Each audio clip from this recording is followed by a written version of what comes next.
there's a day that you fly under the radar. I guess it's the Friday before the Super Bowl. Even though I wouldn't say, Alan, this is overly hyped at all. There are a lot of people that are like, all right, yawn, it's the Patriots and Seahawks again, even though they're distinctly different teams than the last time they met.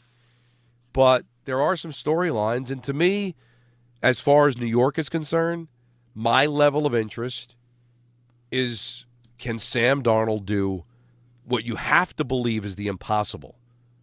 The impossible? That's win a Super Bowl. Now, I say impossible. They're a 4.5-point favorite. Improbable? From where he was. When he was seeing go, if I told you, if I whispered in your ear during that Monday night game against the Patriots, when he's seeing ghosts, that, hey, in 2026, he is going to be the quarterback of the team that's a 4.5-point favorite to win the Super Bowl. You'd be like, I don't think that's going to happen. You wouldn't think that would happen when he got traded to Carolina, when he's sitting on the pine in San Francisco. You thought maybe against Minnesota, but the way he kind of wet the bed at the end of the season with the Vikings and then went to the Seahawks, I would say improbable even to the start of the season. But right now, improbable to what? Probable that he is going to guide the Seahawks in some way, shape, or form to a Super Bowl championship? It's very probable. In fact, I think when you consider look, we all know when the game plays out, it's different. I do think the coaching matchup in this game is going to be a big part of the story because of what Mike, I know it's pronounced Vrabel, but last night at the awards it was pronounced other ways, verbal. It would have been funny if it was we will get into that. John Travolta that did it. Then it would have been at least consistent. But, Adele Dazeem. Yeah, I remember that. But I just think that if you look at it on paper, that is the most likely outcome. That's the most likely outcome. Sam is going to hold the Lombardi Trophy on Sunday night. That's what, and that's what you're going to see. And I think it is a great story. It's one of the great stories. But do you believe that's what you're going to see? Even though I'm telling you that on paper, that's the most likely outcome, if you base it off of analytics. Do you believe that's what you're going to see, though, Don, with your eyes? Yeah, but not necessarily because of him. Well, I'm not saying because of him. I'm just saying that's the most likely outcome. It doesn't matter how it happens. If he's holding up at Lombardi, exactly. That's your end game. And all you have to do, if you look at the history of the Super Bowl, all he has to do is be slightly above average, and he's probably going to win the MVP. But I think the Seahawks is a more tested team, a more talented team, and there's a reason why they're a 4.5-point favorite. I don't ever want to take anything away from a team because of what their schedule was. We heard that all year. They really didn't beat anybody. They really weren't challenged in the postseason. They won that game against Houston, but Houston kind of lost it with the performance of C.J. Stroud, and Denver was compromised with a backup quarterback, and then obviously we saw the blizzard in the second half, and that reduced opportunities and missed field goals. And but I don't ever want to blame a team. Hey, take advantage of it, man. They deserve to be in the Super Bowl. But I'm allowed to analyze and say, well, I think their path was a little bit easier than Seattle's, and I think that's going to help Seattle win this football game. So I think it's fair to analyze it that way. It's unfair to say they're not deserving to represent the AFC. But in the final analysis, I think the Seattle's a better team. And with that, we welcome in the lovely and talented Peter Rosenberg. You bet sure is. Happy Super Bowl weekend, everyone. It's called canceling trips to D.C. for family, another sinus infection running through the house, waiting for babysitters. It's madness over here, folks. I feel like I should, even though we're not in the same place today, I should be wearing a mask during this broadcast. Dude. It just feels like I have somehow escaped this so far, and I really don't want to be anywhere near it right now. I've been nursing the same cold for what feels like a month, but is that just because it's constantly cold out and we've never had a chance to kind of rest because of our schedules and everything? You're not getting a lot of rest. But no, it's more than that. It does seem like this has been hitting everybody. I knock on wood, I've been good this week, but Natalie now has been dealing with what appears to be a sinus infection, and then last night, Maya, in the middle of the night, I heard her. I went in there, went to check on her, and she had sweated through her outfit to the sleep sack. She'd sweated through it all. Wow. So she's doing okay. She's doing okay. Well, Yeah, she fever clearly had a broke, it fever sounded or broke last night. Okay. And so she's just like fussy and a mess. Natalie's has the worst of it. But listen, at least we have record cold this weekend, so it's good stuff. Single Either digits. way, Yep. that's the nice thing is I'll have a reason, guys, to not have any sort of fakakta Super Bowl party. I sat there telling you guys, hey, I don't like watching the Super Bowl alone. I want to have a party, and guess what? I'm going to end up sitting on the couch, me, Natalie, and Maya, just taking in Bad Bunny and the guys playing, and the 106 people playing some football around them. And I noticed this driving home last night. So last night I'm driving home from the Rock. It's February 5th. And I'm noticing, including myself, Christmas lights still up because people just can't take them down. So might as well light them up, right? You might as well have them on. So I pull up to the front of my house, and Nancy's got all the Christmas lights on outside. That's it. Because I can't get to them to take them down. No. Grace and I were laughing last night. I was taking her home from practice, pulled down the driveway, and she just said, "It's Christmas," like the whole thing's low. Right, in February. It's Christmas in February. It's on the timer, so it just goes on. And we have a big artificial tree. That just the way that the house is structured, God bless. It's easier for me to just take it out the front door and then take it to the garage. Sure. So guess what? In my Haven't living done room that? is still the tree. I took all the decorations down. And because Nancy likes it as a nightlight, she turns it on. So we'll sit there and watch TV at night. She's got the tree on in February. Why because not? this weather is landlocked us. Yeah. Think about it. When was the last time that you haven't taken your tree down and it's almost Valentine's Day?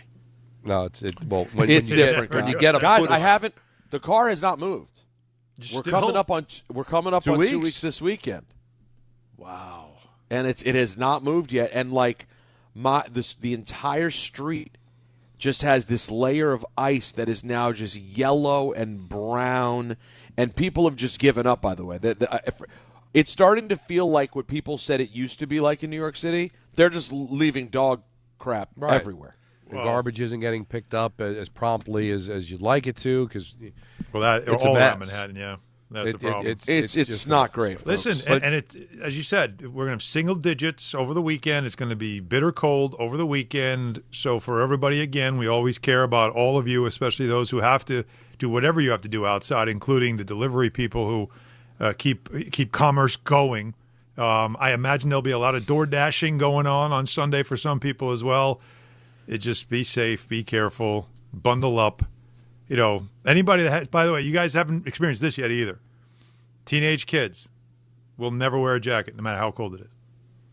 Any parent out there right now listening is nodding their head.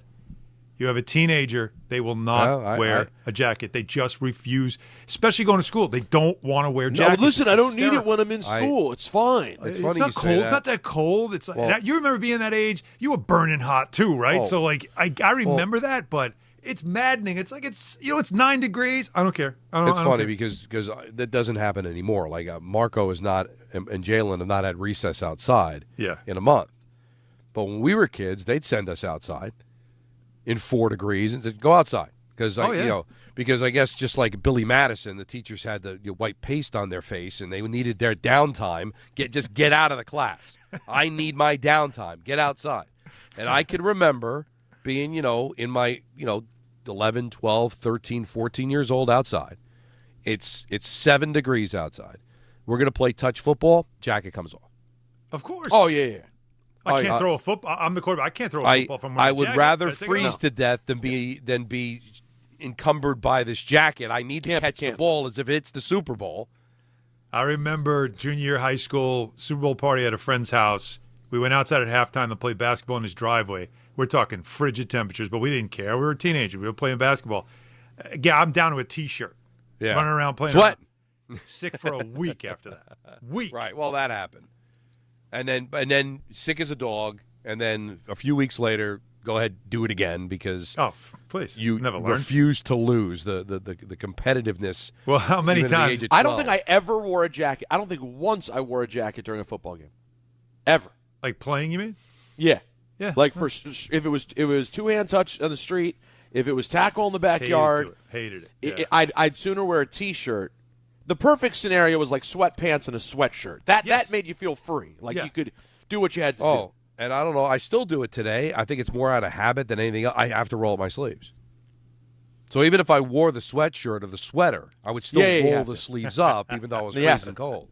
You have to. It's crazy. But so it is the Super Bowl. Want to get your vibes on it at 1-800-919-3776. Listening to Kay basically did his whole show on people aggravated that the NFL hired Bad Bunny to be the halftime Lord. Get over Is that where Kay went today? Kay went there today because I think for the most part, again, I don't want to speak for the people. That's why we have a phone number, and it's toll-free, 1-800-919-3776 to voice your opinion. But if you go through the entire week, and this is not the first time this has happened, where we go to Super Bowl week and we end up talking about a lot of things that have nothing to do with the Super Bowl because it's 2 full weeks to prepare for a game. And listen, the Knicks have been good, and we had the trade deadline, and there's been other stories going on that take up our attention. And now it's the Friday, and we're going to talk Super Bowl.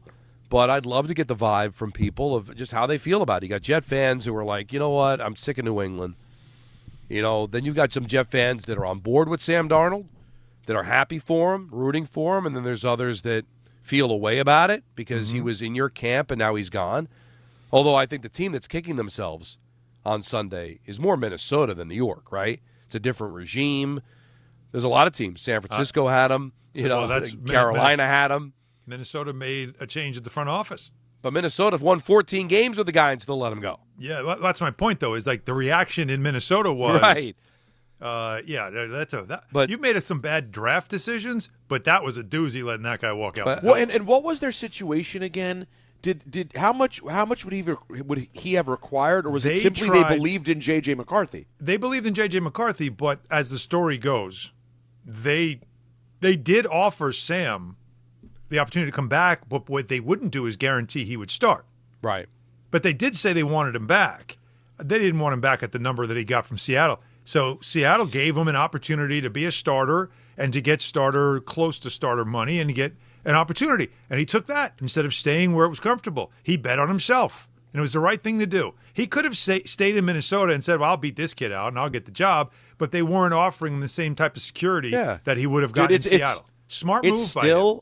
It's funny, too, because it's still a favorable deal. He signed a 3-year, $100 million contract with the Seahawks, 55 guaranteed. That's pretty good, man. And a $32 million signing bonus. Now, it is pretty good. But all in all, for what they've already made, the deal's already worth it. They already won the deal. Like, God forbid he could get hurt game 1 next year. Seattle already won. They got a $33 million quarterback, essentially, went to the Super Bowl. Yeah. Done. Yes.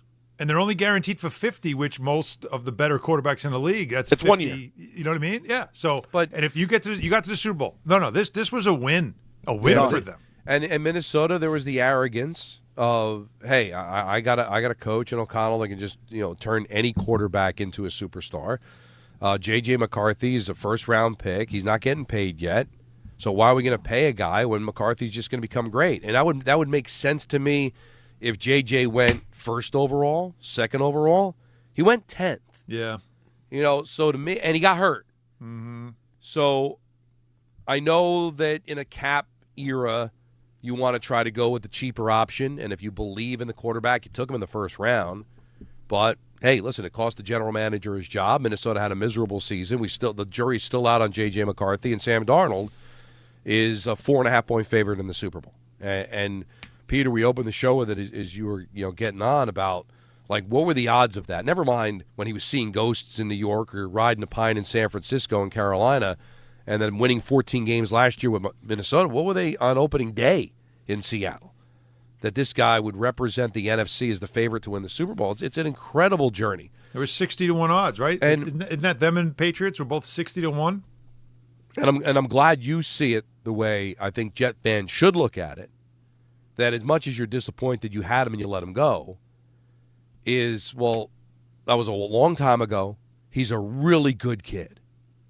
And I think you want to root for people like that. You want to root. This is a great story. He wasn't some punk, and he just didn't do the work here and got cut, and then you could feel bitter that all of a sudden he got a better attitude once he left the Jets. It was never about attitude. It was never about lack of ability to go out there and try to get it done. It was just that he was young. They didn't know what to do with him. They didn't have the ability to grow him.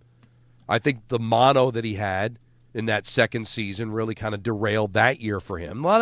Just a lot of bad luck that the Jets go through, unfortunately, but I don't think any of it's on Sam. So why not root for him if you're a Jet fan? Yeah, I wouldn't understand going another way. I mean, it's a double whammy. You get to root for a kid who never did anything but really give his best effort, put his best foot forward, say the right things, do the right things, and you simultaneously get to root against New England. Like this isn't even a conversation. That's you brought up a very interesting point. That's exactly it. What if it wasn't New England? And forget Buffalo or anybody in your division. What if it was the Texans? Would you be that adamant? Like, I'm not saying you hate Sam. I'm not saying you wouldn't root for him, but would you be so on board as you are now if it were Houston or the Chargers? No, like a team that didn't have any effect on you. As right. A Jets it's a combo pack. Yeah, I do. I'm with you, Peter.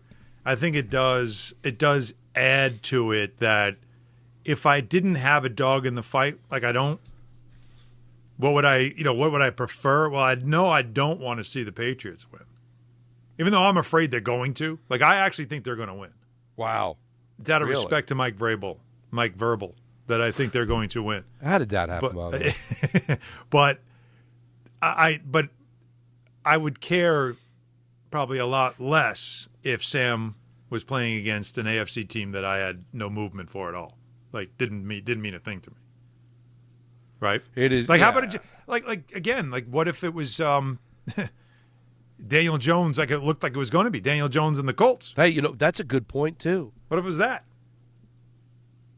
If you're a Giants fan, what are you doing? That is a great question. What too, if it was? It looked like it could have been Indianapolis. Why couldn't it have been Indianapolis? Colts, Eagles. How you feeling if you're a Giants fan? I'll tell you what. I'm a Giant fan. I'd be rooting for Sam. Yeah. Because it's Philadelphia. But Correct. if they were playing, Colts, Eagles. I don't know, playing the Seahawks and Sam. Daniel Jones. Because how culpable was Daniel Jones in the failure? It wasn't his fault he got hurt.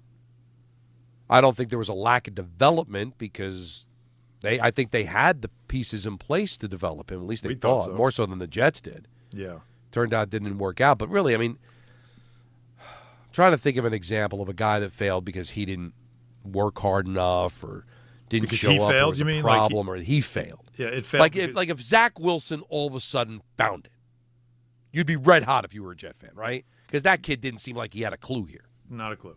He even admitted he didn't have a clue. And then all of a sudden, 2 years from now, he ends up in, I don't know, who needs a quarterback that could be good? I don't know. Jets. He ends up in Miami, and he's in Miami, and he ends up becoming the starting quarterback and goes to a Super Bowl. Yeah. Yeah, I don't think Jet fans would be like, go Zach, go.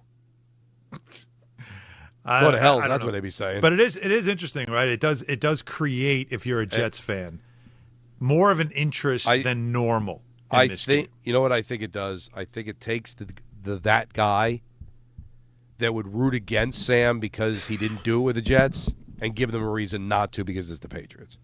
I think that there is a percentage of Jet fans rooting for Sam that would be rooting against him if it was anybody else but New England or Miami or Buffalo. We've got a big show. We do. Harrison Phillips of the Jets had some very interesting things to say about the Jets. Mm-hmm. We'll hear from the guys involved in the Super Bowl. Sure you will. We'll hear from Darnold. We'll hear from Drake May. How close to 100% is he? So not only has he not played well in the postseason, he might be compromised going into this game. Get into the Knicks. They've got the Pistons tonight. We've got a Fraud Alert Friday at 4:30. Oh, not only that. CNN at 6. Oh, come on, your dream. And we've got a full vehicle today. Yes, right we up do. until 7 o'clock. And not only that, not only do you get full frontal, Don, it's also, wait for it, the full frontal Final Football Friday. And as we've said all week long, it's the last call for football. Yay! And FanDuel is giving you a daily profit boost every single day leading up to the big game. Today's 30% profit boost is for first quarter markets, alt passing, receiving, and rushing yards.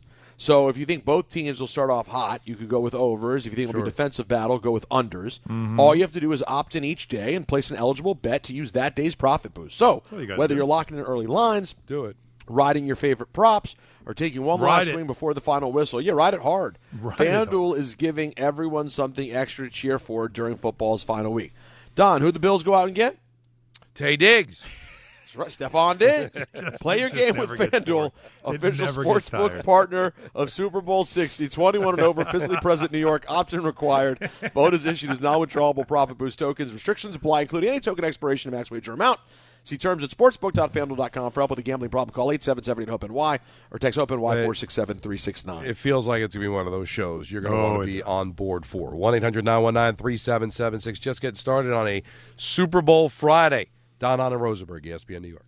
March the 20th of 2026, there's one place to be. And that place is Pickleball Heaven. Pickleball Heaven. It's a pickleball facility, massive facility, in Medford, New York. We're going to do the show there that day from 6 to 10. Then there's a tournament. And then after we win the tournament, Rick, we'll stay and watch some basketball with the people. Now, the worst part of all this is the name. Listen, I got to participate in Rickleball Madness. What do you want from me? You're a teammate of Rickleball. Yeah, right. You're part of the event. You're the co-headliner. If my name was Dave Pickleball, it would still be Rickleball Madness. I think that's accurate. I don't want this kind of pressure. I would prefer it be named after you. No, you don't. You want all the shine. No, I don't. Call whatever you want. Dave's Pickleball Extravaganza. Sorry, Dave. We're still calling it Rickleball Madness. And it's Friday, March 20th at Pickleball Heaven in Medford, New York. More details coming soon with DiPietro and Rothenberg on ESPN New York. Every 40 seconds, a child is reported missing.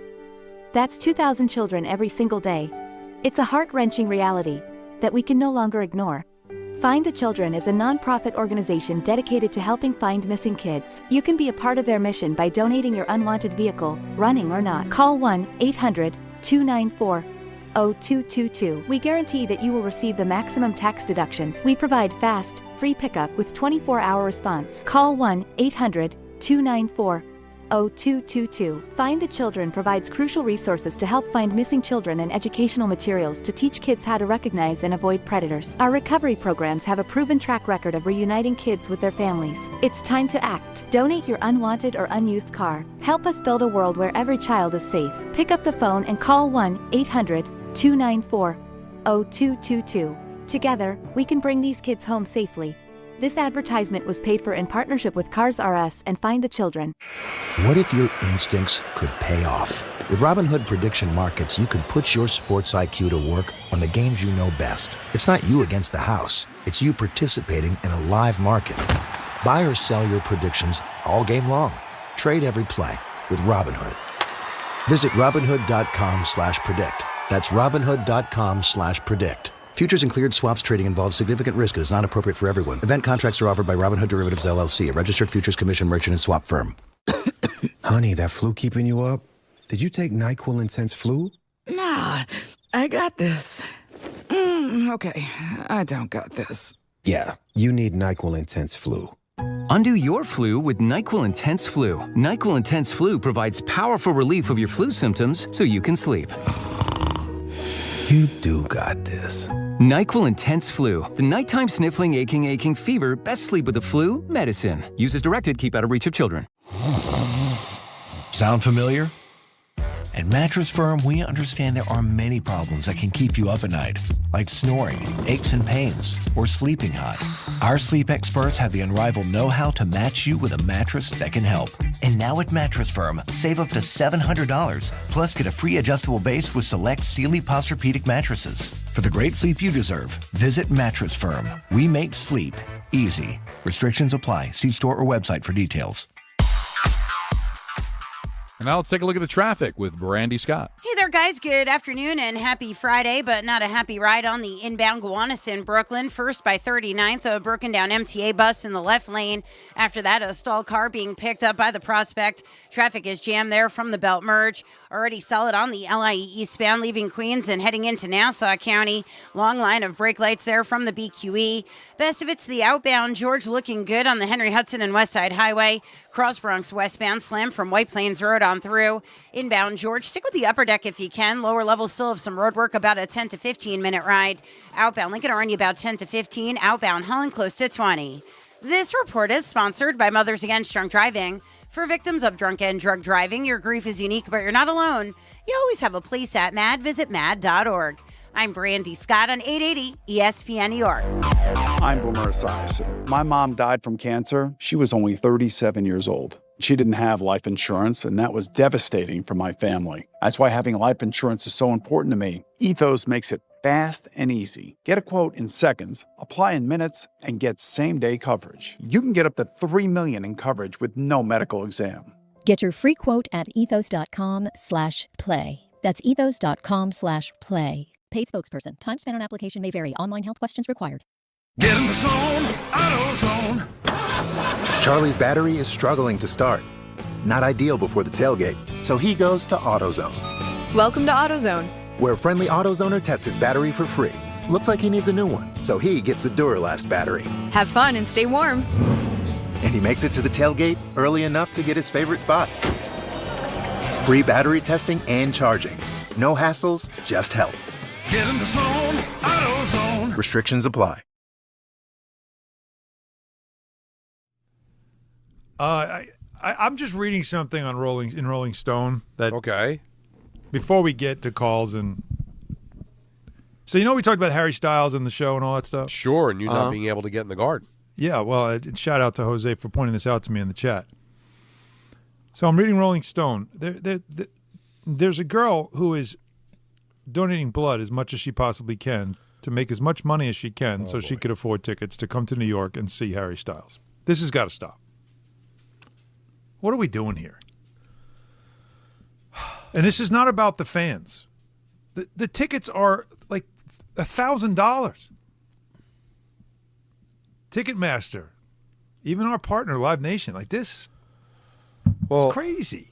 Now, yeah, tickets are always expensive. Yeah, but come on. No, it's insane. It's absolutely madness. Listen to this. The demand is astronomical. More than 11 million people queued up for 500,000 tickets for shows in the New York City area. 11 million people were in the waiting room, basically, to get into the opportunity to buy 500,000 tickets. Popularity is great, but... Well, I guess the good news about this, guys, is that all we hear about is that the younger generation doesn't want to leave the house. They're not dating. Everything is interactive. They're playing video games. They're on chats. I guess it's good news they're willing to leave the house for this and pay a good price for it. But when you hear stories about somebody giving blood, Peter, how much of this is performative? Like, hey, maybe I'll get picked up. Look, Rolling Stone's writing about me. Maybe Harry Styles will hear about it and give me free tickets. I think all of it's true. I think those things may be performative. This girl, her 24-year-old girl, Daniela Barone. There you go. So now she's in Rolling Stone, getting talked about on New York radio. Student in college in Florida. And that's not a kid if you're in college. You're making decisions. But also, in college. But also, Alan's right, though. I mean, this is a thing where the government has to, intercede somehow. The ticket thing has gotten so insane.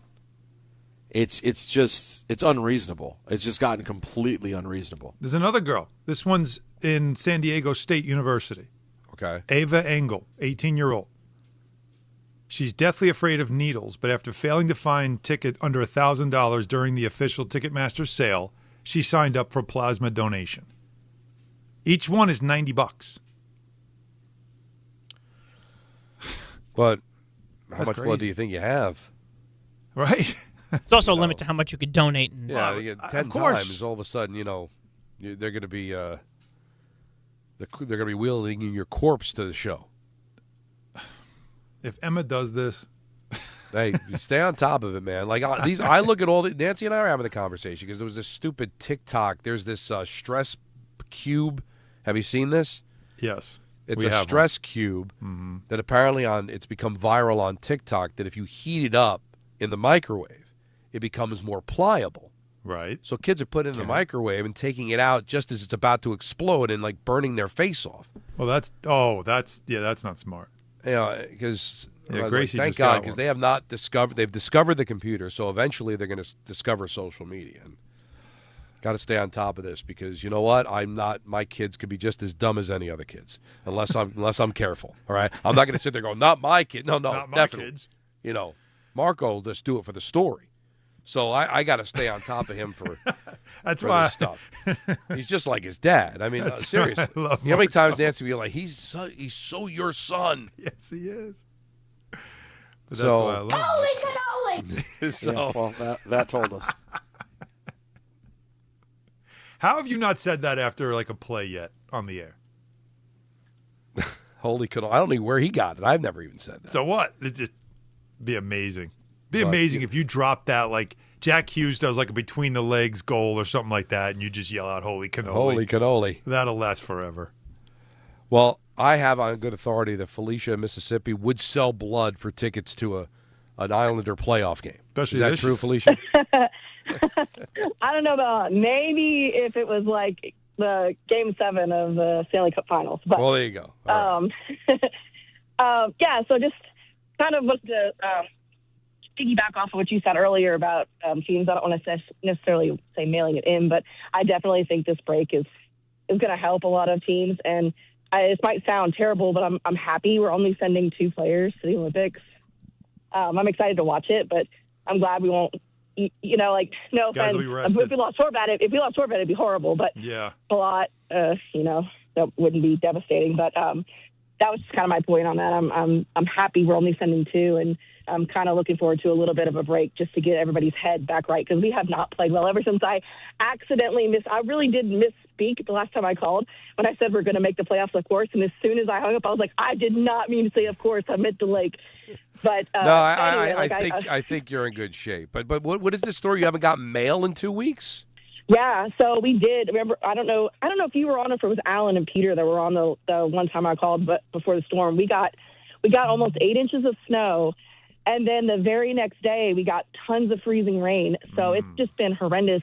Thankfully, my husband and I both have 4-wheel drives, so we've been playing like grocery pickup for neighbors and stuff who literally can't get out of our driveways. Wow. We live out kind of in the country, and all of our driveways are like long and windy. We had like one of those big aluminum carport things, like kind of the cheap ones that we had our boat parked under. It collapsed. We tried to keep it clear. We just could not keep up with the volume, and the ice was so heavy, it just collapsed. It's been horrible here. Today we actually, I think I just saw, it looked like a mail truck. So I think we might have gotten mail today because it's starting to melt finally. But Well, yeah. Hopefully all but the no bills crash. you didn't pay, that they're forgiving all of that. Or you're Right. doing it online.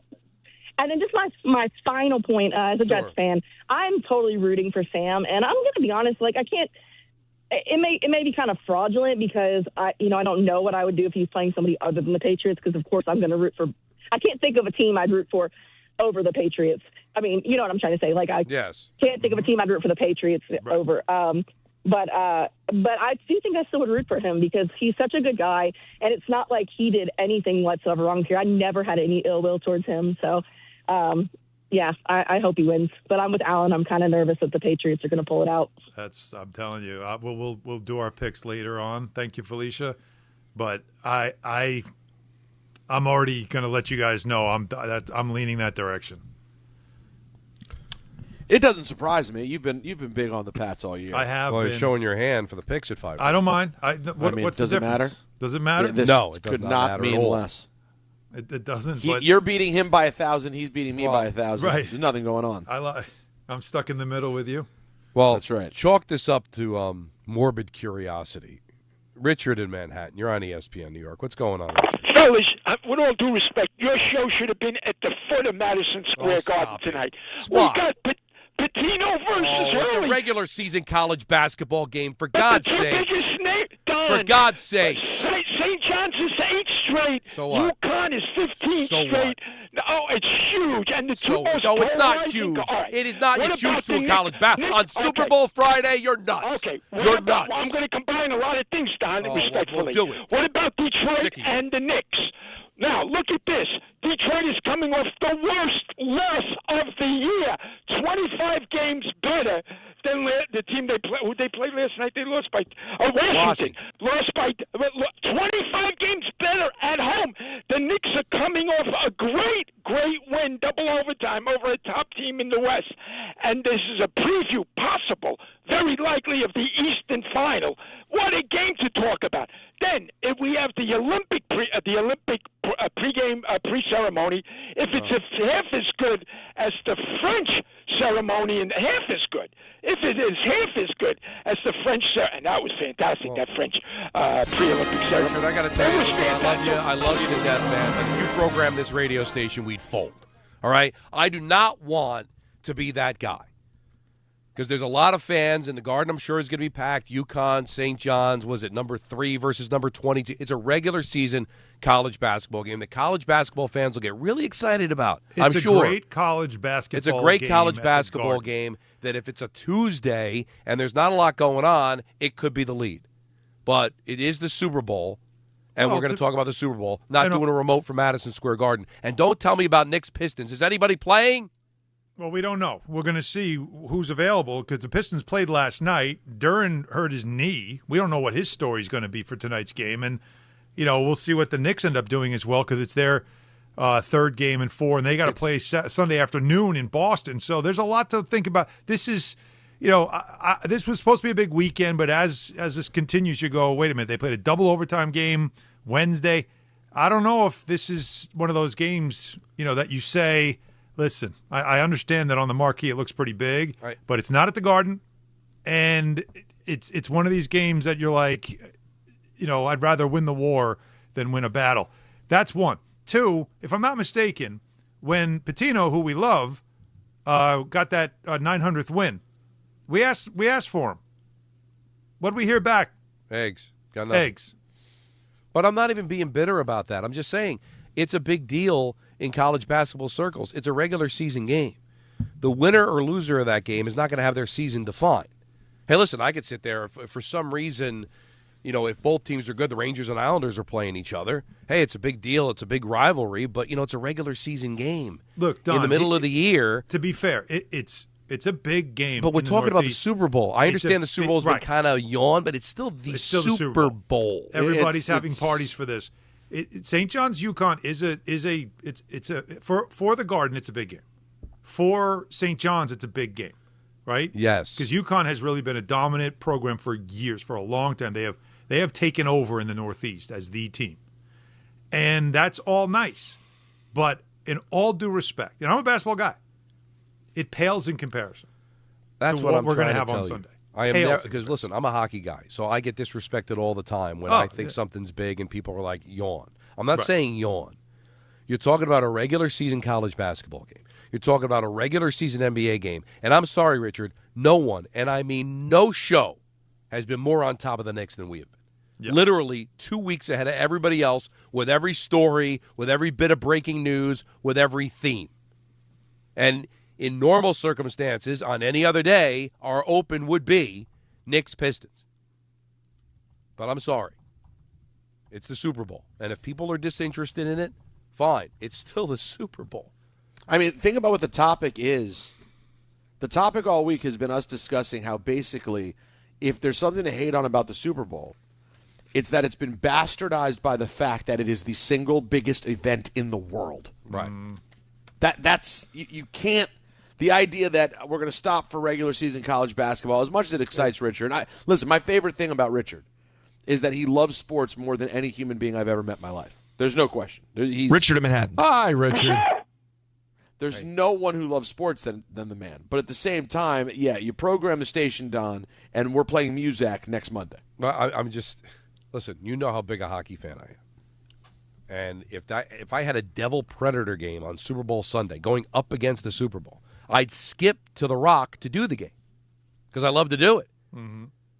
But I wouldn't open the show with it because I enjoy my job and I think I'm pretty good at it, and I want to entertain a mass audience.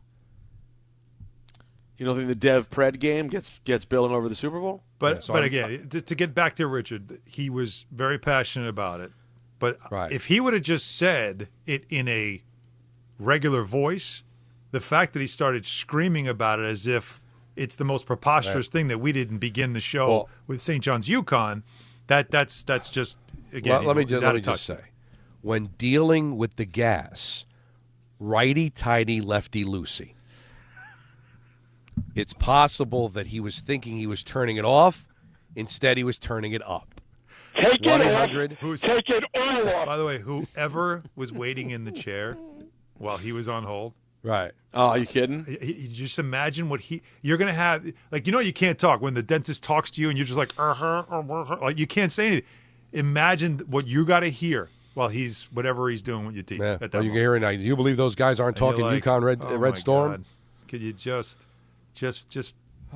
fix it for me? Like, now I'm going to get a bunch of tweets from basketball fans, but I'm sorry, it had to be said. It was. I got one quickie. Again, it was the morbid curiosity of, was he going to go there? Yeah, And he went there. You asked for it. I asked for it. I got it. Toyota. Again, righty-tighty, lefty-loosey. Got to be careful. Peter Rosenberg on ESPN New York.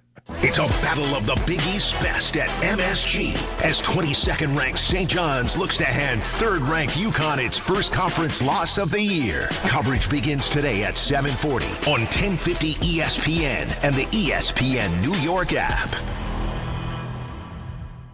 Hi, this is John D'Agostino from D'Agostino & Associates, the injury firm. I've talked about how a construction accident took my father's leg. The heavy prosthetic he wore looked nothing like the high-tech limbs we have today. It was crude wood and metal, held together by bolts that dug into his skin and left painful ulcers. But the thing I remember about my dad is how he never complained. He put on his prosthetic leg and he went to work. He coached my baseball teams, danced, sang karaoke, and even loved to travel.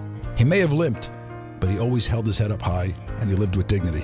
At D'Agostino & Associates, I spent over 35 years building a law firm that helps accident victims and those in need of their Social Security disability benefits. We fight till our clients get the money and dignity they deserve. So call us today at 1-800-BITE-BACK. That's 1-800-248-3222. We have offices throughout New York and New Jersey. So don't tell me personal injuries aren't personal. I know what they can cost a family. I've been there, and I'll be there for you. D'Agostino Law. Bite back. The big game is here, and now you can trade football in all 50 states on Kalshi. New England is currently trading at 34% to beat Seattle. That means a $100 trade pays out $303 with a win. On Kalshi, you're trading against peers in a live market, meaning there's no house. And as the odds change, you can buy in and out of your position all game long. For a limited time, download the Kalshi app and use code BIGGAME to get $10 when you trade 100. KALSHI. Kalshi. Trade on anything. DraftKings Sportsbook is making every snap, every drive, every moment of Super Bowl 60 count with DraftKings Live Millions. Open the app, opt in, and get your promo token. Place a live bet of $1 or more on the Super Bowl, and you're in. Download the DraftKings Sportsbook app and use code FNH. That's code FNH. Bet live for your share of $5 million in prizes with code FNH. In partnership with DraftKings, the crown is yours. Gambling problem? Call 1-800-GAMBLER. New York, call 877-8-HOPE-NY or text HOPE-NY. Connecticut, call 888-789-7777 or visit ccpg.org. On behalf of Boot Hill Casino in Kansas, wager tax pass-through may apply in Illinois. 21 and over in most states. Void in Ontario. Restrictions apply. No purchase necessary. Opt-in required. Minimum odds minus 500. Prizes either bonus bets or single-use 20% profit boost. Max bet $20 that expire in 30 days. See official rules at sportsbook.draftkings.com/promos for entry period and free method of entry. Sponsored by Crown Gaming, Inc. Do you have trouble getting in and out of the bathtub? Are you afraid you'll slip and fall entering or exiting a tub? SafeStep walk-in tubs can transform your bathtub from an area of concern to a calming refuge. Call them today at 1-800-731-4558 and save $1,600. SafeStep walk-in tubs and showers are proudly made in Tennessee and offer an ultra-low step-in, avoiding that difficult climb over a traditional bathtub wall. They also offer a variety of therapeutic benefits that may help soothe your aching muscles and joints, increasing your mobility, boosting your energy, and improving your sleep. SafeStep walk-in tubs are designed to easily fit your existing tub space and are often installed in as little as one day. Just dial 1-800-731-4558 today to save $1,600 and receive a free shower package. That's 1-800-731-4558 for a free no-obligation consultation and to save $1,600. SafeStep walk-in tubs. Safety never felt so good. in the city that never sleeps and never stops talking sports. ESPN New York is always on. Now you can live and breathe everything New York sports wherever you are. On your radio dial, on the ESPN New York app, and streaming live on YouTube. However you watch or listen, ESPN New York is always on for you. Hear us, stream us, watch us. This is ESPN New York.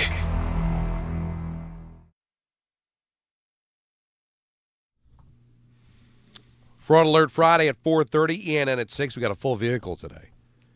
And then we got the Knicks and the Pistons. And if you want to hear UConn St. John's, that game is going to be on 10:50 at 7:40. Ray Rowe. Let's get back to the busy phones. Danny on Long Island. You're on ESPN New York. Hi, Danny. Danny, who is presently Danny from South Carolina. There you go. Super Bowl. Yeah. But it's amazing how good 53 degrees feels when you've been in 12 degrees for about a month. I'm out in the backyard sunbathing in 53 degree Right, weather. you kidding me, Danny? It was 38 degrees yesterday, and I was out back with the dogs just taking in the sun. It felt so good. I wanted to talk about the Super Bowl, but I was literally horrified that you guys didn't start with the two-man luge preview, because really, I'm really waiting for that. And really, the opening ceremonies, who cares? But anyway, let's get on to more important things. I'd like to ask each of you one question in analyzing this game. It's either yes or no. Can the Patriots win if the Seattle Seahawks don't commit a couple of catastrophic errors? I'm talking about like a pick six, a punt return, a blocked field goal. Can the Patriots win if Seattle doesn't have massive, major, catastrophic events? No. I don't feel like it, no. I think that's why I like them so much. Then there's the answer to your question right there. That's who you take, and the only question is, are they going to win by 4.5 points? Do you get that backdoor cover? And I'm listening to the morning show, and everybody's talking about all these weapons, and they don't even mention the running back. They have the best running back besides having the best wide receiver, and the quarterback is playing much better than the Patriots quarterback. Their running back might be the best running back in the NFL right now, catching passes out of the backfield, knocking people over, running inside the tackles. He can do it all. And they got an offensive coordinator that knows how to use him. And they pick up this guy Shaheed in the middle of the season. He's only run back 2 or 3 punts for touchdowns. And every once in a while he catches a 40-yard pass out of nowhere. So I just think Seattle can win in many ways, special teams, defense, offense, and New England needs massive errors from Seattle. And I'm not saying it's not out there. But, I guess because of the narrative with Sam, can Sam go out there and throw 4 picks and one pick six and they lose the game? Yeah, that could be on the table. But you've got Drake May, who has not played well in the postseason at all, and now he might be coming in with a compromised shoulder. And I think Seattle, even though New England's defense is good, should be able to put some points up because they can run and throw and they can control the clock. There's a lot of boxes that Seattle checks. But, hey, turnovers are the one thing you can't predict and can change everything. So if Sam goes out there and throws 3 of them, and one of them's a pick six, it changes everything. All it takes is it's like a ball that's tipped, and suddenly anything can happen. But they have he mentioned Walker, and he's a terrific running back. Smith and Jigba. Cooper Kupp was the Super Bowl MVP. Don't forget about him. Yeah. There's tons of weapons on the offensive side, and yet we're always come back to if Sam doesn't make mistakes, because in his career, we know, I remember him at USC, watched him for 2 years at USC. He was such a good college quarterback, but there was always that threat of the turnover with him because, he makes aggressive mistakes. So if that's the one thing that you would say, what could cost Seattle a Super Bowl? That's probably what it is turnovers or any type of special teams issues that could keep the Patriots in the game. And that's it. Am I the only one, though, who feels – I guess not, Alan, because you like the Pats. I just don't – I'm leaning Seattle, and I think that's who I'll pick. I'm shocked that there are people who think, like, oh, my God, you think the Patriots could win? This is not there is not a huge gap between these two teams. It's a 4.5 point. That's not a big gap. I think there's a but people are gap. Oh no, I agree. Peter's right. No, I but think there's Don disagrees though. You think there's a gap? You think there's Well, it's a big neutral gap site between game. these They're two a teams? 4.5-point favorite. So if they were home, they'd be a more than a touchdown favorite. But I don't see them as more than a touchdown apart. I really don't. I see them as similar kind of teams in a lot of ways. Two teams on the upswing. New England has not been great recently. Seattle has looked really good. Their path to get here certainly more impressive. I mean, New England had, as I've said, one of the most unimpressive paths to the Super Bowl in history. Seattle's is not that. However, I still think when it's all said and done, these are two not super memorable all-time Super Bowl teams. Two really good teams with with quarterbacks who have potential, but we don't know their level of greatness yet. I think this could be a very close football game. Hey, this is a parity Super Bowl. There's parity all year in this league, but I just think Seattle's better. Now, we do have some breaking news. Here we go. Former Commanders OC Cliff Kingsbury has joined the coaching staff of the Los Angeles Rams. Of course. That's a good business decision. Though? They'll never punt again. That is a good business decision. I like that. Now, it didn't say he'd be the OC. He just said that he would join the staff. Yeah. Oh, join the staff. Okay. So that's I don't just know fun. what No, his... they'll have a good time. I mean, that's a big. By the way, shouts to Rams fans. Good 24 hours for Rams fans. Yes. Getting Stafford back, getting Kingsbury in the mix. They look like they are clearly interested in going for it again. Well, next year. also think about this too. If you click, congratulations to Kingsbury, because who needs LA more than him? I mean, that's like for him, his lifestyle. Oh my God, clean it up. God bless. Yeah. Right. God bless is right. And then on top of it, we run to a Panarin. on top of it, he'll also be on like a team that is successful. It'll be good for his resume building as well, because clearly he wants to be a head coach again. There's no question. He wants to do this again. So it's a good spot for him on has many toyed, levels. right, with, even though he's only 40, he has toyed about moving on. So you think about, all right, maybe they win another Super Bowl. Maybe I become the head coach of the Rams one day when McVay decides to go sign big money in football or kind of change things up again. I have a fun stat for you guys if you're interested. I love fun stats. Oh, since 2007, there's been an underdog of 4+ points in the Super Bowl 7 times. Anybody want to guess what their record is outright and against the spread? Well, since 2000. Since 2007, yep. There's been an underdog of 4+ points in the Super Bowl 7 times. 7 times. Well, I can tell you right now, the Giants have won 2 of those. Okay. All right, so that's 2 wins out of the 7. So that's 2 and 5 right there. Yeah, I wouldn't go any higher than 2 and 5. This is spread or outright? 3 and 4. I'll give you the outright and against the spread of the 7 games. I'm gonna go against the spread. The 0-7. Okay. Well, you got to figure the Eagles were a big dog against the Patriots, so that's 3. I've already got 3 guys. The Chiefs. Weren't the Chiefs the favorite last year? But was it more and than lost 4.5? I don't know if it was 4.5. Oh, was it 4.5? Oh, yeah, maybe it was 2.5. Put us out of our misery. Okay. You guys don't read the rundown. Since 2007, underdogs of 4+ points in the Super Bowl are 5-2 outright and 7-0 against the spread. Wait, the Now I dog feel even is better. the favorite? Underdogs of 4+ points in the Super Bowl are 5-2 outright and 7-0 against the spread. They've all covered, so they're and 5 of them Well, have won. I had to be right. I had to be right about the 2 Giants and the Eagles, right? Am I right about at least 3 of the 5? I don't have the games. Oh, Jesus! I have What the stat. hell? Well, but you Son of a- right. I have been God, reading. it's 7-0. The You understand dogs that- covered every time. You're right. They covered, Where but I'm did you saying see win that? outright. Those are 3 that won outright, the 2 Giants and the Eagles. And were the Bucs a dog against Kansas City with Brady? There we go. They All had to be, right? All Now, here was we it go. 4.5? An example of a cover but not winning is 2021. It was the last time, actually, there was a 4.5-point dog. It was the Bengals. The Rams won that Super Bowl 23-20. They covered. They did not win. The underdog has won each of the last 3 Super Bowls, has covered in each of the last 5. Wow.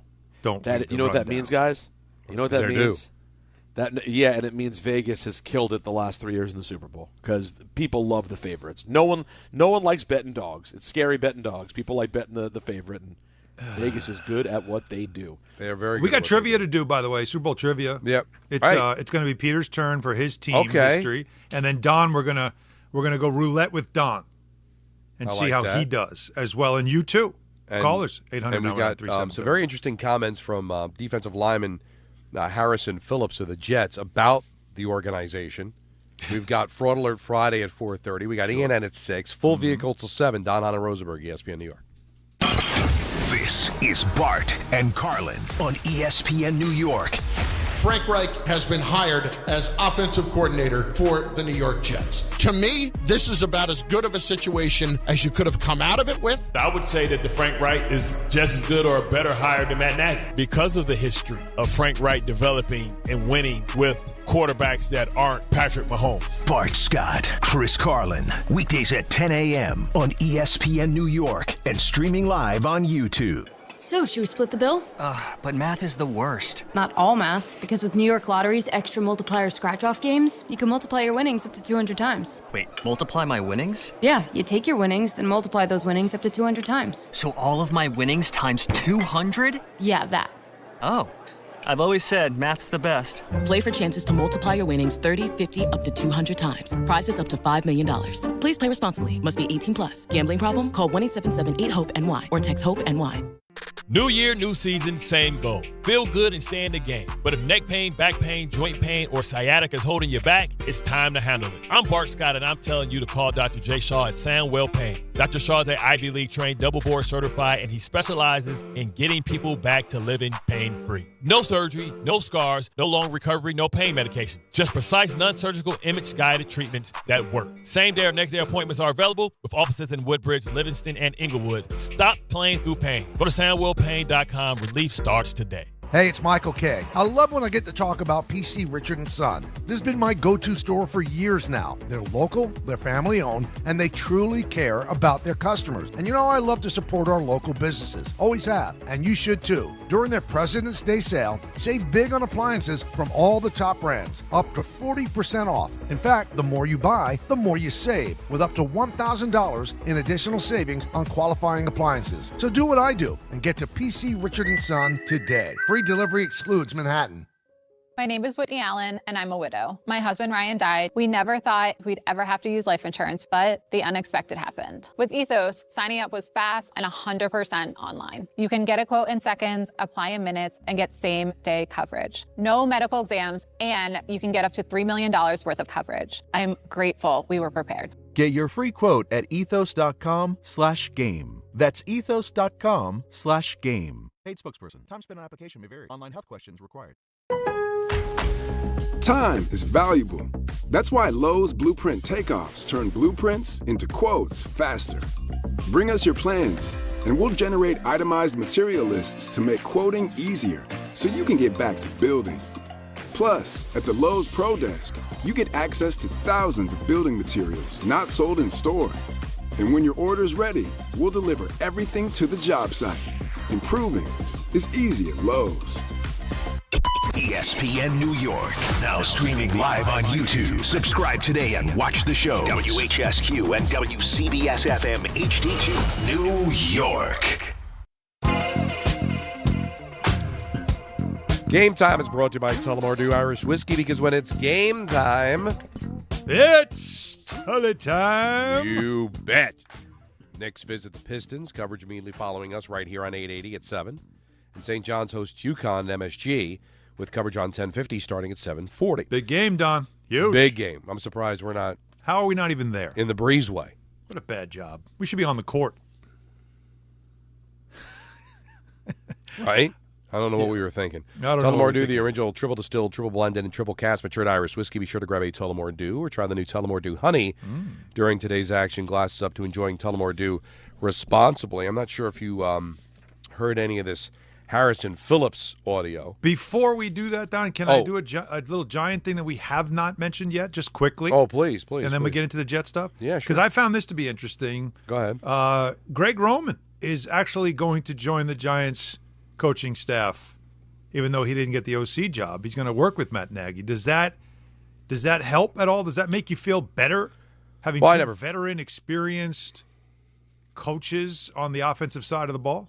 I never felt bad about Nagy, but why a lot of people did. You know, there was a lot of – I didn't understand it. Yeah, I guess that's what it was, right? But now you got two really these are two experienced guys on that side. You know, I heard the promo that Bart had about Bart and Carlin about that he thinks that the hiring of Reich was better than Nagy. But it wasn't like they chose – the Giants chose who they wanted to choose, right? Yeah. Like Harbaugh got a guy that he wanted. I mean, I guess he could have made an offer to Frank Reich. He didn't. So I don't think the Giants felt like they lost out. And the Jets got their guy. So we'll find out who's better and all that at the end of the day. I think the Giants have a better chance to be successful. They've got a quarterback and the Jets don't, but I think both hires are good. So I didn't feel bad about the Giants hire, but why would this bother me? The more the merrier, right? Get as many minds in there as possible. I like seeing – to me, I love experienced coaching staffs. I think there's something there. It's better for your team to have experienced coaches. They always use the word teachers. In the NFL, it's great. I love when they always talk about, I have a staff full of teachers. But I do think having experience, especially with a young group, and that offense, that Giant offense is young. Young quarterback, young running back, young wide receiver, right? Yeah.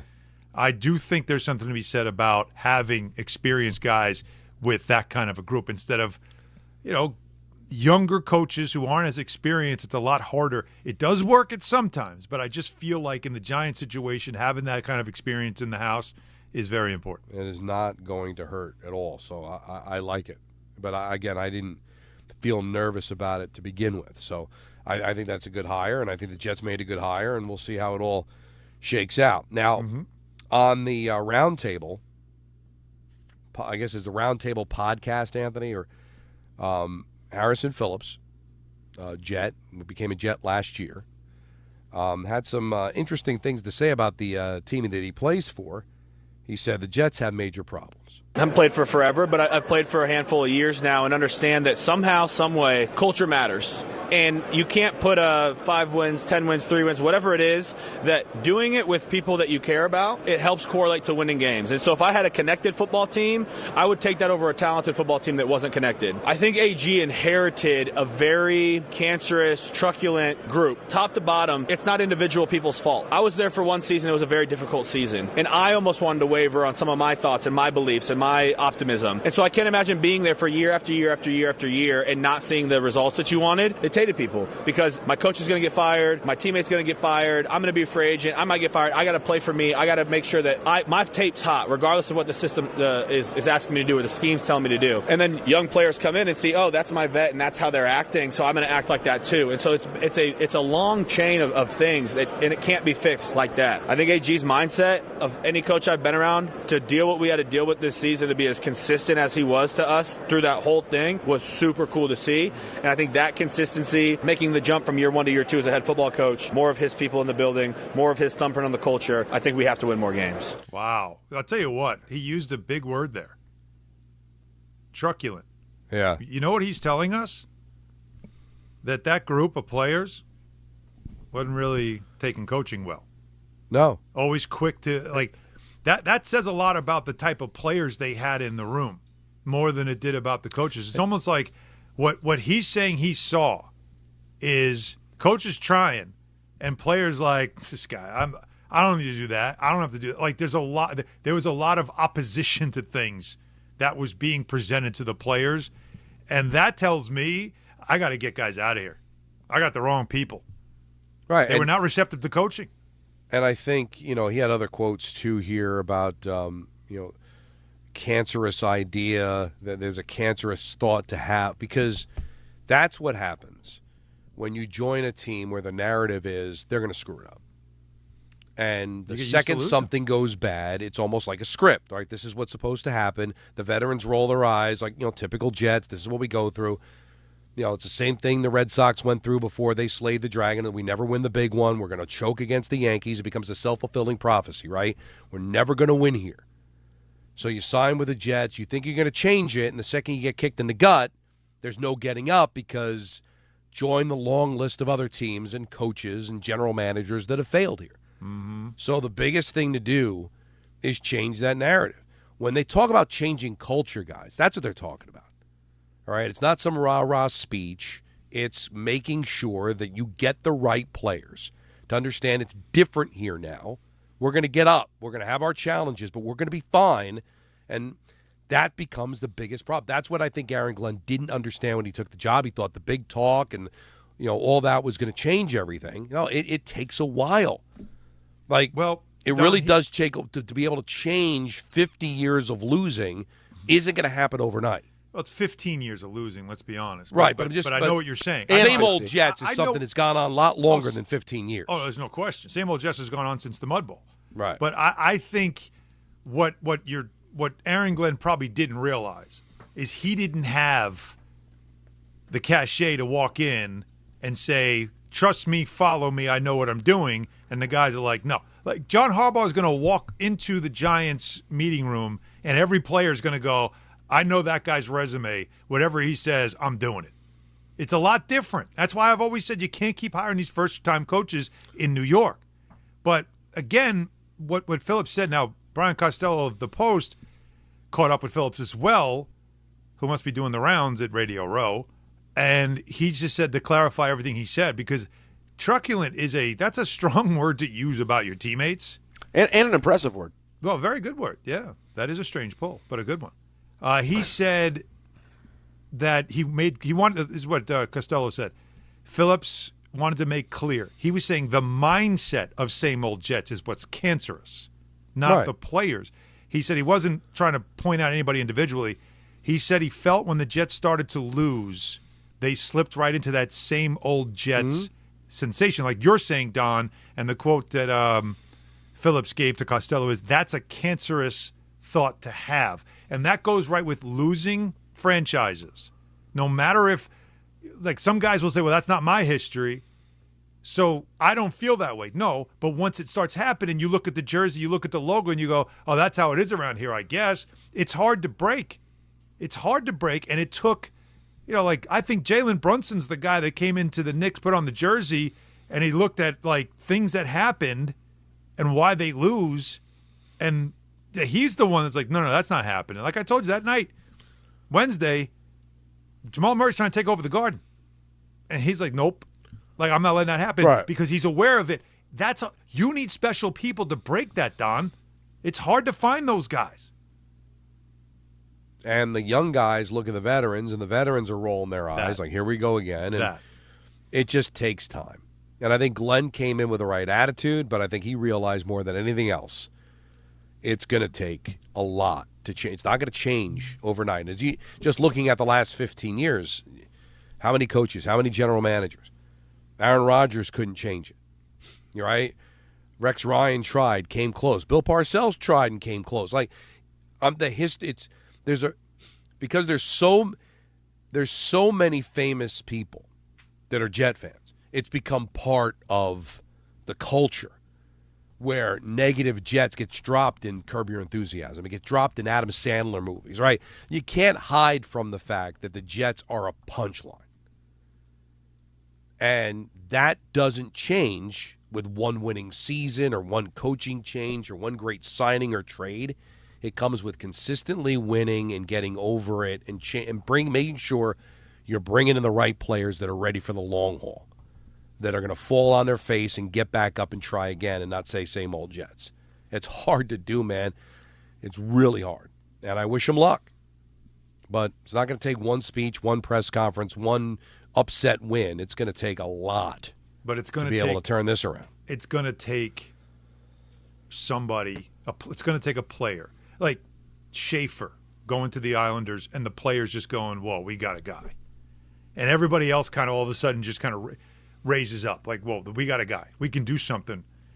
I think that's important. It's the same thing as, it's a smaller thing, but like Scatterboo injected a little bit of life and belief. You know what I mean? Like the sideline when Dart went into the game, I've talked about this. Dart checks in for the first time. The sideline was different, right? Like I just think for the Jets, they haven't had that guy. Rodgers was supposed to be, and then his Achilles snapped. And he just got hurt. I think Rodgers. He had guys leaning forward for a while, but then he got hurt. The Jets haven't had that guy since when? Like, what's the last time they had somebody where it was Rex? Might have been the last time they had somebody that everybody was leaning forward and believed in it. But even when they had great players on that team, even when they had Revis and Cromartie and players you could respect, right? I mean, even a Thomas Jones, right? That team in the mid-teens, they had good, legitimate players, but yes, they haven't had that spark. Like Revis, one of the greatest of all time. He's not a spark to a team. That's not what he is. Right. He's a shutdown. He does what he does. Yeah. They have not. You're right.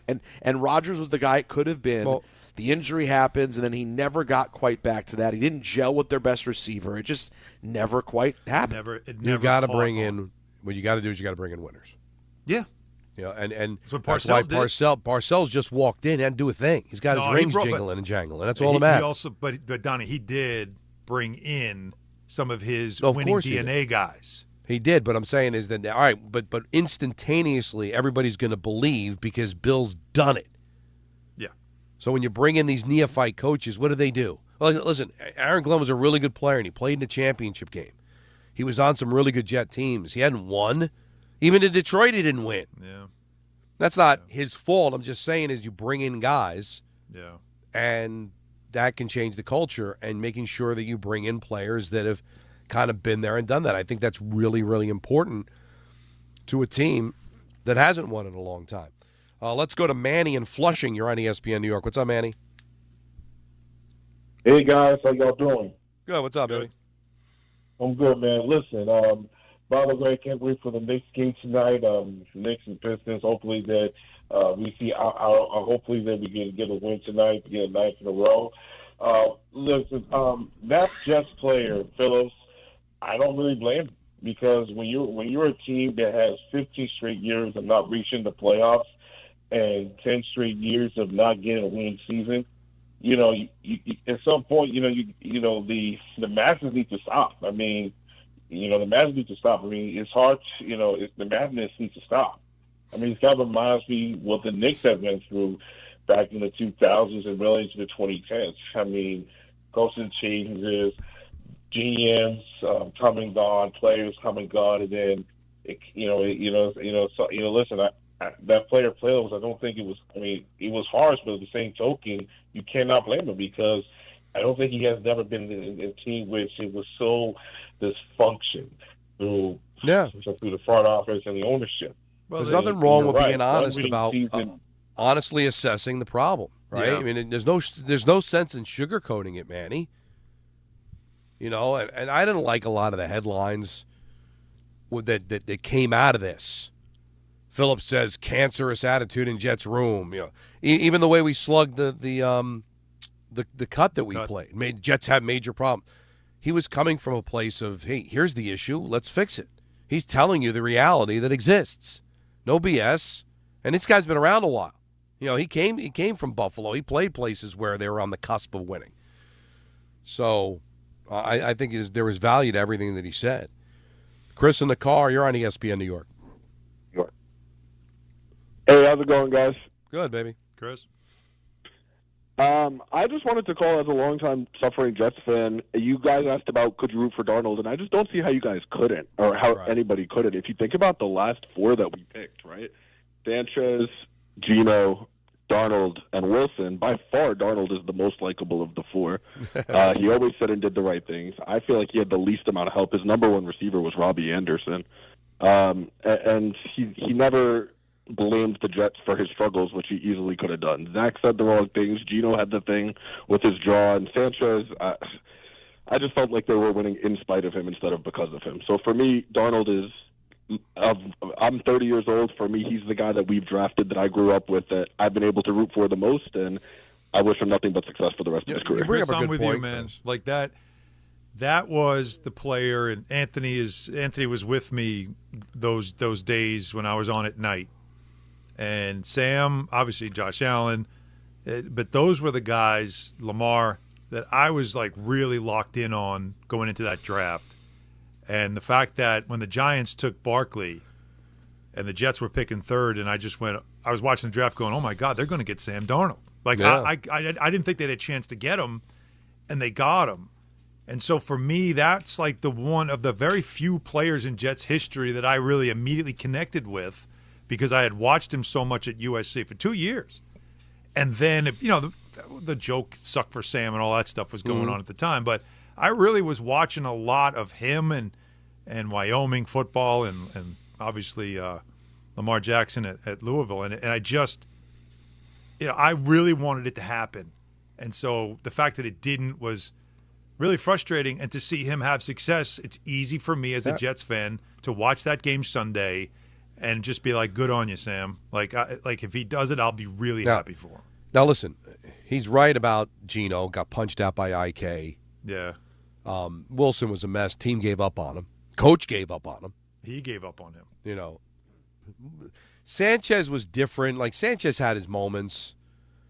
There was some toolish behavior, nothing really bad. I listen. What's happened to him recently? That doesn't have anything to do with the Jets. Don, you he was pretty. I mean, there were little things like, remember, he came out after the one game, had all of his comments written down. Like, there were wacky things. I never thought he was a bad guy. Do you remember? So you were around a lot for that stuff. Do you remember though that it started to become that free Sanchez thing, where there was a fan thing that was Schottenheimer wasn't opening up the playbook enough. Oh, yeah. And that he should do more, and he could be a top 10 quarterback in this league, and he should throw more. Everything he did was play action. You remember, they were a very heavy run team, and he would play action, and because he was so good at it, he looked really good in play action, but you were always playing the run on the Jets. It felt like Rex fell into that. Open up the playbook, let him throw more. And once that happened, man, you started realizing, like, nope, that was not the right idea. Yeah. And I always felt, too, with Sanchez that, and unfortunately now his life's kind of got away from him, and hopefully he'll be able to get things back. But he probably thought he was all in, but he probably wasn't. A little bit too laid back, wasn't really a New York guy. But, again, not a bad guy. I'm not saying Geno and Zach were bad guys, but, one guy lost the room, and Geno's getting into a fight with IK.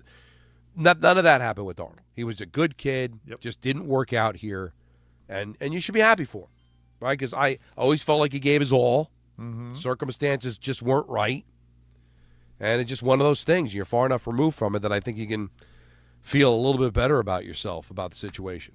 John in Farming. I'm sorry. I was going to say Jim there. Jim, I want to hear this story. Oh, Jim in New Jersey. What do you got, buddy? Hey, thank you. So when Rob Saleh was hired, my wife and I went up to dinner, and we saw him and his wife at the restaurant right behind us on my way out. I said, "Hey, so happy that you're here. I think you guys should keep Sam Darnold and use the picks for something else." He goes, "Yeah, he's a good quarterback. We'll see." And I'm like, "Okay." And then that's when they let him go. But I thought in his fourth year that he was doing a much better job, and had the Jets kept him and use those draft picks for something else, it would have been a much different situation. And then, these guys get better at different times in their career, as well, as you can see. I mean, even Testaverde, he wasn't good until he was in his 30s, really. Yeah, it's interesting. Listen, I don't think Robert Saleh had anything to do with it. No, he didn't. It was all about, honestly, the owner and Douglas deciding. It wasn't just keeping Darnold and not picking Wilson. It's, do we give him the fifth-year option? And remember, it aged well for the Jets in the sense that Carolina gave Darnold the fifth-year option, and he fell on his face, and it was like, well, see, Jets did the right thing. Maybe they shouldn't have drafted Wilson, but they did the right thing with Sam. And nobody was thinking anything in San Francisco when he rode the pine. Then all of a sudden he's in Minnesota, and it's like, Yeah. But then Minnesota gives up on him. So it's like, maybe it's just an aberration. That's the crazy part. That's maybe the crazy one. Yeah, that's but they must know something, Peter, right? Like, all right, they won 14 games, but they must know they can't get to the promised land. But to watch him go step by step, and I remember Don when we first brought it up when he was in Carolina. That like, hey, year one, all right, not great. Year two starts to look better, has a winning record, more touchdowns than interceptions, but the numbers just aren't great. But you started to see a little something. And then, barely gets a sniff, throws the ball 45 times in San Francisco. The crazy thing is, in Minnesota, it then happens, and then they still don't believe. It's that's what makes the story dead sexy. They didn't believe again. So, listen, we can have fun with the Jets that they had the franchise quarterback in the room, but so much time and so many teams later it finally comes up where you're like, oh, how long could the Jets have waited, right? And we all thought that going to be with Rule in Carolina was going to help him, and what happened to Rule? I wish that call was better. I thought he had a good story. It sounded like he would have had a good story, and that was a very non-good story. Well, the reason I didn't is because, again, I don't think Robert Saleh had anything to do with it. Robert Saleh was a defensive guy. The feeling was it really was a Johnson thing, right? I think he wanted Wilson. Conspiracy theories. I still believe, but that's a conspiracy theory that I would bet money happened. I was just hoping that the caller would have had a better, like, Saleh said this, right? And that would have been a little more exciting, but just... Hey, you live and learn. I know. ESPN is proud to introduce The Handoff, a special 24-hour football event.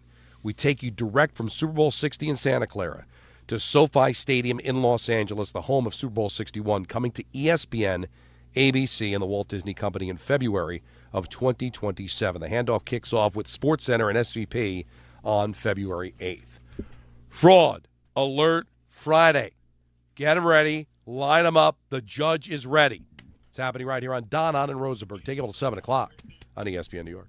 It's a battle of the Big East best at MSG as 22nd-ranked St. John's looks to hand 3rd-ranked UConn its first conference loss of the year. Coverage begins today at 7:40 on 1050 ESPN and the ESPN New York app.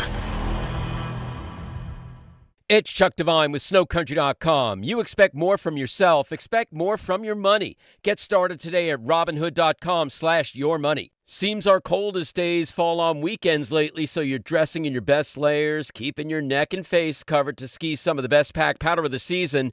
Snow squalls and snow showers may accumulate up north this weekend. Shawnee Mountain on 21 trails in the Poconos and Camelback on 39 packed powder slopes. They both have big snow tubing parks. They're both 100% day and night, and so are Mount Peter and Thunder Ridge in southern New York. Windham in the Catskills, 45 trails, it's packed powder and hard packed snow. Southington, Sundown, and Mohawk all on every trail day and night in Connecticut. Butternut's 22 trails cover 14 miles in the Berkshires. In Vermont, Stratton, 98 trails, 65 are groomed, including 10 groomed black diamonds. Killington rides 2 gondolas and a high-speed bubble 6-pack chair to 70 miles on 6 mountains. You don't just ski or ride, you dominate. At Killington, we fuel your adventure. Be the beast. Ski and ride Killington. Prizes, flyaways, even cash money. You want it? We've got it. Find a list of all contests and official rules by visiting ESPNNewYorkContests.com. That's ESPNNewYorkContests.com. 1-877 Cards for Kids. KARS Cards for Kids. Ready to get rid of that old car? Donate it to Cars for Kids. Call 1-877-CARS-FOR-KIDS to reach a friendly live agent. Donation's super easy, and your car can be picked up as soon as tomorrow. Call us now, 1-877-CARS-FOR-KIDS. 1-877-CARS-FOR-KIDS. Donate your car today. Did you know you can donate real estate too? The big game is here, and now you can trade football in all 50 states on Kalshi. New England is currently trading at 34% to beat Seattle. That means a $100 trade pays out $303 with a win. On Kalshi, you're trading against peers in a live market, meaning there's no house. And as the odds change, you can buy in and out of your position all game long. For a limited time, download the Kalshi app and use code BIGGAME to get $10 when you trade 100. KALSHI. Kalshi. Trade on anything. The final Football Friday, as we've said all week, it's the last call for football, and FanDuel's giving you a profit boost, all right? A daily profit boost every day leading up to the big game. Today's 30% profit boost is first quarter markets, alt passing, receiving, and rushing yards. I've told you I like Stephon Diggs and Jackson Smith-Njigba to get going early in this one. All you have to do is opt in each day and place an eligible bet to use that day's profit boost. So whether you're looking in early lines, riding your favorite props, or taking one last swing before the final whistle, FanDuel's giving everyone something extra to cheer for during football's final week. Play your game with FanDuel, official sportsbook partner of Super Bowl 60. 21 and over, physically present in New York, opt-in required. Bonus issued as non-withdrawable profit boost tokens. Restrictions apply, including any token expiration and max wager amount. See terms at sportsbook.fanduel.com for all with a gambling problem. Call 877-8-HOPE-NY or text HOPE-NY 467-369. And now let's take a look at the traffic with Brandy Scott. Thanks so much, guys. No easy way to get around right now, and especially tough on the Van Wyck southbound in Queens. Broken down car in the right lane right before Linden Boulevard. Help truck is on the scene. Traffic is jammed there from the LIE on down. Just packed on the Staten Island Expressway westbound, heading over to the West Shore. Delays go back across the Verrazano into Brooklyn. After that, moving well at the Goethals Bridge, heading into Jersey. Inbound George, not too bad for both the upper and lower decks. Best of it's to the outbound side, southbound Deegan and Henry Hudson. West Side Highway northbound, some heavy pockets of slowdowns from the 60s. Outbound Lincoln already about 15 to 20. Outbound Holland close to 30. This report is sponsored by the Positive Coaching Alliance. Questions about youth or high school sports? Well, the PCA can help. It's a national nonprofit developing better athletes and better people through youth and high school sports. More info at positivecoach.org. I'm Brandy Scott on 880 ESPN New York. Progressive presents Employee of the Month. Small Business Edition. Today's recipient from Michaela's Mobile Spa, Michaela! Michaela got a quick business insurance quote from Progressive and chose from over 30 customizable coverages. Sure, it helps she's her only employee and does literally everything. But while others would rest on their laurels, Michaela was hard at work saving big. So take that, hypothetical other employee who doesn't exist. Be your own Michaela. See if you could save in as little as 8 minutes at ProgressiveCommercial.com. Progressive Casualty Insurance Company and Affiliates. Coverage is not available in all states or for all vehicles and coverage selections. Life is full of choices, some big, some small. And when you choose an H&R Block Tax Pro, you're choosing the largest network of tax expertise to be in your corner. For when your big ambitions need help with the small details. For when your 6 figures come from 6 different places. For when your gaming stream becomes your revenue stream. For when your business's year one needs 70 years of tax know-how. At H&R Block, we've seen it all, and we're here to help you make the most out of your money for life outside the box. Get started at hrblock.com. Did you or someone you know participate in fraudulent fan behavior? I'm a fraud with a capital F. Is your friend a fraud? I have been a complete and utter fraud. Are you a fraud? What is fraud? Let's ask Don McGreca. Screw! Go scratch yourself! Brought to you by D'Agostino Law. Oh, yeah, you bet your ace you do. The gavel is ready. Welcome. The judge is ready. Fraud Alert Friday, brought to you by D'Agostino Law. How's everyone feeling? Good. I think I feel like I'm going to judge very harshly today. Harshly? I'm unforgiving today. I feel very unforgiving. Wow. I feel like Gene Hackman in Unforgiven. Did we have a topic from the earlier in the week that we wanted to bring back to Fraud Friday? Why am I thinking of something that we said? was. There was something, Anthony. Anthony? Yeah, sure. Wasn't there something we discussed during the week? Definitely. Maybe even, was it Talk About It Tuesday or something? There was something we said we got to bring this back for Fraud Friday. That sounds right. He doesn't remember. What he's saying is he has no idea. Our show really just is so hard-hitting that everything that we say is just... That's the thing. It's too much. Tuesday ago. One of the emails I got in the Fraud Alert mailbag, I did just send to our group chat. I don't know if I'd call this Fraud Alert, but it is a troubling graphic from MSG. Oh, no. Uh-oh. Don, we missed this during the week. Oh, yeah. Yeah. Don, you want to tell everybody what's going on there? It's the Mercedes-Benz Knicks post-game show. Yeah. It's not a And good they've faunted the great Alan Hahn as Wally Zerbiak. Now, some may look at that as a compliment.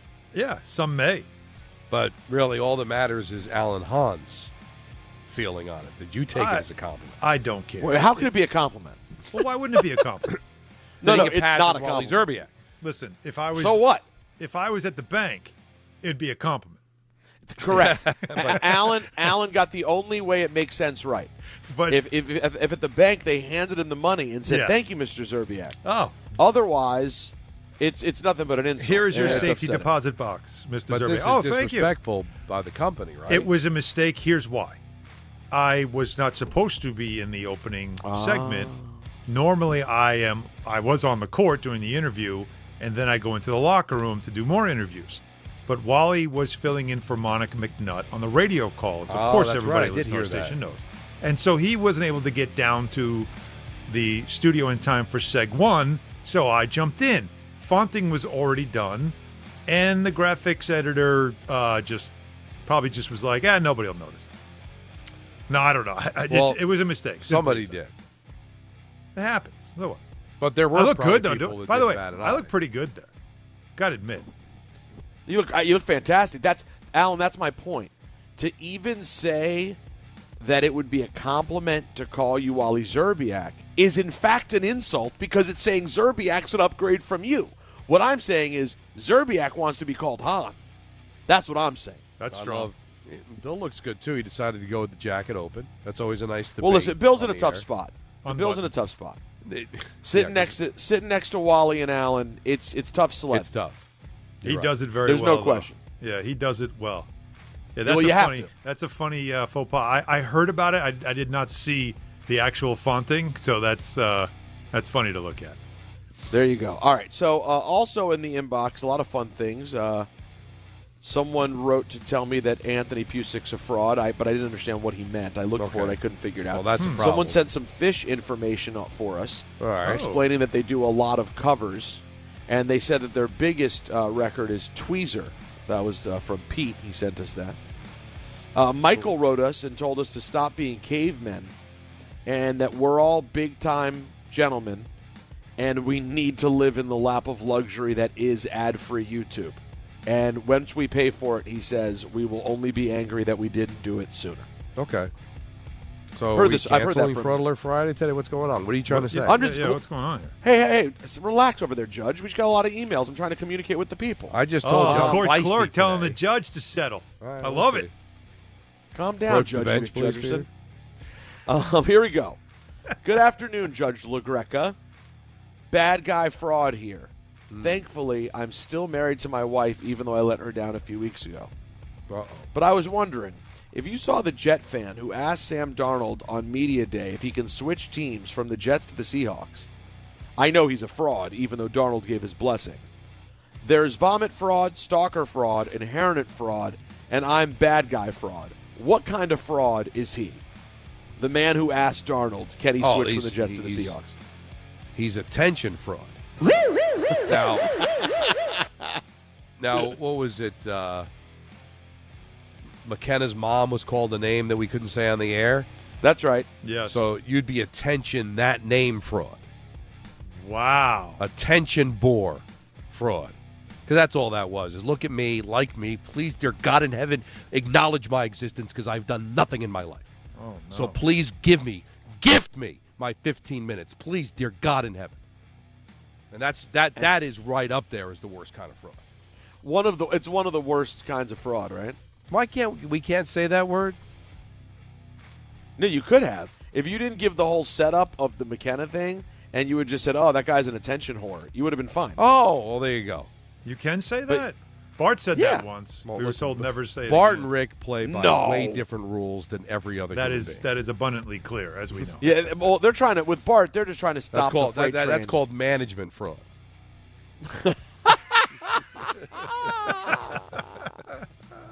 All right, so here we go. 38 years old. Like many baseball fans living in New York, I inherited my team from my dad. He was a diehard Yankee fan, and I've been a diehard Yankee fan for as long as I can remember. Watch every inning of every game. Oh, got a life. What my dad did, I almost said it. No life fraud. What my dad did not have was a football team. So I basically had to choose whatever team I wanted to root for as a kid. And as a 5-year-old, I chose the Patriots.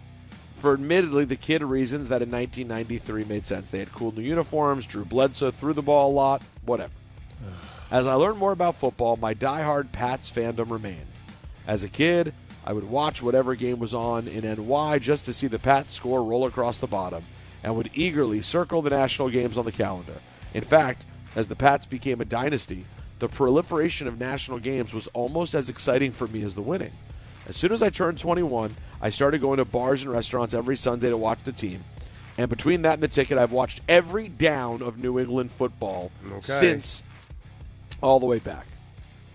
I've never actively rooted for another team or switched allegiances in any sport, and have both the Yankees and Patriots logos tattooed. Oh, that's and big. yet I'll often be called a fraud for cheering for a team from New York and a team from Boston, even though they're in different sports.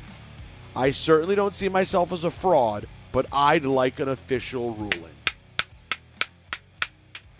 Absolutely no fraud. Yeah, I agree. 5 o'clock, he chose the Patriots. Why he would choose those uniforms, I hated when they went to those uniforms in 93, and he has stuck with them through thick and thin. He's tattooed his body. His dad was not a football fan, so he was left to figure it out himself. Yeah, I guess being from New York, you'd think maybe Jets and Giants. But, for whatever reason, he went with the Patriots, stuck with it. Absolutely no fraud. You know why it's really a couple of things. Number one, it's funny. This kind of stuff happens all the time because, you meet people who root for your team in one sport and then they root for a different team in another sport. Right. And, you find it annoying unless you're the person who's like that.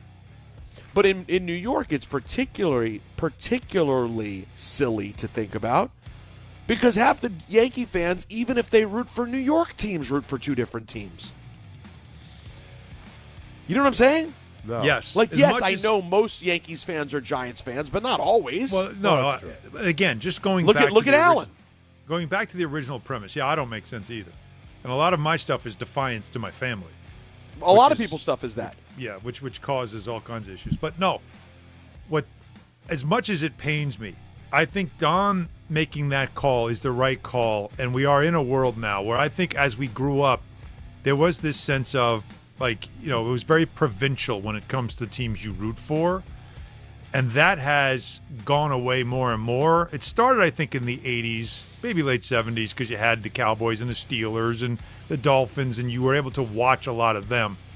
But now, especially with the ability to consume sports anywhere, anytime, it's less and less likely that you would just be there as a provincial sports fan. Right. But so rooting for a team in Boston, being from New York, and also rooting for a team in New York, that's not fraud. But there's three reasons why you become a fan. One, you inherit it from your family.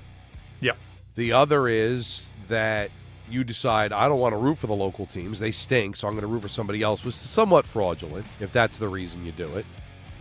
But then this one is truly organic, where he just found it out himself. He wasn't guided by his father. And obviously, it wasn't like the Patriots were winning a bunch of Super Bowls. It was 1993. They had Bledsoe, but they weren't like, the Dallas Cowboys. If he chose the Cowboys, I'd say, all right, that's kind of fraudulent. He hopped on the bandwagon. He didn't hop on any kind of bandwagon. How do you like this, Truly organic. How do you like this? So AI now has a thing in email where it will recommend, it will suggest replies for you. Right. The suggested AI reply to this email from you, suggested by AI, was, hey, Brian, no fraud here. You inherited the Yanks, chose the Pats. Makes sense. Okay. Well, AI is sort of in lockstep with you. Are you trying to say that AI Are we replacing the judge with AI? Yeah. Judge, let's see. Your time they have limited. a suggestion on this next one, too. Let's see. Let's see. All right. Hi, guys. Oh, it's in quotes, so they mean, hi, guys. Hi, I've got an interested fraud question for Judge LaGreca, although it's not about anyone in particular. I think it's fairly common to see fans of a team wearing jerseys of players from past eras. On the surface, it seems fine. What's wrong with repping one of your team's best players from years past? However, I think it's a little yo-yo. Wearing the jersey of a player who won a championship with your team before you were even born just feels kind of like trying too hard, bro. And dare I say fraudulent? For example, one Christmas, my sister gave me a T-shirt with the names of a bunch of 86 Mets players on it. The problem is I was born in 87, so I didn't get to enjoy that team. Ultimately, the 86 Mets can't hold the same place in my heart as they do for someone like Don because I didn't live it. Wearing that shirt or a Keith Hernandez jersey is just a reminder that I've yet to see the Mets win it all. Ultimately, I will respect and adhere to Judge LaGreca's ruling, but I think I'm onto something here. Love you guys. Now, as much as I'm not going to call somebody that wears an Ed Kranepool jersey and he's 16 years old a fraud, I do see where he's coming from, that it does feel a little trying too hard, bro. I can't go as far as fraud. I'm sorry. D'Agostino. But it does have a look at me, I know the history, I'm kind of better than you vibe that I get from it. But it's not fraudulent, but I totally hear what he's seeing. So I don't know if that ruling makes sense. So I guess the ruling is no fraud, but definitely kind of that guy. It is. Okay. Is it that guy? Well, it depends on the franchise. Because if and I'll be that guy. If I Mickey Mantle jersey, I'm not a jersey guy. Let's just say I was a jersey wearing fan. Wearing a Mickey Mantle jersey. Of course, not with Mantle written on the back. Although you do see that, which is the height of yo-yo fraud. Again, that is the height of yo-yo fraud. But that's just celebrating the rich history of a team that I love. Don't you think? Yeah, I wearing an Emerson Boozer Jets jersey has really, there's really two things you benefit from. Number one, it's Emerson Boozer was part of a Super Bowl team. Number two, it says Boozer on the back, and I'm at a bar, and it's kind of a cool thing. Yeah, but all right, if I think it's kind of pretentious if you're a Yankee fan and you're walking around. Why is it pretentious? With the 3 jersey. Why is it pretentious? It doesn't. Because make it's sense. all. What are you doing? What am I doing? I'm celebrating the history of my team. Yeah, but you can stop. There's plenty of modern day history. You don't have to go there. It's almost like you're showing off. Like, oh, I know. Like it's just like it's the equivalent of a scientist walking around with the science book. Like, look at me. I'm a scientist. I've got the book and everything. I know that Babe Ruth played. It's being that guy. It's not being that guy. But Why if you're a Devil fan and you've got an Alain Chevrier jersey, you almost enjoy the irony of that's kind of cool. He didn't pick a great Devil, but it's an old-time Devil. It's kind of funny. You know what I'm saying? I do and I don't. I do all and right, I all right, Jet. let's keep it. Like, if you're I think a Jet it's franchise specific. Jet fan, you got Namath. You're kind of showing off. You got a Buttle jersey. I think you're cool. I want to have a drink with you. Oh, right? Wow. Okay, so now it depends on whose jersey you're wearing. Well, because, again, it's not you. Are you? No offense to Greg Buttle. Are you really showing off, or you just be like, you know what? I love Greg Buttle. Well, I just think some hit different than others. You know what I'm saying? I'd buy that Peter? jersey. I do, of course. No, they're not all equal. I'll tell you what. I've been gifted and have now a couple of Redskin jerseys from the 80s teams before I was on board, which was 87. Mm-hmm. I have a Riggins. I do feel a little not fraudulent, but when I wear it, it does feel like a little bit more like, oh, this is a demonstration. Like, look at me, not like this is my what guy. I'm saying. It does that is. And by the way, while we mention that, can I just say rest in peace to Sonny Jurgensen? R.I.P. to the great. I didn't see that. 91, a good run though. Hell of a run. But I would. If you want to see what old-timey football looks like, kids, just Google Sonny and see what he looked like with that single bar across the face mask, the single bar face mask. But for me, he was what made him amazing was his years in the radio booth. He was just him sitting there smoking the cigar in the booth, having a drink. I got to work at a radio station. My first talk gig was the station that had the Redskins at the time. So I got to watch like 2 or 3 games just sitting in the back of the booth. It was a dream as a kid.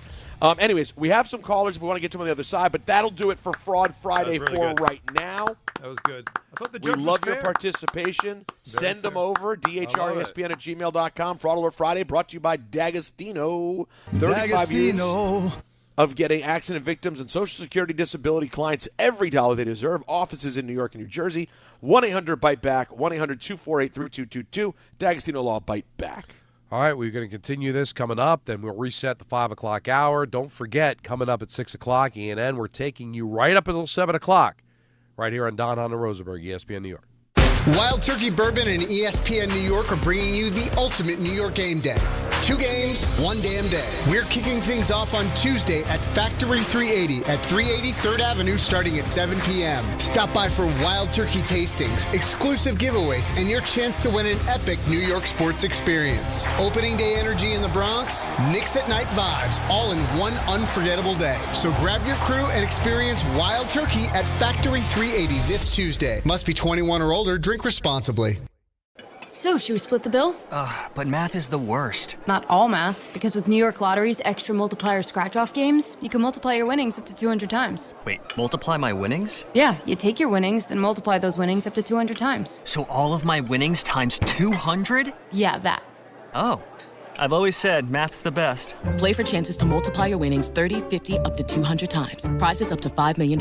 Please play responsibly. Must be 18 plus. Gambling problem? Call 1-877-8-HOPE-NY or text HOPE-NY. DraftKings Sportsbook, the #1 sportsbook for live betting, is making every moment of Super Bowl 60 count with DraftKings Live Millions, featuring over $5 million in prizes. Here's how it works. Open the DraftKings Sportsbook app, opt in, and get your promo token. Place a live bet of $1 or more on the Super Bowl, and you're in. And every live bet means another shot to win. Download the DraftKings Sportsbook app and use code WHSQ. That's code WHSQ. Bet live for your share of $5 million in prizes with code WHSQ. In partnership with DraftKings. The crown is yours. Gambling problem? Call 877-8-HOPE-NY or text HOPE-NY and 467-369. 21 and over. New York only. Eligibility and restrictions apply. No purchase necessary. Opt-in required. Minimum odds minus 500. Prizes either bonus bets or single use 20% profit boost. Max bet $20 that expire in 30 days. See official rules at sportsbook.draftkings.com/promos for entry period and free method of entry. Sponsored by Crown Gaming Inc. I'm Boomer Esiason. My mom died from cancer. She was only 37 years old. She didn't have life insurance, and that was devastating for my family. That's why having life insurance is so important to me. Ethos makes it fast and easy. Get a quote in seconds, apply in minutes, and get same-day coverage. You can get up to $3 million in coverage with no medical exam. Get your free quote at ethos.com/play. That's ethos.com/play. Paid spokesperson. Time spent on application may vary. Online health questions required. From 30 for 30 Podcasts.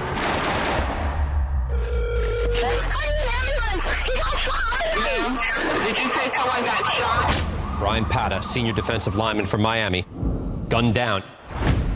The key to this case, it's Brian. An hour before he died, he was on the phone arguing with somebody. This might be a hit. You want the truth. They just want a conviction. Being placed under arrest. We had a killer amongst us. Murder at the U, coming soon.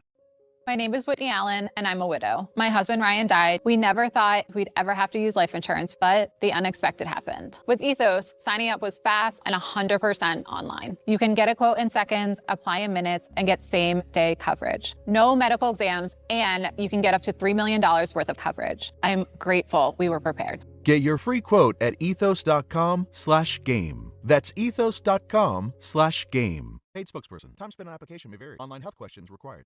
Can I take your coat? Oh, you noticed. Yeah, I found it on eBay from a seller in Vegas. Pre-loved and perfect. She listed it and jackpot. Italian leather, classic trench silhouette. And did you see the braided buckle?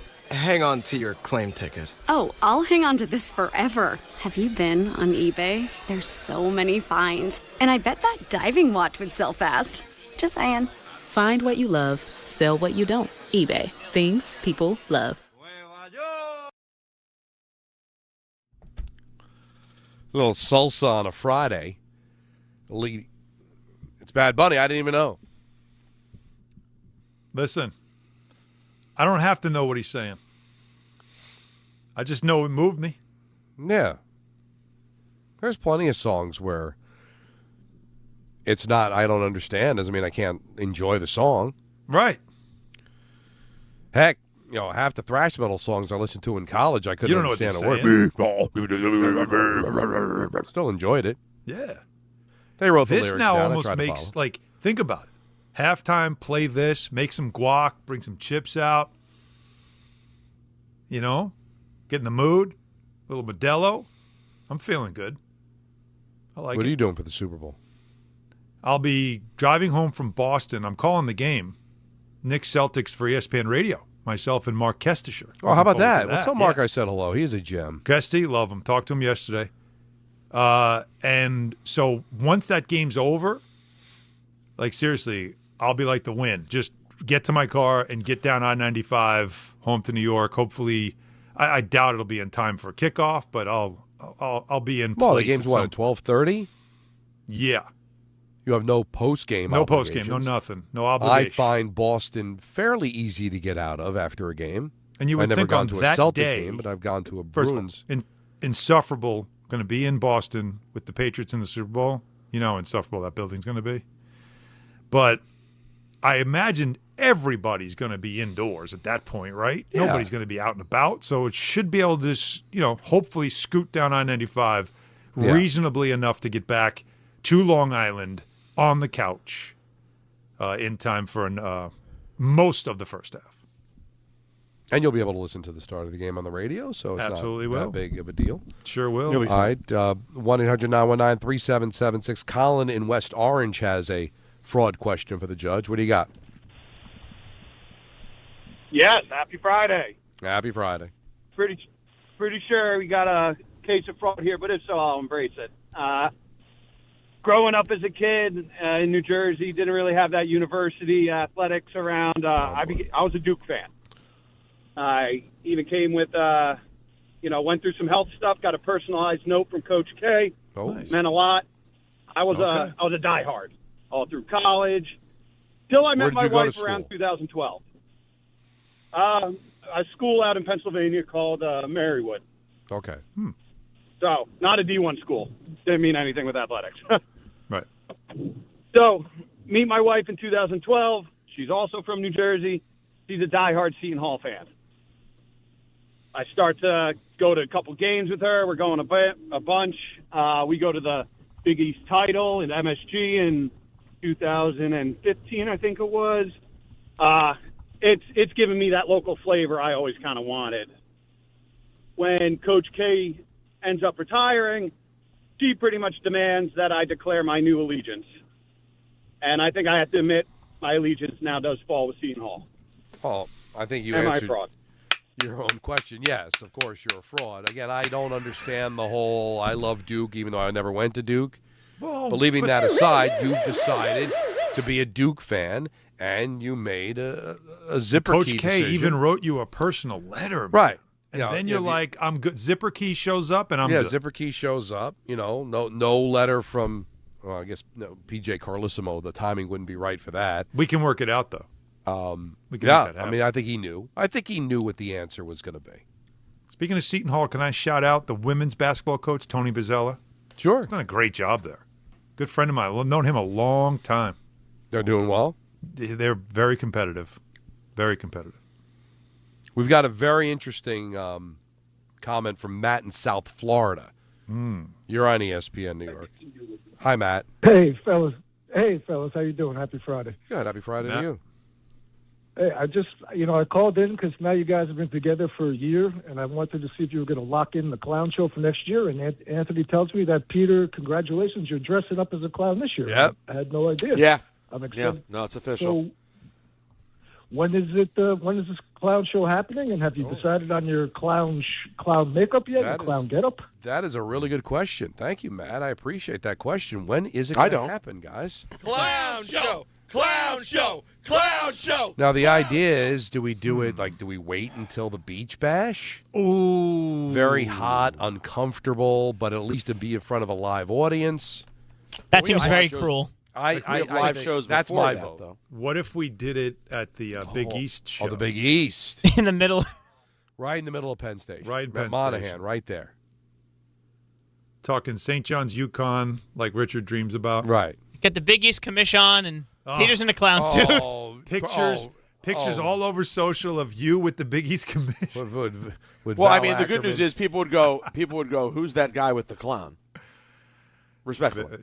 Very good. I see what you did there. I listen. I can't make the choice here. No. I think it's not up to me. I think I'll it's say got to this. be in a remote. Don't you agree, though, Peter? Yes, I agree. It should be a remote. Beach Bash feels far off to pay off the agree. football bet. I agree with that. Yes. So, don't we have two coming up potentially? We have a potential. The other one you're suggesting would be really fun. Can't discuss it, but it is one that is, I think, it's also a good possibility. Yeah, I think in some ways that may be the better fit in terms of if it's what I recall, it's us watching a game together, correct? Yes. After we do a show, yeah. I love this idea. So that combo of you get the show and then it's incentive for people to come hang at the event with us. I like this. But from a humiliation factor, which is what you want the punishment to be. Being at Moynihan right there in front of people, our fans and just passers-by to see and Richard, this. most likely. Yeah, I'll tell you my thoughts. I only have 1/3 of a vote. I think I don't know, Don. I'm feeling the other one if it happens. And is that one scheduled? Like, we'll know right if that's after. dead or not. We'll know soon, right? If that's we'll dead know or not. soon. I don't. I do because feel it's that up in could the, have because better one's potential. up in the air, and the other is the one that's not up in the air. We're locked into is the Big East, and it's in a public place. It is. It is. But so is the other one, and the other one's yeah, also but this in a is place. Listen, the foot traffic. Right, but we're talking about a train station. If we're trying to attract people to an event, and we put there your ability to take pictures with Bozo the Clown. Sorry? I don't know why we gave him a name. Well, it's just you Peter. can't get classier than Bozo. Right. I mean, Yeah, look, I just ledge. gave you a compliment. Doink, Peter. You're doink. I put you Yeah, up there. I'll be doink or dink. Or Krusty. Krusty. I didn't call you Krusty. Well, Krusty was Jewish. It may be a better That call. is true. Right. But anyway, I'm just saying, like that feels like a good draw, in my opinion. Let's find out from the pinheads if the event is happening, and then make a call. Okay. One of the best. Listen, I fell out of. It was probably 92 when I fell out of The Simpsons. But one of the great lines in The Simpsons is from Krusty the Clown, where they're talking about something, and one of the mothers goes to Krusty, don't talk about that in front of the CHILDREN. He's like, sex cauldron. That's right. Don't talk about sex in front of the CHILDERN. Yeah. Sex cauldron. All right. We'll figure it out. I vote for Moynihan just because it's a lock. Because then what if we miss the Big East and then the other one falls through? Then what? Well, no, we decide I think before. We'll know sooner. We'll know sooner rather than later. Well, won't we? I guess that's my vote. I already early ballot. I early voted. Fair enough. We'll see. All right, big 5 o'clock hour. ENN at 6. Don on Rosenberg, ESPN New York. Well, real quick, but slow your roll for a second, everybody, because I want to talk to you about this final football Friday. Because as we've all said, it's the last call for football, and FanDuel's giving you a daily profit boost every single day leading up to the big game. Today's 30% profit boost is for first quarter markets, alt passing, receiving yards, and rushing yards. So, for example, let's say you want to get down with a little Stephon Diggs. Don, who the Bills go out and get? Say it again. Tay Diggs. No, Stephon Diggs. Oh, if you think both teams will start the game off hot, maybe a Stephon Diggs touchdown, then you go over. If it's a defensive battle, maybe you want to go under. All you got to do is opt in each day and place an eligible bet to use that day's profit boost. So whether you're locking in early lines, riding your favorite props, or taking one last swing before the final whistle, FanDuel's giving everyone something extra to cheer for during football's final week. Play your game with FanDuel, official sportsbook partner of Super Bowl 60, 21 and over in Fisley Present, New York. Opt-in required. Bonus issued as non-withdrawable profit boost tokens. Restrictions apply, including any token expiration and max wager amount. See terms at sportsbook.fanduel.com. For help with a gambling problem, call 877-HOPE-NY or text HOPE-NY 467-369. 880 ESPN, WHSQ, and WCBS-FM HD2, New York. A Good Karma Brands radio station. And now let's take a look at the traffic with Brandy Scott. Thanks, guys. Not so great on the east side of town. FDR southbound, right after the Midtown Tunnel, a crash in the right lane. Delays are backing up onto the Harlem River Drive. Van Wyck southbound, they picked up that broken down car right before Linden Boulevard in Queens. Damage is done. You're not moving much from the LIE. Still the best of it's the outbound George southbound Deegan and Henry Hudson. Cross Bronx westbound just slammed from White Plains Road on through. And once you're in Jersey, you might want to stay away from the Palisades Parkway northbound. A crash over by the Alpine Lookout. Bumper to bumper there and backed up into Englewood Cliffs. Inbound George looking good for both the upper and lower decks. Outbound Lincoln already about 20 to 30. Outbound Holland close to a 45-minute ride. This report is sponsored by the New York City Department of Transportation. Speeding ruins lives. Drivers, watch out for pedestrians and cyclists and slow your turns to less than 5 miles an hour. I'm Brandy Scott on 880 ESPN New York. March the 20th of 2026, there's one place to be. And that place is pickleball heaven. Pickleball heaven. It's a pickleball facility, massive facility in Medford, New York. We're going to do the show there that day from 6 to 10. Then there's a tournament. And then after we win the tournament, Rick, we'll stay and watch some basketball with the people. Now, the worst part of all this is the name. Listen, I got to participate in Rickleball Madness. What do you want from me? You're a teammate of Rickleball. Yeah, right. You're part of the event. You're the co-headliner. If my name was Dave Pickleball, it would still be Rickleball Madness. I think that's accurate. I don't want this kind of pressure. I would prefer it be named after you. No, you don't. You want all the shine. No, I don't. Call it whatever you want. Dave's Pickleball Extravaganza. Sorry, Dave. We're still calling it Rickleball Madness. And it's Friday, March 20th at Pickleball Heaven in Medford, New York.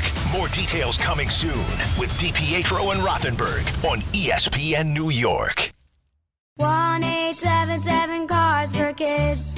KARS Cards for Kids. Ready to get rid of that old car? Donate it to Cars for Kids. Call 1-877-CARS-FOR-KIDS to reach a friendly live agent. Donation's super easy, and your car can be picked up as soon as tomorrow. Call us now, 1-877-CARS-FOR-KIDS. 1-877-CARS-FOR-KIDS.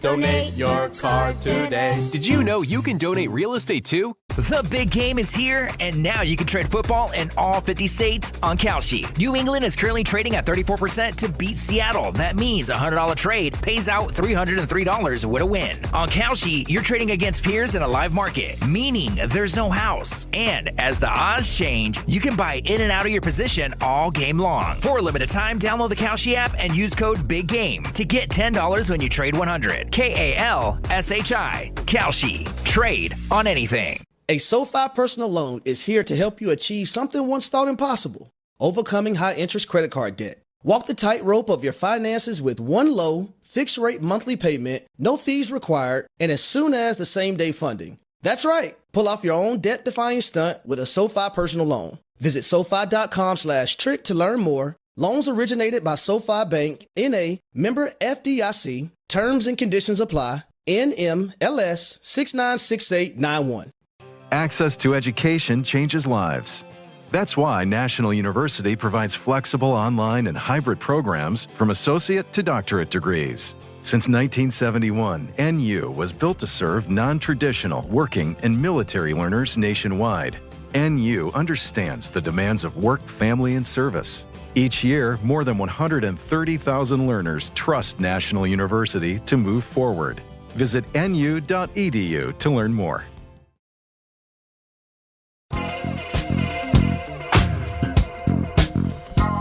Game Time is brought to you by Tullamore Dew Irish Whiskey, because when it's game time, it's Tully time. The Knicks visit the Pistons with coverage immediately following us right here on 880 at 7 o'clock. And St. John's will host UConn at MSG with coverage on 1050 starting at 7:40. Tullamore Dew, the original triple distilled, triple blended, and triple cask matured Irish whiskey. Be sure to grab a Tullamore Dew or try the new Tullamore Dew Honey during today's action. Glasses up to enjoying Tullamore Dew responsibly. Oh, yeah. We're going to get word on who's in, who's out for tonight's game between the Knicks and the Pistons, but we got a little bit of good news. As it says here, according to Ian Begley, timeline for Miles McBride to return post-surgery is 6 to 8 weeks. We know them as, of course, Deuce, per league sources. So 6 to 8 weeks is certainly not the whole season. That right? takes us end of March, pretty much, right? Yeah, which March, gives you a couple April, of weeks before playoffs, which is what you're hoping for. That's best case scenario for sure. The latest injury report. Now in about an hour, we'll probably get something more from Mike Brown in his pregame for tonight's game. But right now, Karl Anthony Towns is listed as doubtful. Right eye laceration. As you know, he had that cut. Did play through it on Wednesday night. You mentioned McBride. He's out again, and then we're not going to see him for 6 to 8 weeks. Josh Hart, that's good news. Probable. Remember, he missed. He's missed time, but he's got that left ankle sprain, so he's probable. But OG Anunoby also on the injured report as questionable. Right toe soreness.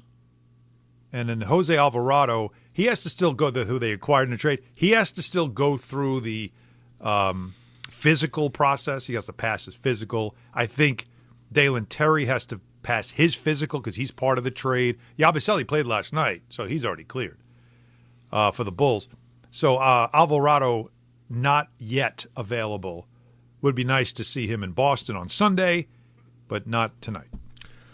So that's one of the ancillary stories on this Super Bowl Friday.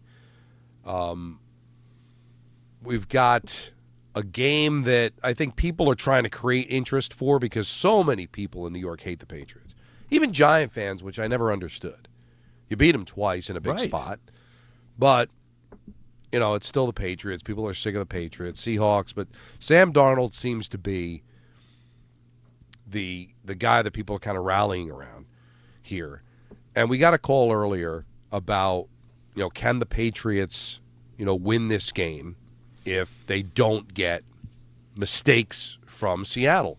And I think that's what you're banking on if you're a Patriots fan, is that Sam Darnold's going to Sam Darnold in a big spot like he did against the Lions last year, where he's just going to have a bad game. And this is a good defense. This isn't the seeing ghosts Patriot Bill Belichick defense that New England has, but it's still a good defense. But to me, that's really the only way the Seahawks lose, if Sam Darnold just has a miserable game. I don't know if Drake May is going to get off the mat here. His shoulder's not great. He has not had a great postseason. Right. After not turning the ball over, he's been putting the ball on the ground. So obviously the Patriots want to capitalize on the Seahawks' mistakes, keep it kind of a low-scoring game. I just really like the Seahawks in here. I know we've got the history of teams that are a 4.5-point underdog in the Super Bowl and how well they've done since 2007. Underdogs of 4+ points are 5-2 outright and 7-0 against the spread. And so history tells you these. It's funny how the Super Bowl was always a blowout, boring. You shut it off at halftime, and that's certainly the way it was last year. But we've seen a lot of good games, and that's obviously what you root for, is a good game. But if I've got to bet this one, and we'll go over our picks and everything at 5:45, is that this is the Seahawks game to lose.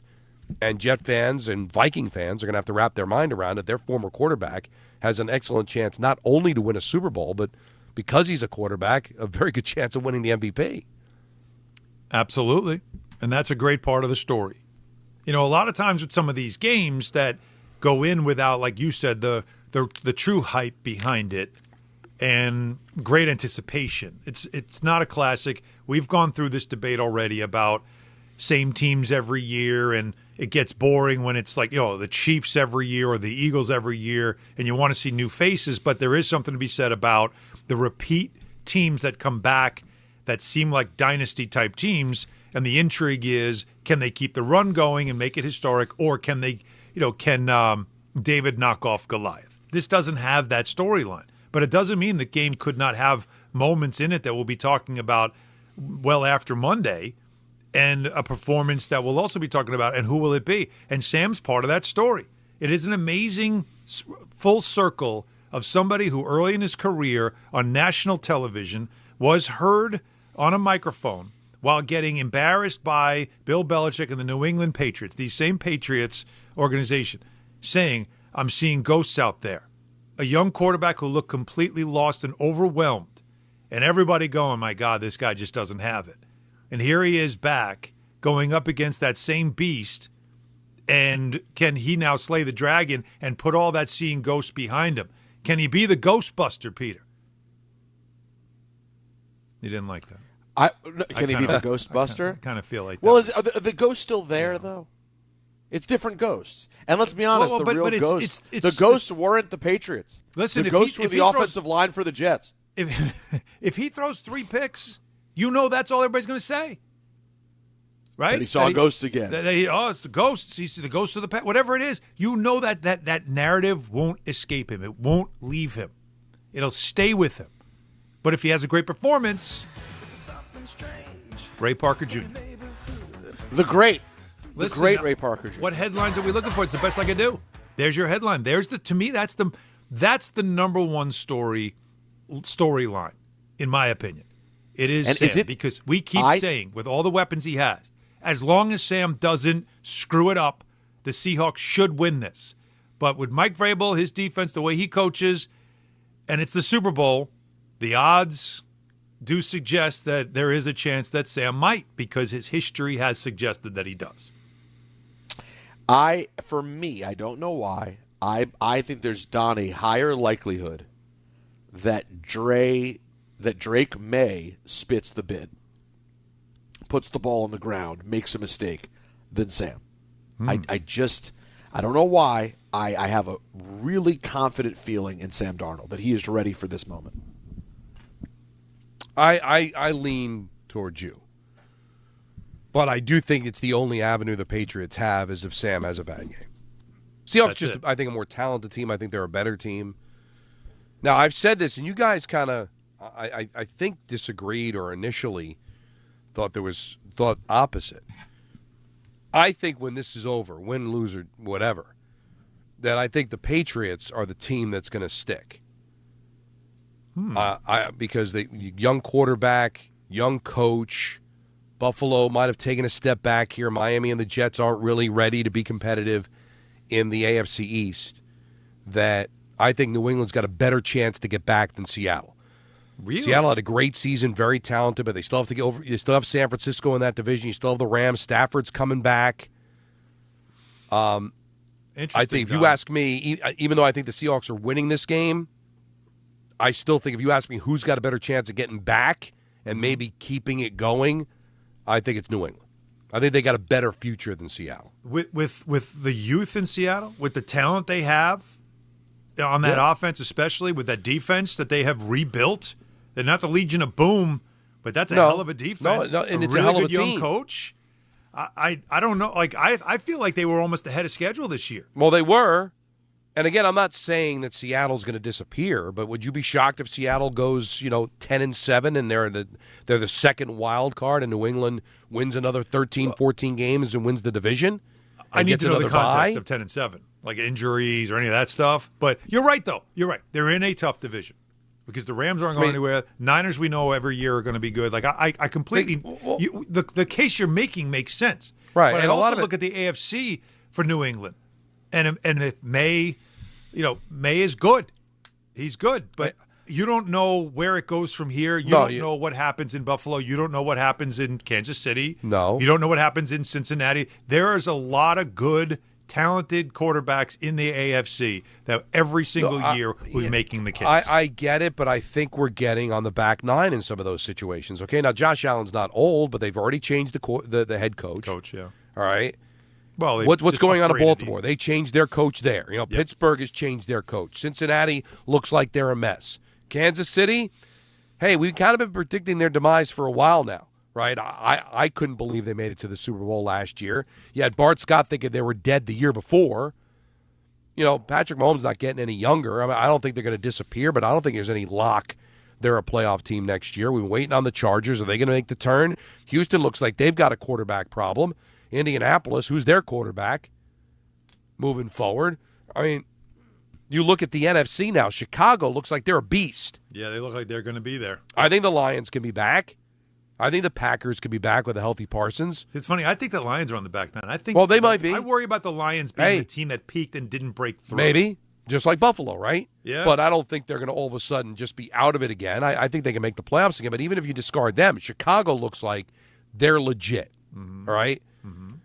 The Giants should be better. Some people think they might be a playoff team. I think they're going to start to climb back into the conversation. Eagles, Commanders, what are the Cowboys So, gonna be? why can't the Commanders, with a healthy Daniels, come right back and possibly get back to where they were as a double-digit team a couple of years ago? It's like I factor all that in when I say I think New England has a better chance of getting back, and this be the learning experience. What people are looking at, though, is the last time the Patriots started their run. They were a heavy underdog against the Rams. Now, the Rams had won the year before. Seahawks didn't, but the Seahawks are a heavy favorite just like the Rams were. Young quarterback, and we thought it was a huge upset, and it was at the time, and then you look at the dynasty and you realize, no, the Patriots are really that good. People seem to think that could be the case here with this Patriots team, and that's why they think they can maybe win this game. And if they win this game, guys, then I'll double down on what I said. It makes me But sick. I think even if they lose, I still think they've got the better chance of getting back. It makes me sick. But you're not wrong. I don't. You're not wrong. Yeah, I think there's a chance that both will be around next year, and I would bet strong money that neither's in the Final Four next year either. I think this year was a freak show. I really do. Well, that's an interesting point, Peter, too. Does the freak show continue? And just parity becomes the theme where now we're just going to go with, forget about bright futures. It's going to be a crapshoot every year. You're just going to jumble it up, and we're going to have like a 3-4 year run where there's going to be different teams in the Super Bowl every year. The dynasties are now officially over. We've reshuffled the quarterbacks. They're all young now, right? Even Sam is not old. Turnover. Yeah, there's definitely turnover when it comes to quarterbacks. We're going to see it again as well. There's only probably going to be one in this year's draft, but it doesn't mean that you'll start to see it turning over. Hey, it is like we act like New England. They're one of those teams that we're just so used to seeing, and I know that's that AFC thing, right? Where it's like it's what was it again? It was two teams. The AFC Championship game has included 2 teams.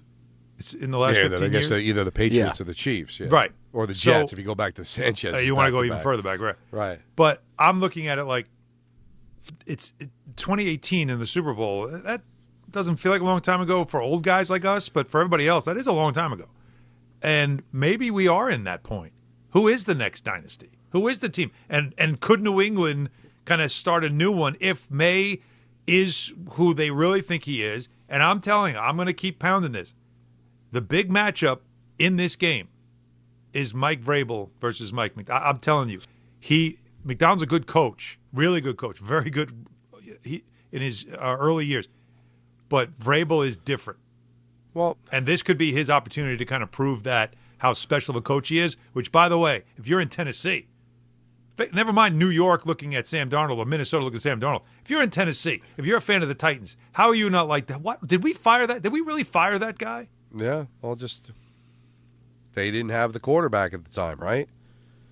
But I wonder, do we have? Listen, he won Coach of the Year, right? Are you sure? I thought it was Mike Faribault. Mike.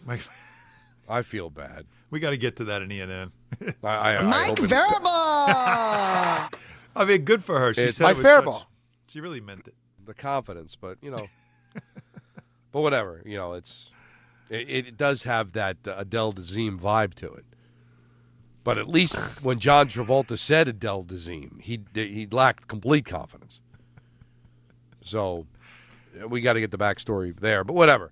Yeah. But I always wonder that it's all about Vrabel because we just know him more, right? Because he played, he had some success in Tennessee. Like McDonald came out of nowhere for most people, and so he's been very why good. Can't he be every bit as good a coach? He's been. They look at here's how you know he's a good coach. Look at his road record since he took over Seattle. Yeah, it's unreal. And when you have your team prepared on the road, that says a lot about just how good you are as a coach. And Don, you've said this. In any other sport, is coaching as critical to your success as in the NFL? No, it's all about coaching in football. So that's why I think it's a big matchup. It's a great matchup, but I just think Vrabel gets the love because there's a little bit more knowledge there.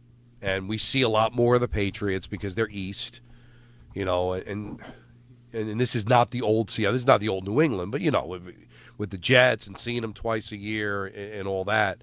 It's a great story. Both are great stories. And I hope it's a great Super Bowl. But it feels like Seattle is just the better team. But coaching and quarterback play. You've got 2 quarterbacks that one's a little bit more experienced, but Darnold has not had until this year the history in the big game.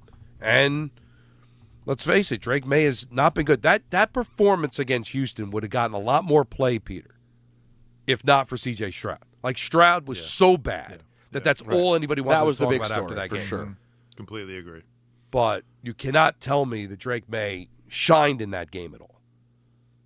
But they win the game, and then obviously you're taking on a backup quarterback in Denver, and that's not their fault. But if I'm going to analyze who's going to win the game, how do I not factor that in? And Denver really kind of gave that game away, too, if you think about, again, the bad weather. Well, the decisions by Peyton. Yeah. And then the missed field goal, And Seattle's, they had a bye, but you take a look at their wins. I mean, I really thought the Rams were going to be there. When I looked at all the inexperience with the quarterbacks, I'm like, Matthew Stafford's going to find a way, right? And Seattle got punched a couple of times in that game and got up. So they've been tested. For whatever that's worth, Seattle has been tested, especially in this postseason more than the Patriots have. But let's see a good game. 1-800-919-3776. Ton of calls to get to. Also, I got a question for the boys. Were you surprised that Jackson Dart didn't get more love for Offensive Rookie of the Year? Don't you think it's just the availability part? Hey, you were 4-8. You know, but I do that too. I do think that there is a New York bias sometimes with these things, but we'll get into that. More of your calls. ENN at 6. Don on the Rosenberg. We're hanging out with you until 7 o'clock right here on ESPN New York. It's a battle of the Big East best at MSG as 22nd ranked St. John's looks to hand 3rd ranked UConn its first conference loss of the year. Coverage begins today at 7:40 on 1050 ESPN and the ESPN New York app. Progressive knows sports brings people together, but you gotta feel bad for people who don't even get it. Some people will never know what it's like to see their favorite team's hopes decided by a ping pong ball to draft the next superstar. Or not. I mean, sure, it's silly for your happiness to hinge on the success of a 20-year-old entry-level employee, but you just can't help yourself. The stress is exhilarating. Progressive can't bring people together like the draft, but we can bring your home and auto insurance together with a bundle. So switch and see if you could save hundreds. Progressive Casualty Insurance Company affiliates and other insurers not available in all states or situations. Access to education changes lives. That's why National University provides flexible online and hybrid programs from associate to doctorate degrees. Since 1971, NU was built to serve non-traditional working and military learners nationwide. NU understands the demands of work, family, and service. Each year, more than 130,000 learners trust National University to move forward. Visit nu.edu to learn more. Hey, New York and New Jersey, Boost Mobile has an unlimited talk, text, and data plan that's only $25 a month forever, meaning you'll only ever pay $25 a month for the rest of your life. Who wouldn't want unlimited wireless when it only costs $25 a month forever? If you don't, you must be one of those people who enjoy overpaying for their phone plan. $25 a month forever is truly as good as it gets, so go online and switch now at boostmobile.com. After 30 gigabytes, customers may experience slower speeds. Customers will pay $25 a month as long as they remain active on the Boost Mobile Unlimited plan. Hey, football fans, picture this. You bet on your favorite player in the big game to score the first touchdown, but his teammate scores instead.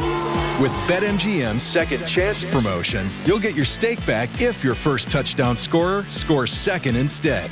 That's right. Bet on any pro football player to score the first touchdown of the big game. If you're right, you win.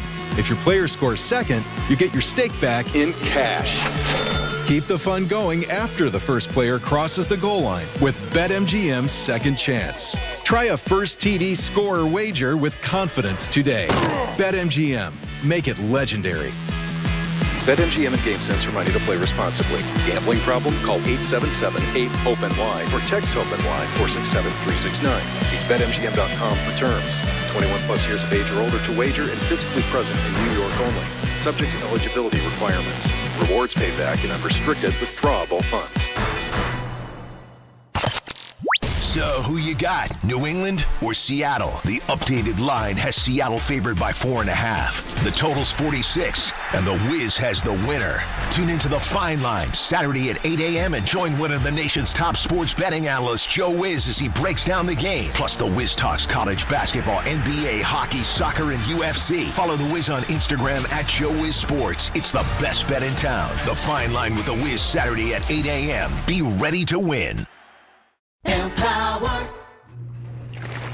After wanting one for years, Kevin is finally enjoying his new hot tub. This is the life. He worked with Empower to help him get good at money, so now he can be a little bad. Oh, no, not my phone. Oh, Kevin. Kevin's phone may be in hot water, but his finances aren't. Invest well, live a little. Start today at Empower.com. Talk about stepping up. Bang! Bang! It's time time to level up your game. Introducing the all-new ESPN app. All of ESPN, all in one place. Your home for the most live sports and the best championship moments. The electricity is palpable. Step up your game with no annual contract required. It's the ultimate fan experience. Level up for more on the ESPN app or at stream.espn.com. Sign up now. And now it's time for traffic. Here's Brandy Scott. Thanks, guys. Rough ride on the Cross Island southbound heading over to the UBS Arena and Hempstead Turnpike. Looks like a crash. You're hitting the brakes from the Bayside Marina in Queens. Picking up this accident on the FDR southbound right after the Midtown Tunnel. Still bumper to bumper there and backed up to the Triborough Bridge. Not so great on the West Side Highway northbound heading over to the outbound George. Broken down car in the left lane in the 120s. You're solid there from the 79th Street Boat Basin. Inbound George, just about 5 to 10 for the upper deck. Outbound Lincoln, your best ride at 20 to 30. Outbound Hahn, you 30 to 40. This report is sponsored by the Positive Coaching Alliance. Questions about youth or high school sports? Well, the PCA can help. It's a national nonprofit developing better athletes and better people through youth and high school sports. More info at positivecoach.org. I'm Brandy Scott on 880 ESPN New York. When it comes to meat and seafood, selection matters, and no one beats Wild Fork Foods.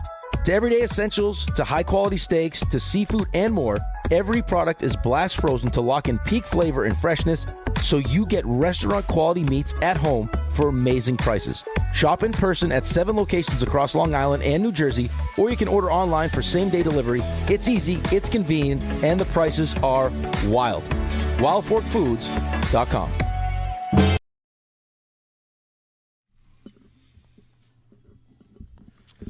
There we go. Just more Bad Bunny. Getting us in the zone, baby. He, of course, is doing the halftime show for the Super Bowl. We got our picks coming up next. ENN at 6 o'clock. Full vehicle till 7, and then it's the Knicks and the Pistons from Detroit, as they say up in Canada. Detroit. But let's get back to the busy phones at 1-800-919-3776 and talk to Joe in Chappaqua. You're on ESPN New York. How are you, Joe? Hey, guys. Thanks for taking the call.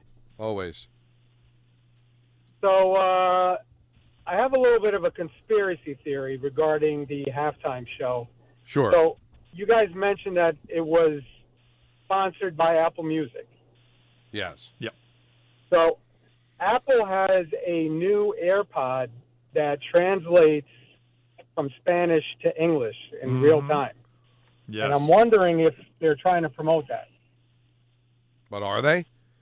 Like, are they I don't know. promoting buy this people product? this?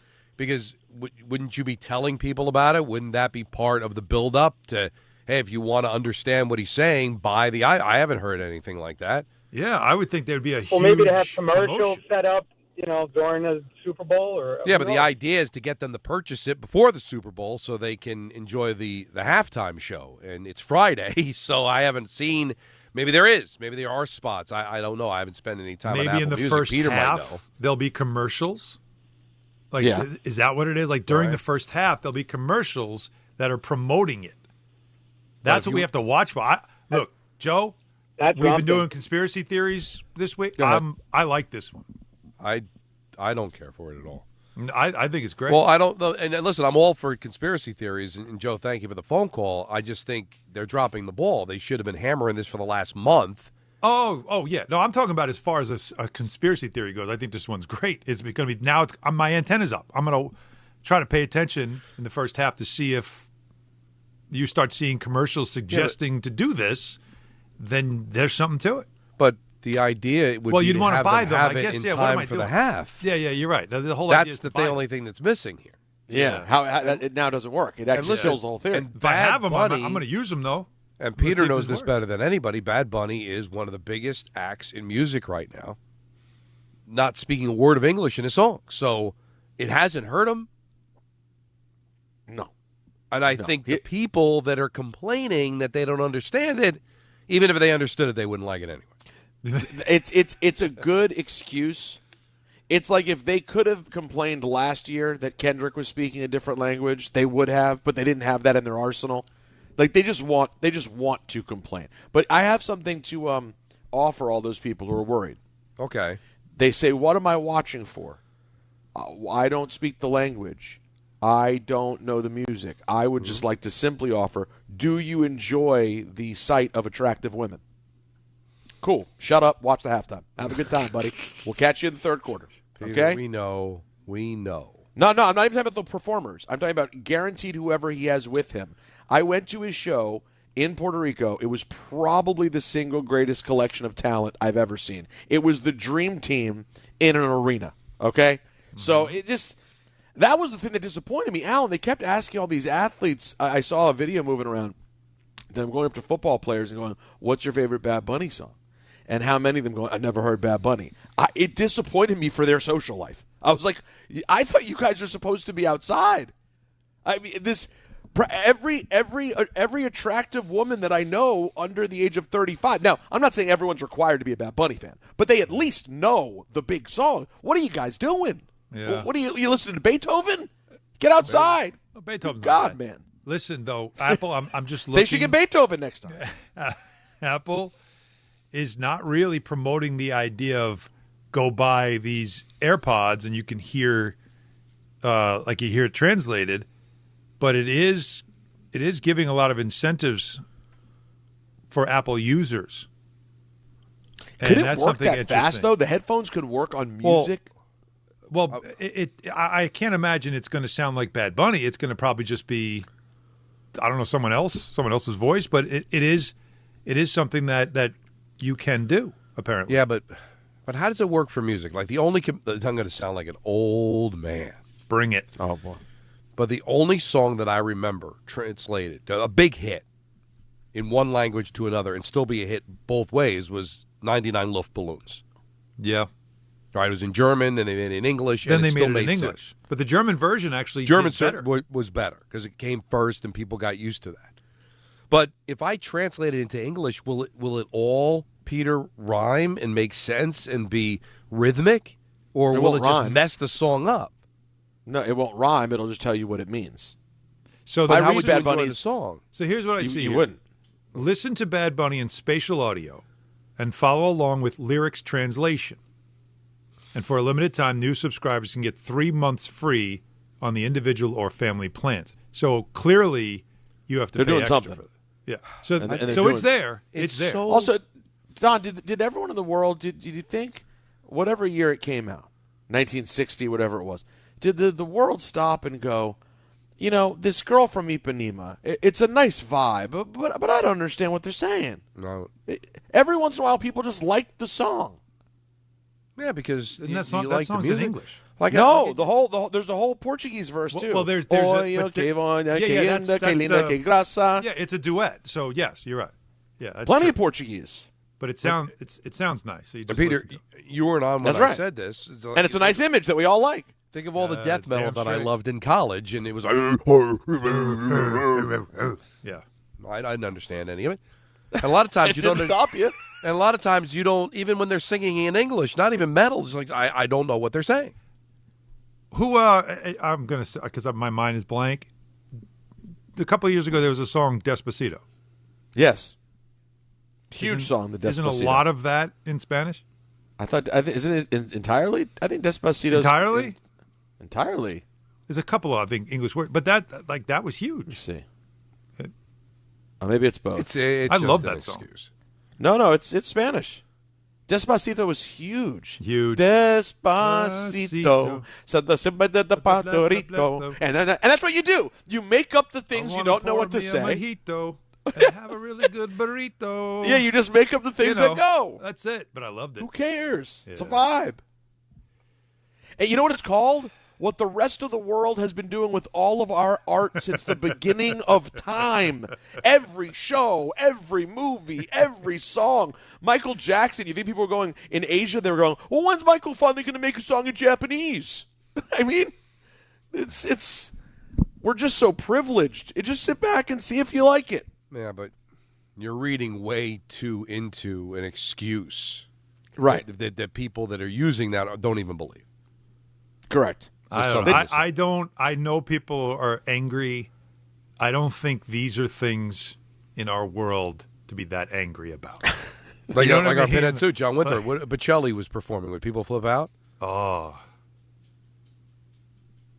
What a great song. I mean, if it's only that song, I'm good. I'd love it. I mean, well, if it's more than that, though, then what you're doing is napping. Grab yourself a snooze, respectfully. Well, it's halftime. We could use probably a little bit of a little break, a little cool out. Break, a little siesta. Oh, I see. I did it. I'm a bad guy. I said siesta instead of rest. I don't understand what that means, Alan. What are you trying to do? Oh, wait, Alan, siesta? Can we get a host that speaks English, Peter? For God's sakes. No me gusta. I can't believe you did that. And also, is anybody having no one's having tacos, no one's having guacamole during the game. No one's going to be eating Latin food of any sort. Just hot dogs and ketchup. That's all I have. I'm just having hamburgers and hot dogs like a real That's all we American. have. I have freedom fries. With a shot of freedom fries. I'm old enough to remember, really? No mas? He had to say no mas? Oh, God. Couldn't you say no more? Didn't understand him. It's our sport. It's boxing. It's not boxeo. So it's only one of the biggest quotes in the history of boxing. It's great. I have a hunch that the people who are upset about Bad Bunny are not going to be super dialed in to the World Cup this summer in the U.S. You think? You sure? I have a hunch that the international vibe of World Cup ain't their cup of tea. Are they watching the Olympics this week? Probably not, I suppose. But then again, we might be on the same page there. All right, let's go to Jay in the Bronx. You're on ESPN New York. What's up, Jay? Hey, what's up, guys? So, a real practical thought in terms of the Bad Bunny, and I'm Latino, so, for me, it really didn't register because I really just feel it's the NFL reaching a community that's at arm's reach, the Latino community. Been in this country now for close to a century. It's to me, an obvious move. Opera's been enjoyed for years and decades. I think somebody intimated that just now. Dancehall reggae has been huge in the urban community. I could barely understand what they're saying, but the rhythm is amazing. So I don't really know where all of the outrage is coming from. Oh, you know where it's coming from. It's what he said during the Grammys. You can what enjoy he said music without knowing what's being said. Jay, what he said during the Grammys is what got everybody upset. No, they were upset before that. But there are people who had no idea, and then they saw the Grammys. Oh, that's the guy that's doing it. Because most of the people, when they saw Bad Bunny was going to be performing at halftime, had no idea who he was. And then all of a sudden, he starts getting a little bit more into their purview because they see the Grammys. The fact is, listen, it's not even about that. It's not the NFL trying to reach the Latino community. He's one of the biggest acts in music. It's one of the biggest moments in our country. And they teamed him up. I really don't think any other statement than that. He is a humongous act, and they only have humongous acts play at halftime. Yeah, right. That's really it. That's it. That's the only thought. Here's what we are as Americans. We are classic overthinkers. Classic overthinkers. Everything has to have some ulterior motive. Somewhere there's somebody twisting his mustache going, we're really going to get him with this one. You know what I mean? Like that. Sometimes it's not. Sometimes it's as simple as what Don's just saying. It's like, hey, who can we get? Well, this guy's the biggest act in the world right now. He's huge.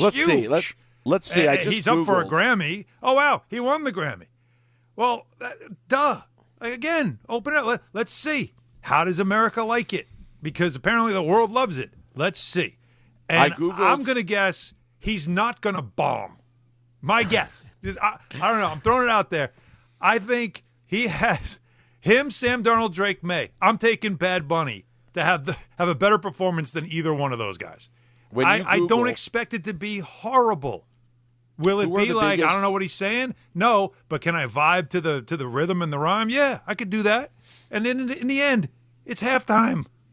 Relax. When you Google who are the biggest artists in the world, the AI overview will say, based on 2024-2025 streaming data and global IFPI rankings, the 5 biggest artists in the world right now are Taylor Swift, Drake. Already done. Drake, not going to be doing it after last year. The Weeknd, already done it. Also already done it. Billie Eilish, probably not the vibe for the Super Bowl. Not sure we're going to see her there, no. And Bad Bunny. All right, so just there you go. Check the box. How's Taylor not done it yet, though? Let's be honest. I'm sure they went to her this past couple of years. And she's also.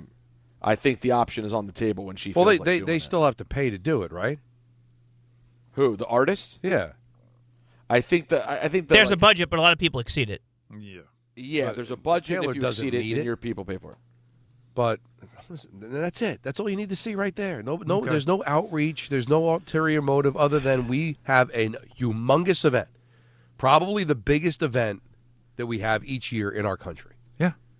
And we have a halftime show, and only the elite of elite can perform in it. And guess where Bad Bunny is right now? Yeah. The elite of top the elite. five. The statistics tell us that he is. Don, William, very interesting. All right. What do you got, How are buddy? you guys doing?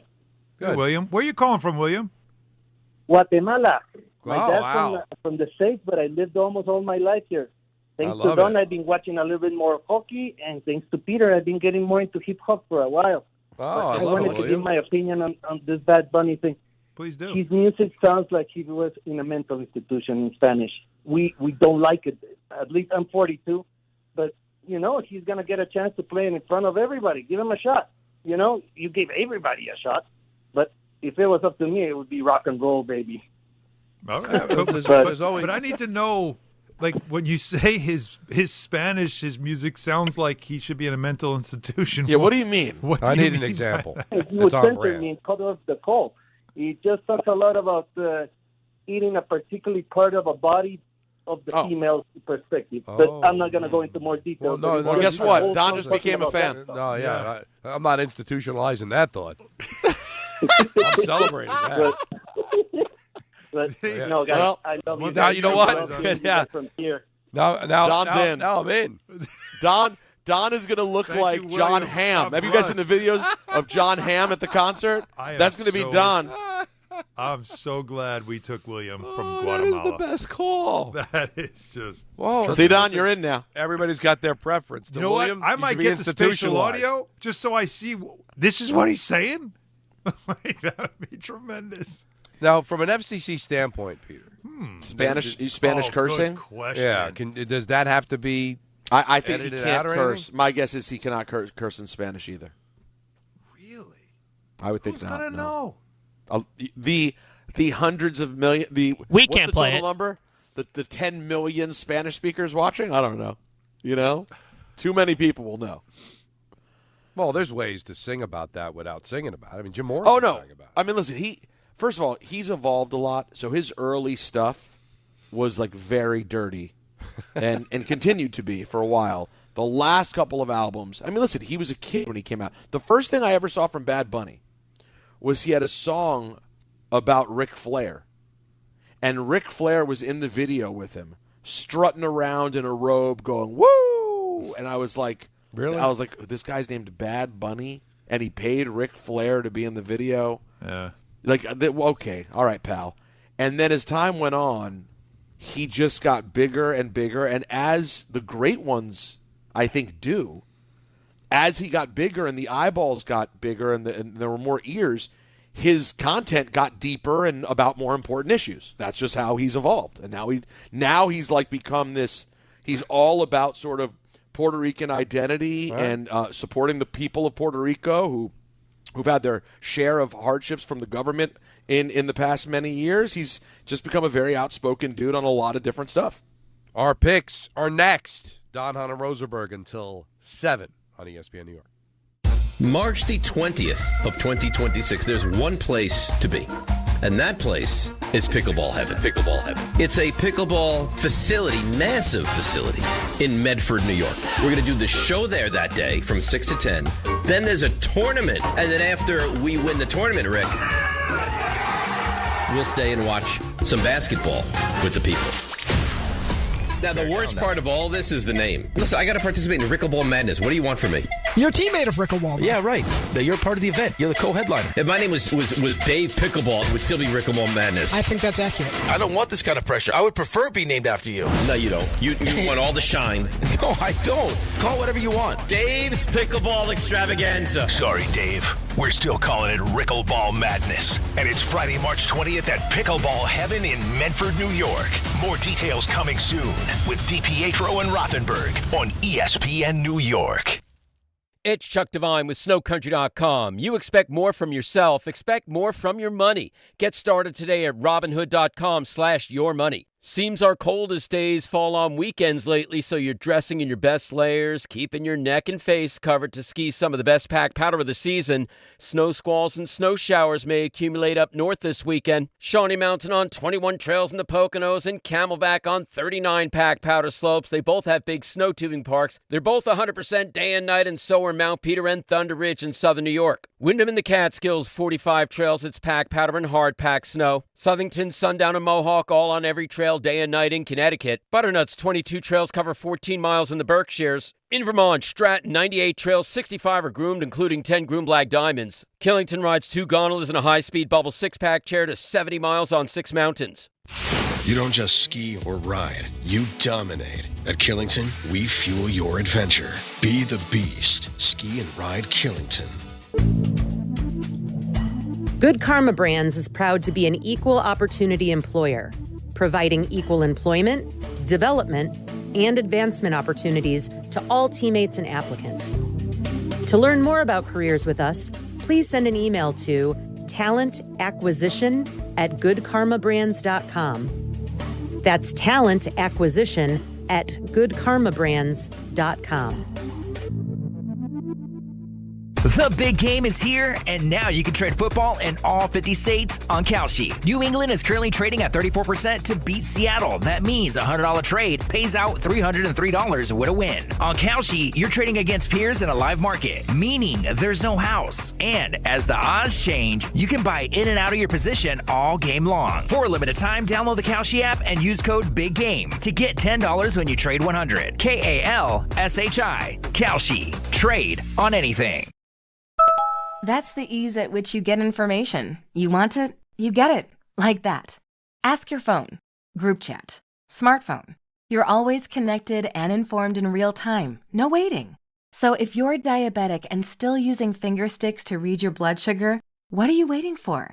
Knowing your blood sugar levels instantly is important for managing diabetes. Call US Med at 888-665-0696. To learn more about continuous glucose monitors, a real-time instant method to track your blood glucose, US Med is an approved provider for Medicare and over 1,000 private insurers. And the best part? Call 888-665-0696 and we'll give you a free insurance benefits check today. So call 888-665-0696 today. That's 888-665-0696. And manage your diabetes as easy as... NBA fans don't just watch the game, they live it. So stream like you're courtside with NBA League Pass, your ticket to all the action. Watch your favorite team shine and catch the league's brightest stars and rising stars at the same time with multi-view on your favorite devices. From the plays you can't believe to the most live games and the drama that comes with it. If it happens on the court, it's happening on NBA League Pass. Only select out-of-market games available. Blackout restrictions apply. Additional charges and other conditions may apply. Visit NBA.com/subscriber agreement for full terms and conditions. The post-crib assembly press conference brought to you by Progressive. Michael, you had some trouble putting the crib together today. What went wrong? You know, those instructions can be tough, and, well, you saw the outcome. Were you upset when your wife pulled you and called in the backup? No, I mean, the baby needs a crib to sleep in, so whatever it takes. You've got a changing table to put together next. It's got a lot of drawers. What's your comment? You know what? We're done here. Like it or not, sometimes you need a backup. That's why there's Progressive to protect your home and auto. Progressive Casualty Insurance Company affiliates and other insurers. Not available in all states or situations. Whether you're building a single roof or a successful roofing business, roofing contractors like you need the right tools for the job, and software is no exception. Service Titan is on a mission to be the most powerful software platform for the trades, with purpose-built technology proven to maximize revenue, streamline operations, and deliver 5-star customer experiences. We are taking roofing companies like yours to the next level and beyond. Service Titan. We are built for this. See what we can do for roofers at servicetitan.com. What's the game called? Football. These are the Don, Hahn, and Rosenberg Pro Picks. That's football! Now, very good job out of Alan and Peter on championship weekend as you guys swept the board. As both of you had the Seahawks and the Broncos and won. Both had 5-point weeks. I had just a 2-point week because I went the Rams. So I finished the season with 87 points with a record of 38-28. Allen, 71 points, a record of 31-35. Not bad. And Peter, Couldn't get to 62 points Oh, God. With an abysmal record of 26-40. Oh, my unbelievable. So they're really, unless we were just going to sit there and have like 20 exotics, it's over. And Peter's going to wear the clown suit, and it's just a matter of when we decide to do it. I wanted to get to 500 so bad. Man. So this is just a straight three-point play. It really doesn't matter at this point. Okay. Super Bowl 60 in Santa Clara, and the Patriots are getting 4.5. I've been saying it all week. I love the Seahawks. I think they've got more weapons. I think they've got right now the quarterback that's playing better. And I think Seattle is just better battle-tested. In a tougher division, a tougher road to get to where they needed to get to, including a huge win over the Rams where they faced adversity, got punched in the face a couple of times, and still overcame it. So I'm not going to say it's a blowout. 4.5 doesn't suggest that. It's going to be a one-possession game.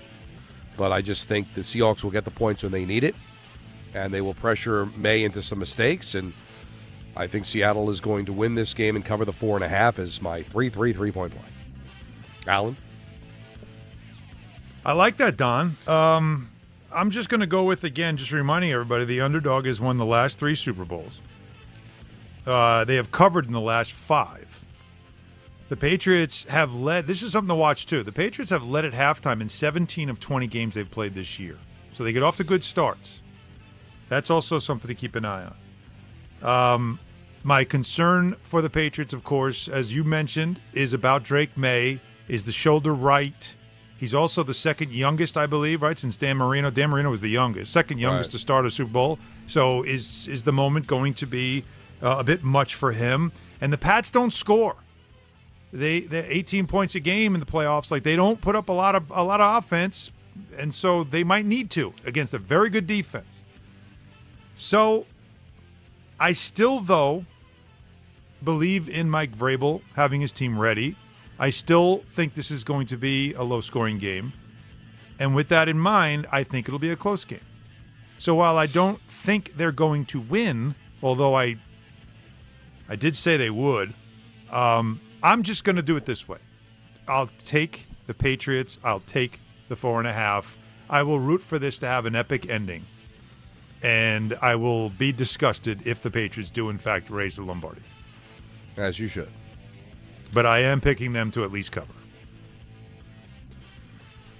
You know, I feel bad because Jake went around yesterday trying to get our picks for the graphic. Right. And I hadn't done the work yet. Oh.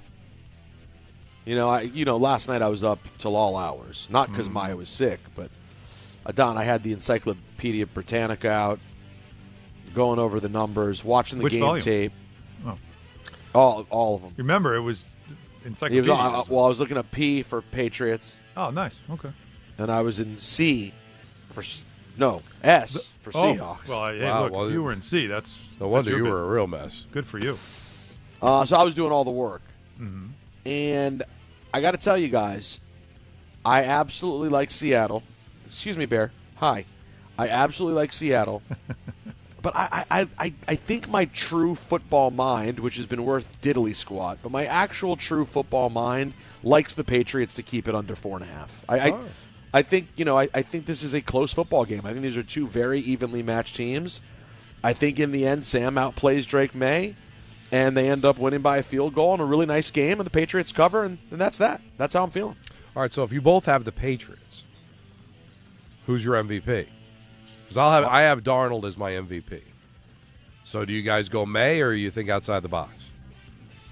I still have Seattle winning. So I still have Seattle winning, and Sam as the MVP. Okay. JSN. Difference maker. Well, Not mad at that. Yeah, he won last night at the NFL Honors, and then turns around and gets himself a Super Bowl MVP, huh? Why not? Could be the guy. Could be the difference maker. I mean, he's had a fantastic season, so why not? Well, those are our picks. And I guess do you think there'll be any controversy on Monday about the halftime performance? Or will it be much ado about nothing? I'm going to go with that. I'm going to say, hey, Bear, I'm going to go with much ado about nothing. I think it'll be one of those where some people will say, that they didn't watch. Some people will say that it was fine. I don't think it'll be something that we're all just either clutching our pearls or raving about. My opinion. I think I'm going to go with there's more positive than anything, and there are more people who watch out, Bear. Uh-oh. Oh, good God. There are more people who come away saying, I got to tell you, that Bad Bunny. I think that we're going to get more of that than you expect. Although, like I said, I wouldn't rule out that he does something edgy enough that the people who are already apt to not like him, they go, oh, my God. Yeah. Go, Ethel, pass the nachos. I don't want to watch another second of this. Ethel! It could happen. Ethel! What would Archie Bunker say after watching that? If it wasn't bad, if he realizes that wasn't so bad, give me a little Archie Bunker. What would he do there? Well, I don't do an Archie Bunker impression, but you mean in terms of the merit of it, like if he didn't do anything political, if Bad Bunny doesn't say anything political, if he doesn't dress up like a woman, these are all things that are on the table of things he could do. And you would consider Kendrick was edgy last year. Yeah. Yes, edgy, but you wouldn't get it if you didn't know to get You'd have to know. And that's the thing, is there was a lot of things that would left people going like, I don't know what I just watched. You forget. There was a lot of people that after that performance was like, I don't know what I just watched there. And then there were people who didn't even like it and spent the next 3 days breaking it down until they did like it. They're like, actually, that was amazing. People who love Petty. Well, listen, you had to do something because the last thing you wanted to do was break down the game. Oh, yeah. So hopefully we have a better game and people won't have to go in that direction. Those are the picks. All ENN coming up next. Don Rosenberg until 7 o'clock, and then it's Knicks basketball here on ESPN New York. The final Football Friday. And as we've said all week, it's the last call for football, and FanDuel is giving you a daily profit boost every single day leading up to the big game. Today's 30% profit boost is for first quarter markets, all passing, receiving, and rushing yards. Well, the Patriots established the run early and get Stevenson over his first quarter rushing total. All you have to do is opt in each day and place an eligible bet to use that day's profit boost. So whether you're locking in early lines, riding your favorite props, or taking one last swing before the final whistle, FanDuel is giving everyone something extra to cheer for during football's final week. Play your game with FanDuel, official sportsbook partner of Super Bowl 60. 21 plus and physically present in New York. Opt-in required. Bonus issued as non-withdrawable profit boost tokens. Restrictions apply, including any token expiration and max wager amount. See terms at sportsbook.fanduel.com. For help with a gambling problem, call 1-877-8-HOPE-NY or text HOPE-NY. That's 467-369. And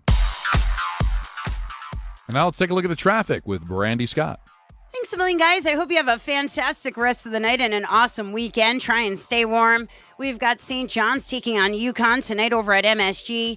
Tip-off still a couple of hours away, but the way things are looking, your best ride into Midtown, definitely going to be mass transit. Otherwise, avoid the east side of town. FDR southbound just jammed heading over to the Midtown Tunnel. We had an earlier crash still backed up onto the Harlem River Drive. No relief on the Cross Island southbound accident over by the UBS Arena. Packed there from the Bayside Marina and Queens on down. Slow crawl on the West Side Highway northbound heading over to the outbound George. Still have this broken down car in the left lane in the 120s. Traffic is backed up into the 60s. Inbound George, stick with the lower deck if you can. Upper level about a 10 to 15 minute ride. Doing better at the outbound Lincoln. That'll run you about 10 to 15 minutes. Outbound Holland will run you about 20 to 30. I'm Brandy Scott on 880 ESPN New York. Everyone needs to take care of their mental health, even running back Bijan Robinson. When I'm on the field and feeling the pressure, I usually just take a deep breath. When I'm just breathing and seeing what's in front of me, everything just slows down. It just makes me feel great before I run the play. Just like Bijan, we all need a strong mental game on and off the field. Make a game plan for your mental health at loveyourmindplaybook.org. Love your mind. Brought to you by the Huntsman Mental Health Foundation, the Arthur M. Blank Family Foundation, and the Ad Council. 1-877 Cars for Kids. KARS Cars for Kids. 1-877 Cars for Kids. Donate your car today. Call 1-877-CARS for Kids to reach a friendly live agent. Donation's super easy, and your car can be picked up as soon as tomorrow. Call us now. 1-877 Cars for Kids.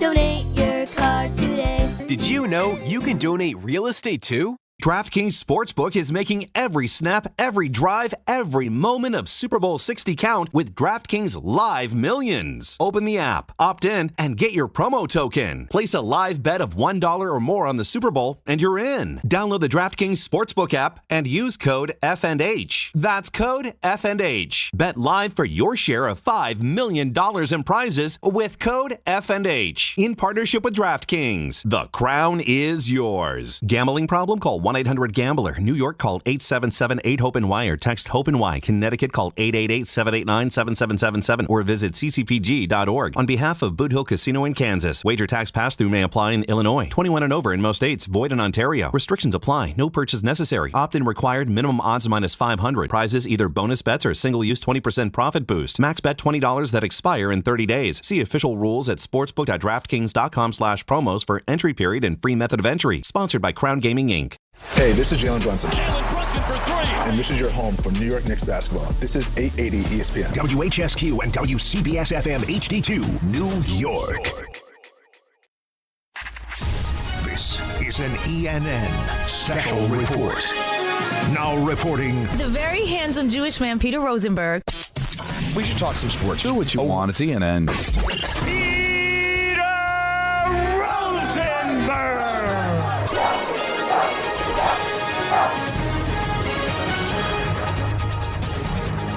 Hi, everyone. How you doing? Great. Welcome to ENN. Ray-Ro. You ever watch YouTube? Brought to you by Ramsey Mazda. I'd like to start off by saying good evening to Alan and Don. You asked for it. I asked for it. I got it. Toyota. You remember those commercials? Oh, yeah. I do. I said it. I don't know. I Peter. still say. I don't know if Peter remembers it. Oh, I say that all. I said on the show. No one ever sells it. I'm a big ask for it. You got it, Toyota guy. Oh, I didn't know that. It's built into my brain from when I was like 5. Remember those? Let me say good evening to Don. God, I'm gonna maul May when it comes. I said something else. I guess it can't be regurgitated. Oh no, it can. Good evening to Don. As cold as this winter's been, I'm gonna dry hump May. Tell me I'm not in the majority with that. I mean, everybody can't wait for May. April's even going to get and May. A grope. April may feel like February. So April to the stage. One of the great underrated Simon and Garfunkel songs. April Come She Will. Ooh. Do you know it from The Graduate? It's a great song. How does it go again? Yeah, no. April Come She Will. Yeah. Oh, she will. Really? All right, let's say good evening to Alan and myself. Despacito. Puerto Rico. And I don't know what to say. Mojito. Have a really good burrito. That's how you know he's made that dad joke in real life. Dude, sang in the car many times. Yeah. And Dad. No. Just by yourself. Yeah, dead silent. Not even a response. Yeah, that's eye roll. Good evening to Alan. I don't have to know what he's saying. I just know it moved me. Yeah. Good evening to myself. I mean, it's a face that was designed for punching.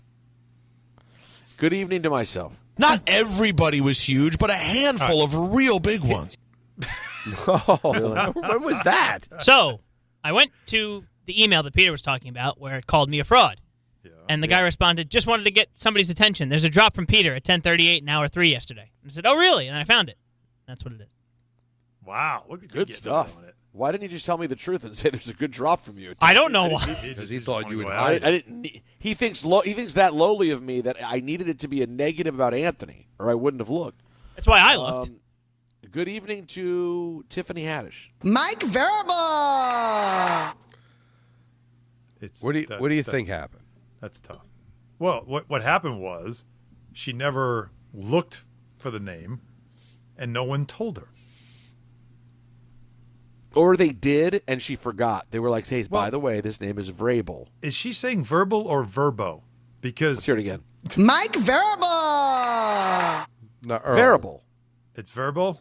If she has a Verbo commercial on Sunday, we know why. Yeah, his name is VR. There's not many other VR names and words other than like Vroom. Well, she's saying she's trying to pronounce it like the way it's spelled, sort of, but she's adding a vowel. She's saying Mike Variable. Yeah. Well, And she speaking said of it the with NFL, such confidence. Speaking of the NFL honors, let's hit you with some of the awards. You have Matt Stafford as your MVP. Well deserved. Expected. And he announced he's coming back as well. How about that? Mm-hmm. How do you like them apples? The aforementioned JSN, Jackson Smith and Jigba, Offensive Player of the Year. Oh, well, how did Drewski say that? I don't think we're going to play that one. We are not. Only one person can say it. Don't want to do that? What happened? It was bad. There was an incident. Oh yeah, there was. I think that was intentional. I think his was definitively intentional though. And who said this? Drewski. You know. That doesn't help Don. He's in a million commercials. If you saw him, Don doesn't know who Drewski is, but if we sent a picture of Drewski from one of the commercials, I was like, he'd why go, would "Oh, Teddy that guy." Bruschi do that? Yeah, But Brewski and if you're Drewski. the NFL, is this what you want? You're at trying your too hard, bro. awards? Seriously. But this is your award. These are It's- significant awards. Why would we want to make a mockery of that? Like you could do this in other places, even in the monologue. But when you're announcing the winner, come on. You might as well have people who are capable of just doing it. Now, who Or is just this make guy sure again? whoever's doing it. Who is the guy again? Drewski. Yeah. And I'm supposed to know him. Why? He's an famous influencer? for being funny. Yeah, he's like a social media comedian. He was And on he's also the in T-Mobile every commercial. Yeah, that It's all T-Mobile over. commercial. Can't miss. Yeah, he's now turned into a verifiable sort of. I'm giving Don a pass on this one. Really? I'm not asking for one. I know you're not. I'm giving it for those two. I'm not beating him up. I'm just telling him he went from being social media guy to now he's on TV. You know him from TV. So I would know him if I will saw. say it's a lot. Someone send a picture from a commercial of Drewski to Don. Let's see what he says. Yeah, but it's a lot. That- I will admit, like Don is in a better place because he is not sure who this Okay. is, whereas I feel just overwhelmed by the amount of Drewski. Too that much I Drewski. see. But this is what I do think the NFL wants to try to be relevant. And I get it for the Super Bowl. They've made the Super Bowl in the halftime show where you have to go there because it's become so big. You've set a standard now you got to match every year. But now sometimes I just think they're just trying to be too hip and too relevant, and it's like when George Bush Sr. was trying to be relevant during the 92 election, and it was like dropping Boy George. It's like, dude, you're 8 years late on that, man. Don't try. Don't try.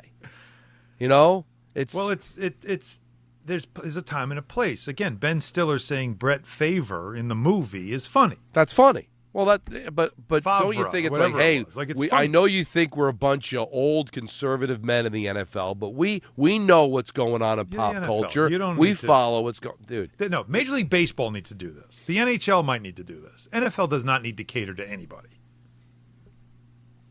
That's what I don't get about it. But anyway. I guess though, from the standpoint of these shows, though, you want the shows to be entertaining. You don't want it to feel like a funeral. But maybe you also just like funeral. It's awards. Yeah, see that, but it's a celebration. Alan's right. When the NHL's got, what was it, Machine Gun Kelly, whatever the guy was that performed at one of the stadium series games. Like, you got to do whatever you can to get some eyeballs to the set, right? Yeah. Baseball too, whatever they're trying to do during the World Series with Dodgers Yankees.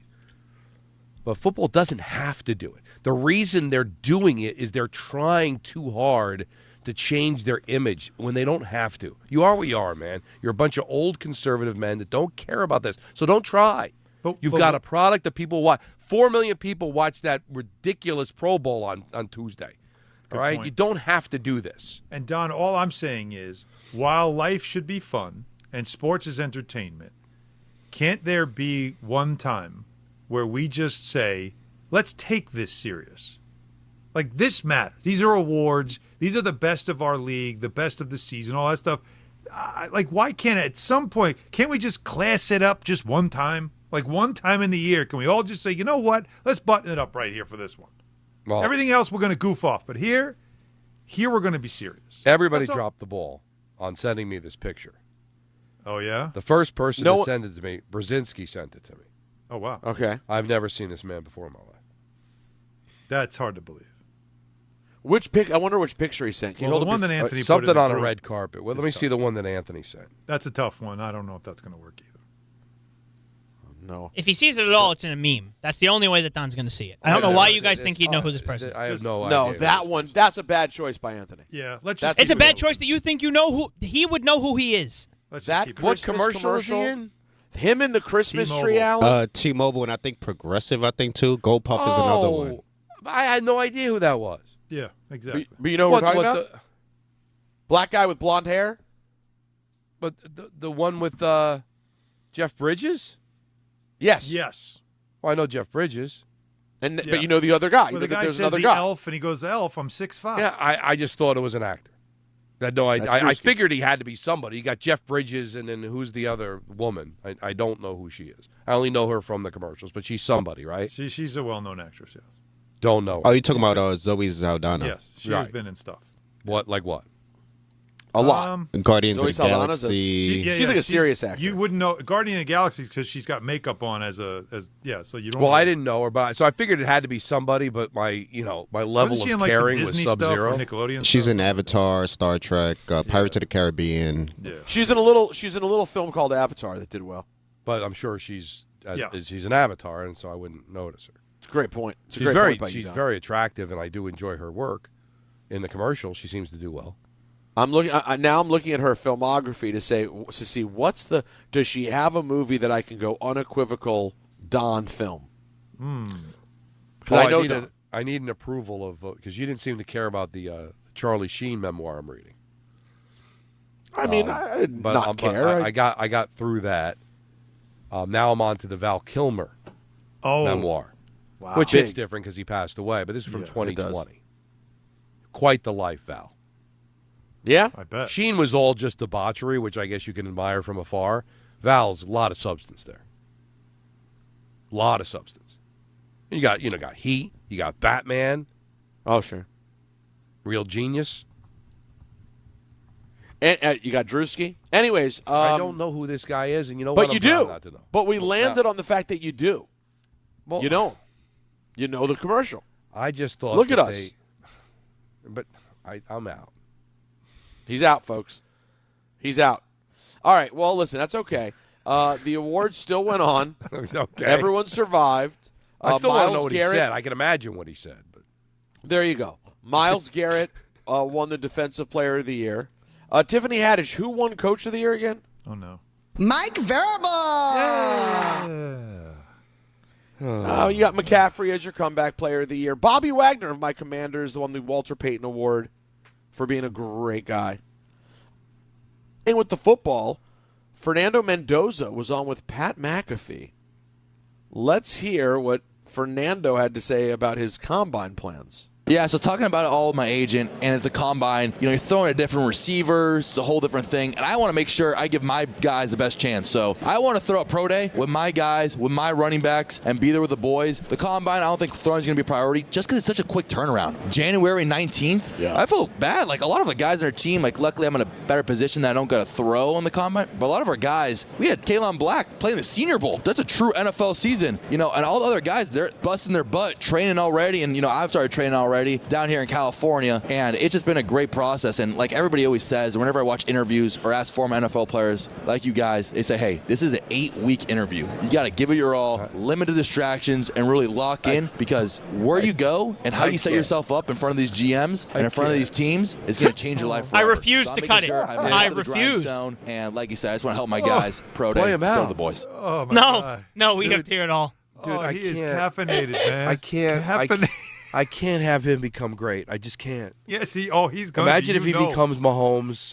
He's going to be great, Don. You know what? That might what finishes me with football. He's going to be sitting next to Mike Greenberg talking football 15 years from now when his career's over. He's going to be breaking down play. You could hear it. He loves football. Oh, he and loves football. He can go. He should go to the Giants. They love football. Dude, it's a lot. The air comes out of the balloon when But man, good for him. They're going to interview him at the draft. And there's going to be picks you hear in the background. He's still going to be talking. He's not wrong, though. He doesn't need to throw. No. I won No, the national I get it. championship. I don't need to and throw you know what? this You could have just yo-yo said thing that, you're but doing. You think? First of all, he's going number one. Do you think the Raiders are like, we're passing because No, and they shouldn't. And the guy wouldn't shut up. Like I a can't draft this great guy. kid. But you know what? Like Patrick Mahomes is a great guy. But like I'm good. And listen to the way he talks. Yeah, are we going to be like, the Raiders are going to win like 3 Super Bowls in 6 years? This guy's going to be doing commercials. We're going to be like, dude, I can't. I just can't. Mute. I'm going to be watching games on mute. Just you might hear him. You might hear his cadence.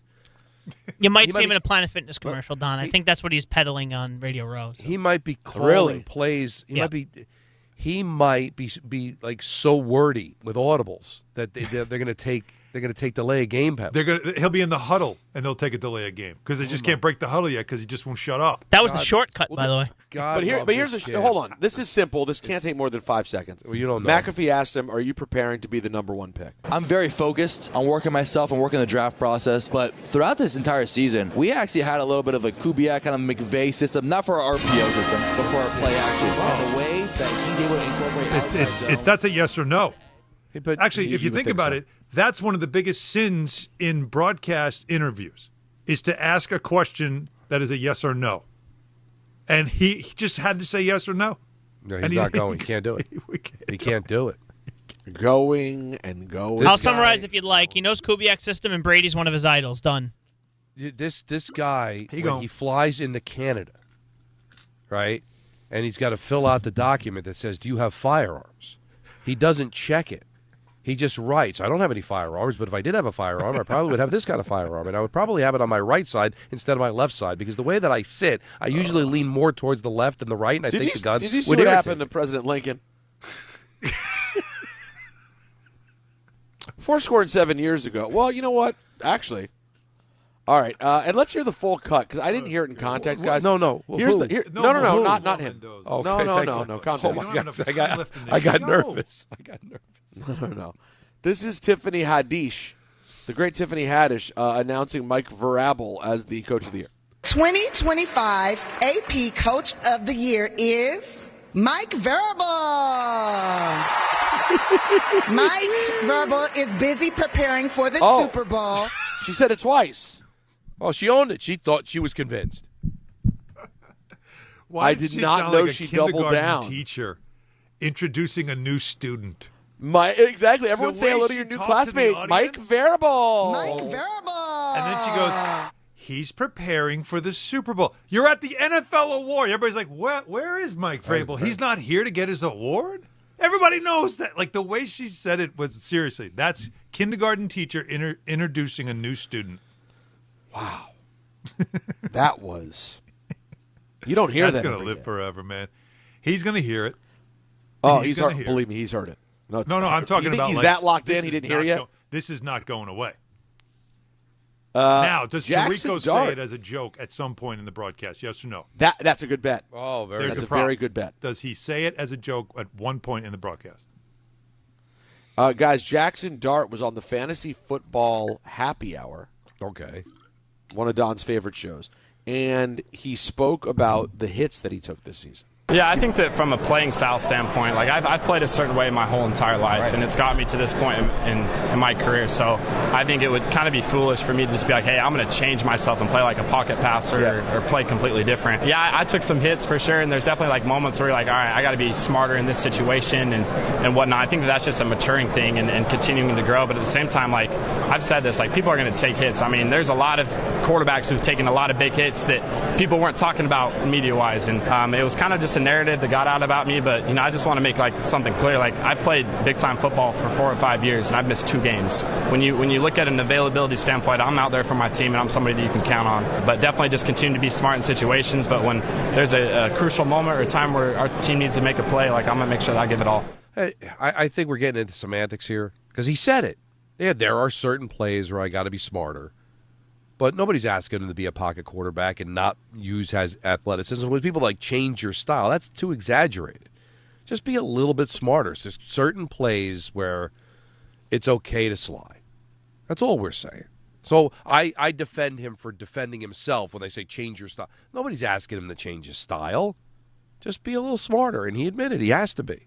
And he's right that the narrative kind of took on a life of its own especially because it's in New York. People needed something to talk about, and that became an easy topic to discuss because with that team last year, there was really, Anthony, there was nothing to talk about with the Giants last year. Nothing.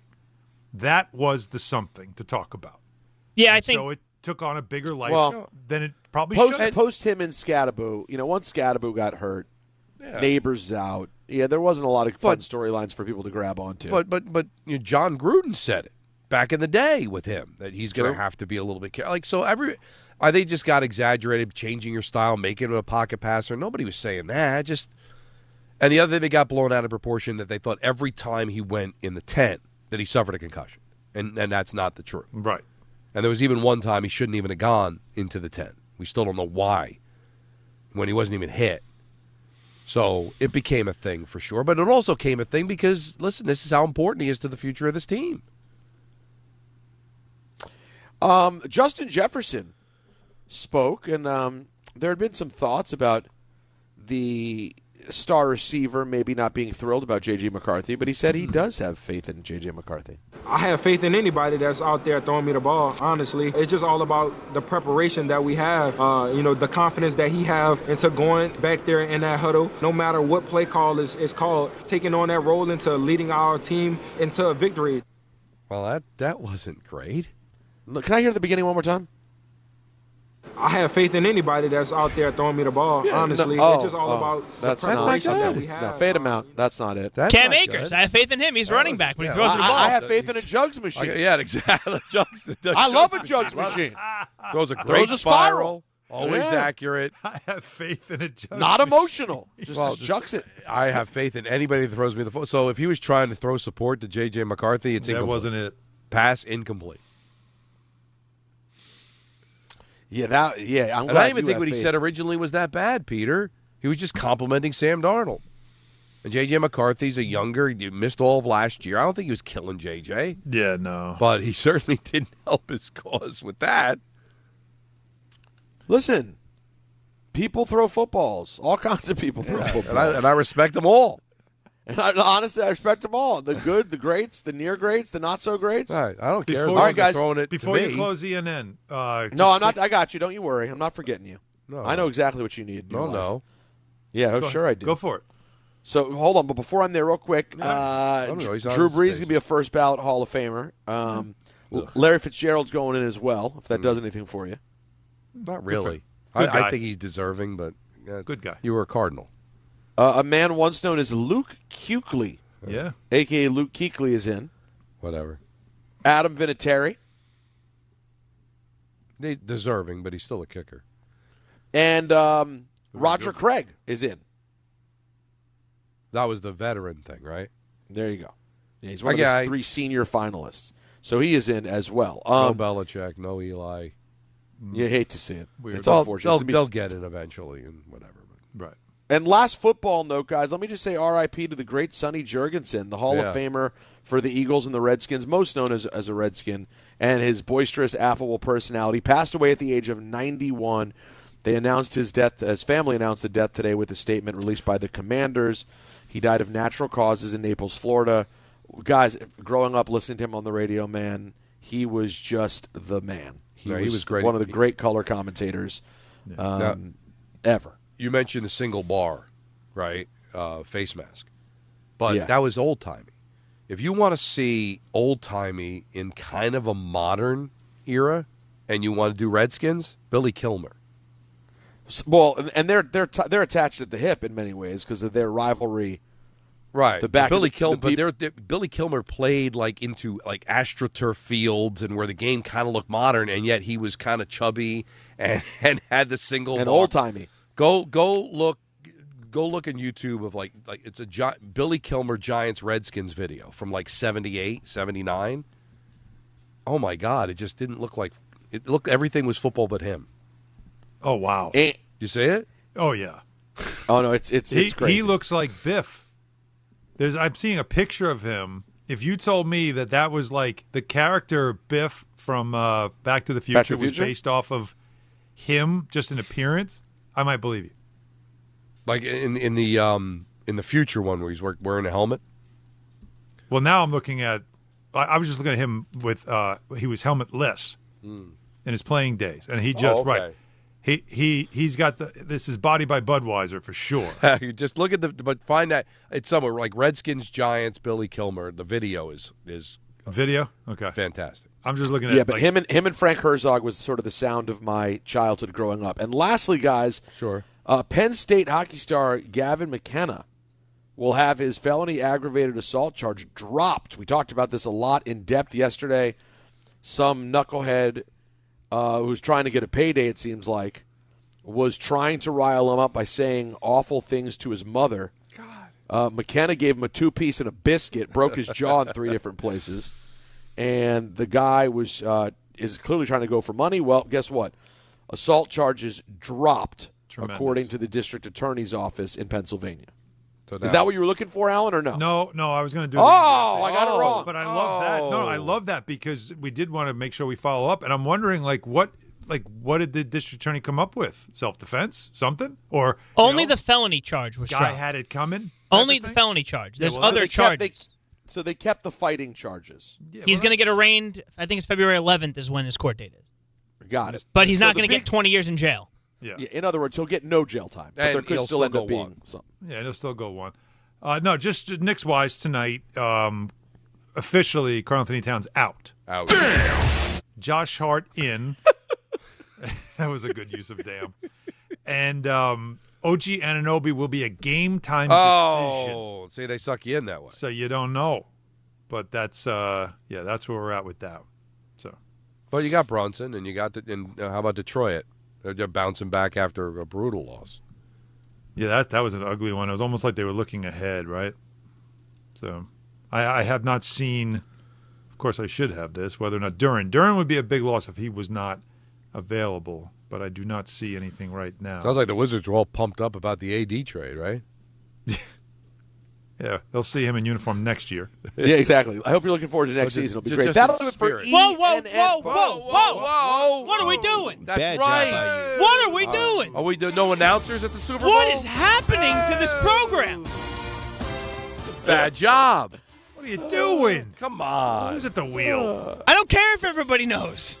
Sometimes it's this more tells than you bad. how important it is. We're way over the clock, and Anthony's like, no. And, by the way, hold on. And isn't it telling about my views of the Super Bowl also?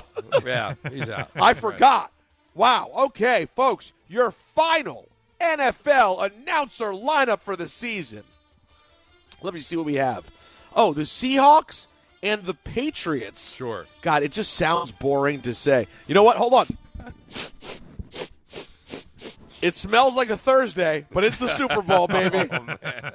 6:30 p.m. Sunday on NBC means Mike Tirico's on the call. They still seem to resonate. There are 3 teams. We got to do good.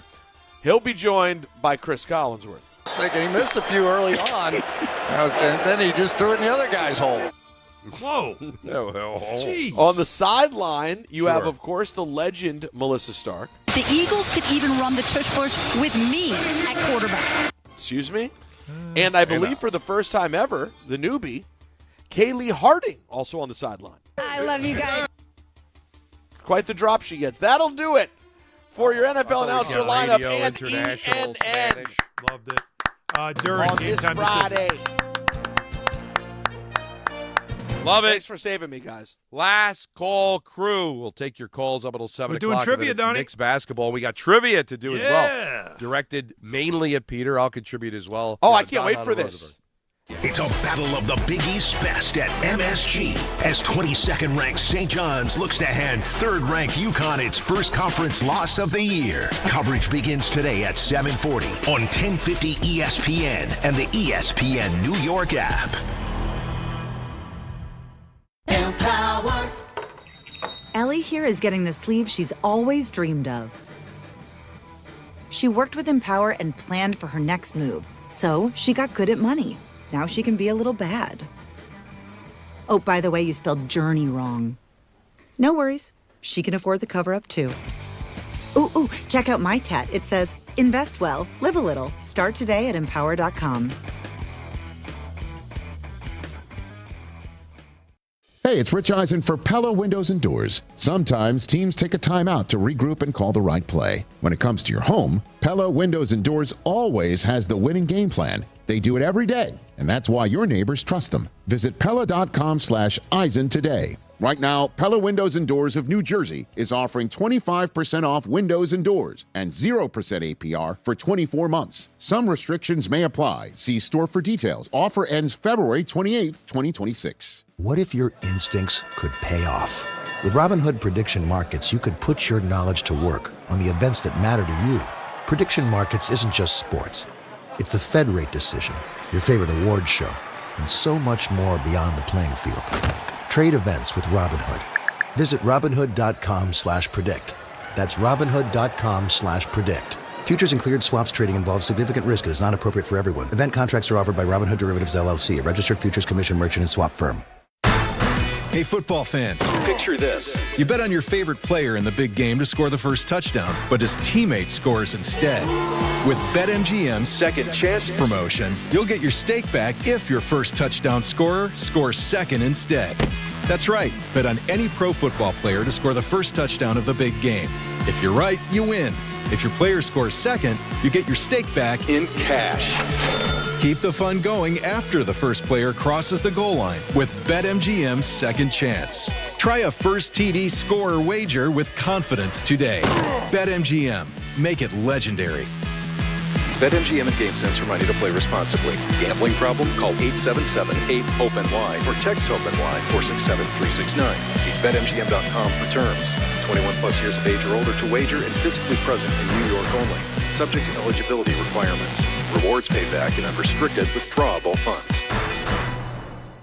DraftKings Sportsbook is making every snap, every drive, every moment of Super Bowl 60 count with DraftKings Live Millions. Open the app, opt in, and get your promo token. Place a live bet of $1 or more on the Super Bowl, and you're in. Download the DraftKings Sportsbook app and use code FNH. That's code FNH. Bet live for your share of $5 million in prizes with code FNH. In partnership with DraftKings, the crown is yours. Gambling problem? Call 1-800-GAMBLER. New York, call 877-8-HOPE-NY or text HOPE-NY. Connecticut, call 888-789-7777 or visit ccpg.org. On behalf of Boot Hill Casino in Kansas, wager tax pass-through may apply in Illinois. 21 and over in most states. Void in Ontario. Restrictions apply. No purchase necessary. Opt-in required. Minimum odds minus 500. Prizes either bonus bets or single-use 20% profit boost. Max bet $20 that expire in 30 days. See official rules at sportsbook.draftkings.com/promos for entry period and free method of entry. Sponsored by Crown Gaming, Inc. If you've been injured in an accident that wasn't your fault, then you need a lawyer who knows New York's unique personal injury and workers' compensation laws. At the Parisman Firm, they have decades of experience handling all types of accident cases and a proven track record of delivering huge results. Their team has already recovered nearly $1 billion for injured New Yorkers. From construction to car accidents and slips and falls, they've got you covered. Call the Parisman Firm now at 718-WORKERS, where your case is their cause. Get the justice you deserve today. Listen, I know the mentality. You try to play through pain and walk it off. Push through one more day. But when it comes to neck pain, back pain, sciatica, or nerve pain, that's a losing game. That's when you call Dr. J. Shaw at Sandwell Pain. Dr. Shaw is one of New Jersey's top pain specialists, Ivy League trained, double board certified, and he focuses on non-surgical solutions that get real results. No cuts, no downtime, no dependence on pain meds. He builds you a custom game plan for you so that you can move better, feel better, and live pain-free. Same day or next day appointments are available. Visit SandwellPain.com. Stop managing pain. All right, so Peter Rosenberg, if I was going to ask you your favorite year of the Washington Redskins / Commanders, what year would that be? I can answer that for Peter. That would be 1991. Correct. Yeah, I mean, it's hard to say. I feel like I'm a little more emo about 87 because it was the first, and but like you were so little.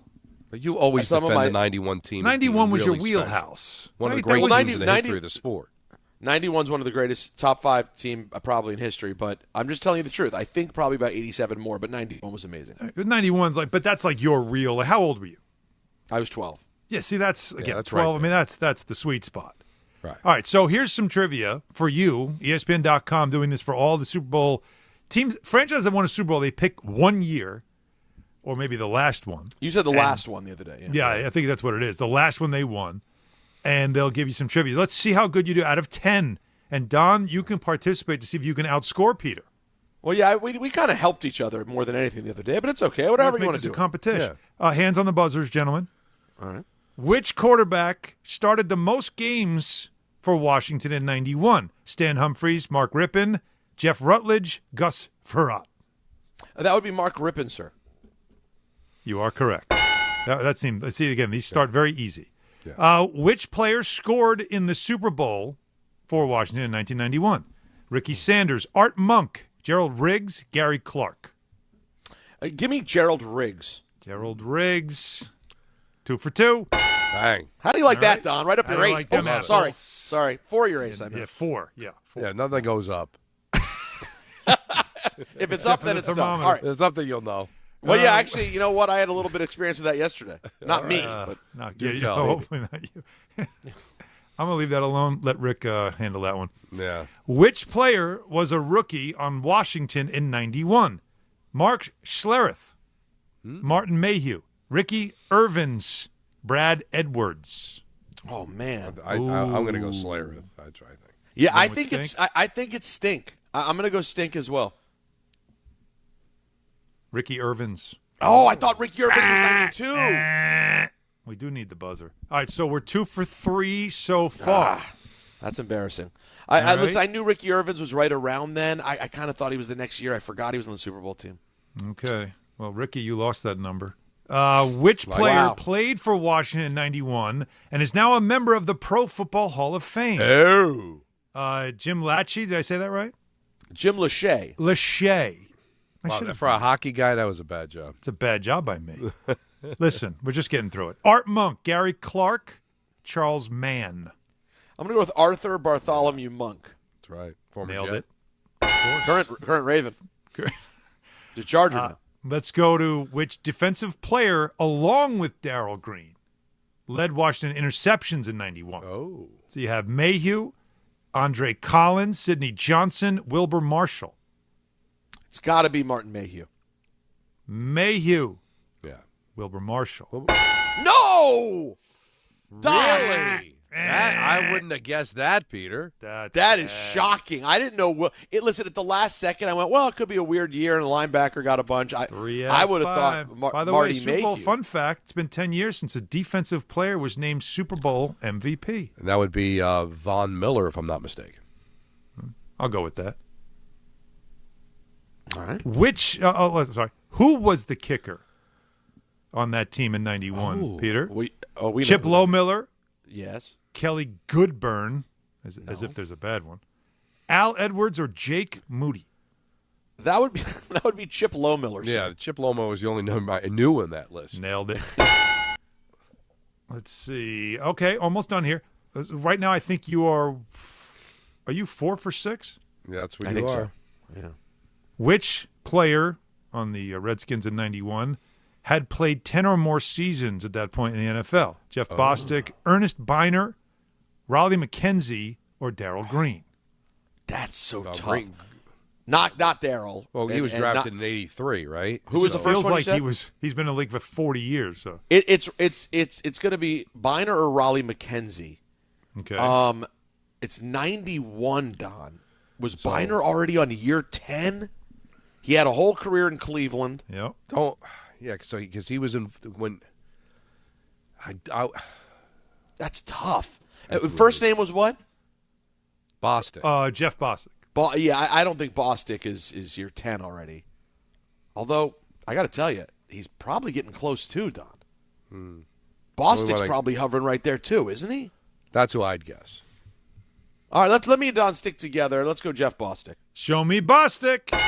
Correct. All right. Wow, Don, thank you for pushing me the right way. God, Don, you realize how crazy that is? Bostic, that is the core player on all of the Super Bowls. Don. The one they lost and all 3 they won. Wow. Let's see if Don gets this little fun sidebar. Who's the oldest player to appear on a Super Bowl roster? Oldest player to Yeah. I'll Tom give you Brady. a little hint. He was a backup quarterback. So backup quarterback. Steve DeBerg. Nailed it. No. No, really? What Super Bowl? I never got a Which chance to Super say Bowl? it. He was on that Falcon team in Correct. '98. He was on the Falcon team. Got He it. played a little bit too, not in the game, but he definitely played a little bit that He season. was 45. He And was that he was the what was quarterback in Brady? San Francisco before Montana. Right. Then he finished the season for the Dolphins when Marino tore his Achilles. He played forever. Then he went to Kansas City, and Yeah, I was then, gonna say, and wasn't then he a Montana Chief? goes to Kansas City. All right, Peter, you are now 5 for 7. Oh, here we go. Go down the Another stretch one. here. Who scored a touchdown? This was like the giant one. Who scored a touchdown for Washington in '91? In the whole season? Okay. I guess so, yeah, but it's probably going to give you ridiculous names. So let's see. I wouldn't know any of these names. Brian Mitchell, Terry Orr, Ron Middleton. I do not know how to Ambassador say Johnson? that last name. What's the give me spelling? A-D, I'm afraid to say it. A-D-I-C-K-E-S. Mark Addix. I guess. So Terry Orr and Middleton are two tight ends. I looked at it as totally and different. of course, give me Brian Mitchell with a return to the house, Don. Show me Mitchell. No, it's Terry Orr. Oh, that's a tough one. That is a tough. No, you're totally guessing. Yes, Terry Orr or Middleton. I certainly could have scored a touchdown. So, But you're 12, and to remember everything that happened in the regular season that year. It's a All right, lot. 2 to It's go. a big ask. It's a 2 lot to go. ask. It's a lot. Here we go. 2 to go. Getting tough here down the stretch. Yeah, it gets a little harder. Which member of your favorite team went to college at South Carolina? Joe Jacoby, Tim Johnson, Russ Grimm, Brad Edwards. You need Rothenberg for this. Yeah. I know. Give me the names one more time. Joe Jacoby, Tim Johnson, Russ Grimm, Brad Edwards. I have no clue, but for some reason Tim Johnson is sticking out in my mind like that's the answer, but I have no stinking clue. Ambassador Johnson? It's Brad Edwards. Oh. Yeah. By the way, love Brad Edwards. Solid. Brad. We love Brad, the rare white boy cornerback, number 27. We love Brad. I can't picture like Grimm and Jacoby playing in college. They feel like No, they they were didn't- like they didn't made go to in a college. lab somewhere. You know. Yeah. All right, the final one. And where is he now? Is he 7 of 9? No, you got it. What? 6. Are you 6 of 9? All right. So you just pass or fail right here. No, I think I got 2 wrong in a row. I might be 5. You might be at 5. No, I think you got to 6. No, I think he's 5 for 9. 5 for 9? I think I'm 5 for 9 because I got the Brian Mitchell one wrong too, and it was Terry Orr. Who was the ball carrier on Washington's longest play from scrimmage in the Super Bowl? Art Monk, Gary Clark, Ricky Sanders, Jeff Rutledge. Give me a wacky play to Ricky Sanders. Ricky Sanders nailed it. There we go. There we go. Nice way to finish it. Don, we had a similar sort of. It was a very similar trajectory. I love trivia. It takes us back to like the COVID days when we used to have all that trivia. We go at it, but these questions are really rough. Yep, they're very weird. They're very weird, but it's But that was fun. Thank you for indulging me, people. Yeah, we got calls to get, maybe more trivia. Who knows? A lot happened until 7 o'clock, and then it's Knicks basketball right here on ESPN New York. Presented by Robinhood. He crosses, spins, pulls up. With Robinhood Prediction Markets, buy or sell your predictions all game long. No house odds, just you versus the market. Put your sports IQ to work. Trade every shot, block, steal, run, and moment that shifts the game. With Robinhood Prediction Markets, trade every play. Visit Robinhood.com/predict to start trading. Futures and cleared swaps trading involves significant risk and is not appropriate for everyone. Event contracts are offered by Robinhood Derivatives LLC, a registered futures commission merchant and swap firm. Guys, quick PSA, forgetting Valentine's Day flowers is not the move. Trust me, this is why I go to the Bouqs Company every time. Bouqs delivers modern bouquets fresh to her door. Plus, with my code CANTY, you get 25% off. Bouqs flowers are cut fresh from the best farms in the world, so you get bigger, brighter blooms that last way longer. They've got incredible flowers, even roses grown on the side of a volcano. And the best part? Bouqs makes it easy. Pick the bouquet, the delivery date, and you're done. No last-minute panic. That's why Bouqs has over 50,000 five-star reviews. And listen, even if she says, don't get me anything, that doesn't mean no flowers. Flowers still score every time. Valentine's Day is February 14th, right after the big game, so don't fumble this. Order now. Go to Books.com, use my promo code Canty for 25% off. That's BOUQS.com, promo code Canty. Books, promo code Canty. So, should we split the bill? But math is the worst. Not all math, because with New York Lottery's extra multiplier scratch-off games, you can multiply your winnings up to 200 times. Wait, multiply my winnings? Yeah, you take your winnings, then multiply those winnings up to 200 times. So all of my winnings times 200? Yeah, that. Oh. I've always said math's the best. Play for chances to multiply your winnings 30, 50, up to 200 times. Prizes up to $5 million. Please play responsibly. Must be 18 plus. Gambling problem? Call 1-877-8-HOPE-NY or text HOPE-NY. Hey, football fans, picture this. You bet on your favorite player in the big game to score the first touchdown, but his teammate scores instead. With BetMGM's Second Chance promotion, you'll get your stake back if your first touchdown scorer scores second instead. That's right. Bet on any pro football player to score the first touchdown of the big game. If you're right, you win. If your player scores second, you get your stake back in cash. Keep the fun going after the first player crosses the goal line with BetMGM's Second Chance. Try a first TD scorer wager with confidence today. BetMGM. Make it legendary. BetMGM and GameSense remind you to play responsibly. Gambling problem? Call 877-8-HOPE-NY or text HOPE-NY 467-369. See BetMGM.com for terms. 21 plus years of age or older to wager and physically present in New York only. Subject to eligibility requirements. Rewards paid back in unrestricted withdrawable funds. March the 20th of 2026, there's one place to be. And that place is Pickleball Heaven. Pickleball Heaven. It's a pickleball facility, massive facility in Medford, New York. We're going to do the show there that day from 6 to 10. Then there's a tournament. And then after we win the tournament, Rick, we'll stay and watch some basketball with the people. Now, the worst part of all this is the name. Listen, I got to participate in Rickleball Madness. What do you want from me? You're a teammate of Rickleball. Yeah, right. You're part of the event. You're the co-headliner. If my name was Dave Pickleball, it would still be Rickleball Madness. I think that's accurate. I don't want this kind of pressure. I would prefer it be named after you. No, you don't. You want all the shine. No, I don't. Call whatever you want. Dave's Pickleball Extravaganza. Sorry, Dave. We're still calling it Rickleball Madness. And it's Friday, March 20th at Pickleball Heaven in Medford, New York. More details coming soon with DiPietro and Rothenberg on ESPN New York.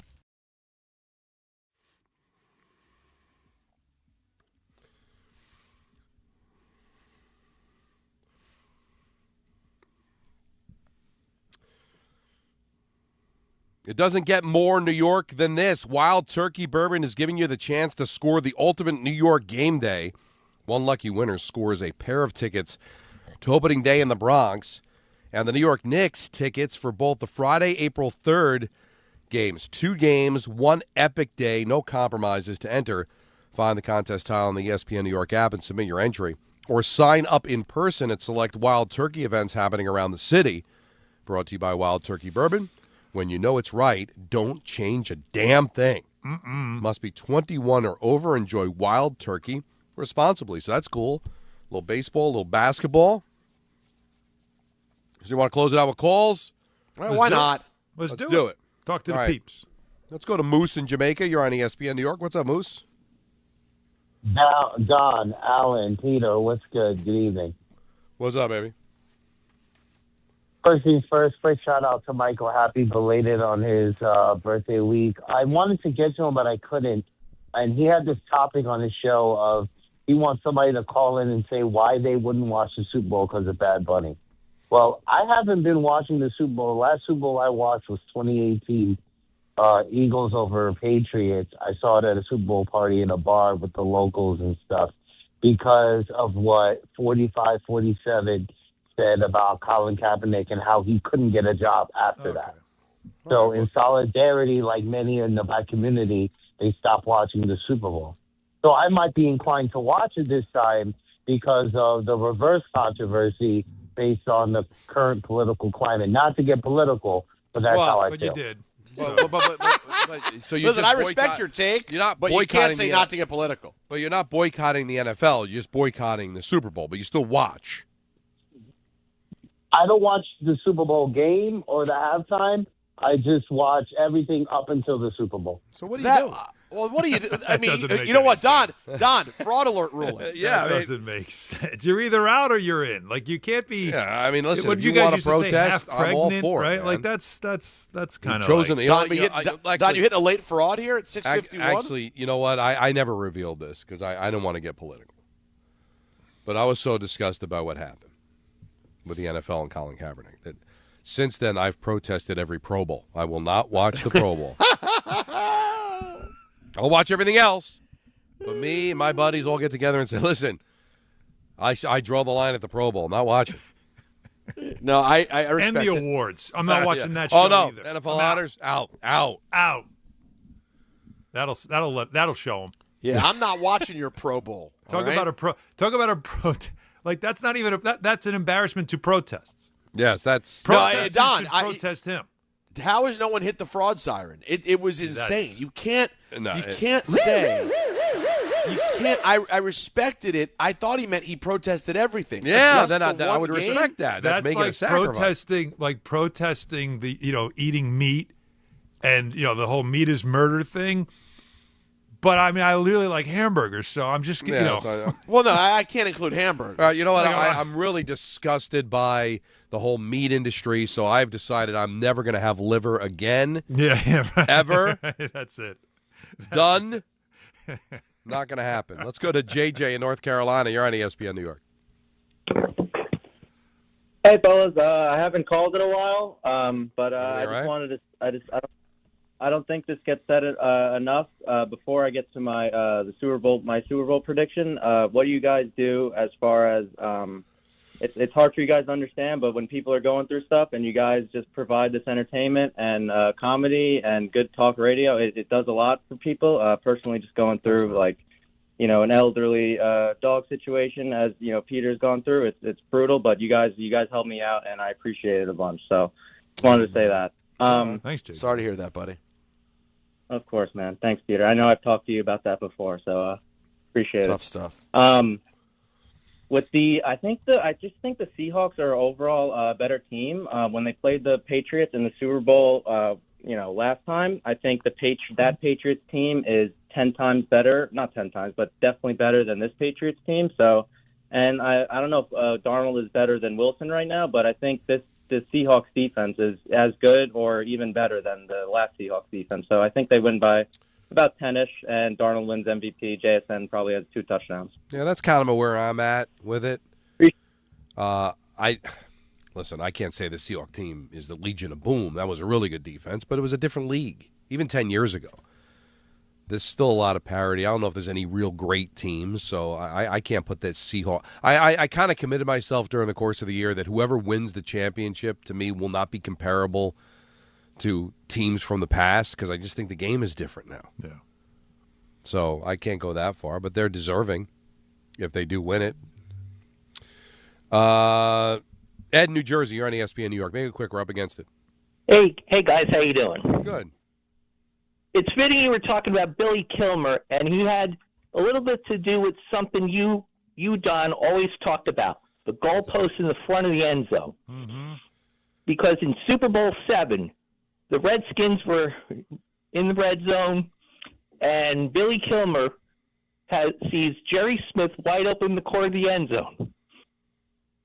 And the ball hits not the crossbar, but the upright, and incomplete. Very next play, he gets picked off by Jake Scott. Yeah. And basically, and the Redskins basically lose the Super Bowl kind of because of that. And 2 years later, they moved the goalpost back. So, well, mate, I don't know. I guess that the logic was, and thank you for the phone call, that, hey, you score a touchdown crossing the line. That's where the kick's got to be. But it seemed really stupid. Jeff Passan reports first baseman Paul Goldschmidt and the New York Yankees are finalizing a 1-year contract. Goldie. No, they're not running it back, Alan. No, it's not running it back. No, it's running in place. It's, I don't know what it is. But no, that's why not? I mean, again, you get him cheap, right? And he's good. So, but you're right. It's pretty much the same team. Alan, enjoy your night off. Got Knicks, but no Alan, so enjoy. We will talk to you again on Monday, recap the Super Bowl, and get life ahead without some football coming up at 3 o'clock on Monday. Peter, I know you got everything going on at home. Hopefully everything's going to be okay. Thank you. God bless you and your family, and let's hope it's a really good Super Bowl, man. I've got Seattle winning. Sam Darnold is the MVP. We'll talk to you on Monday. Have a great weekend, everybody. I know that hiring can be challenging. You sort through tons of resumes.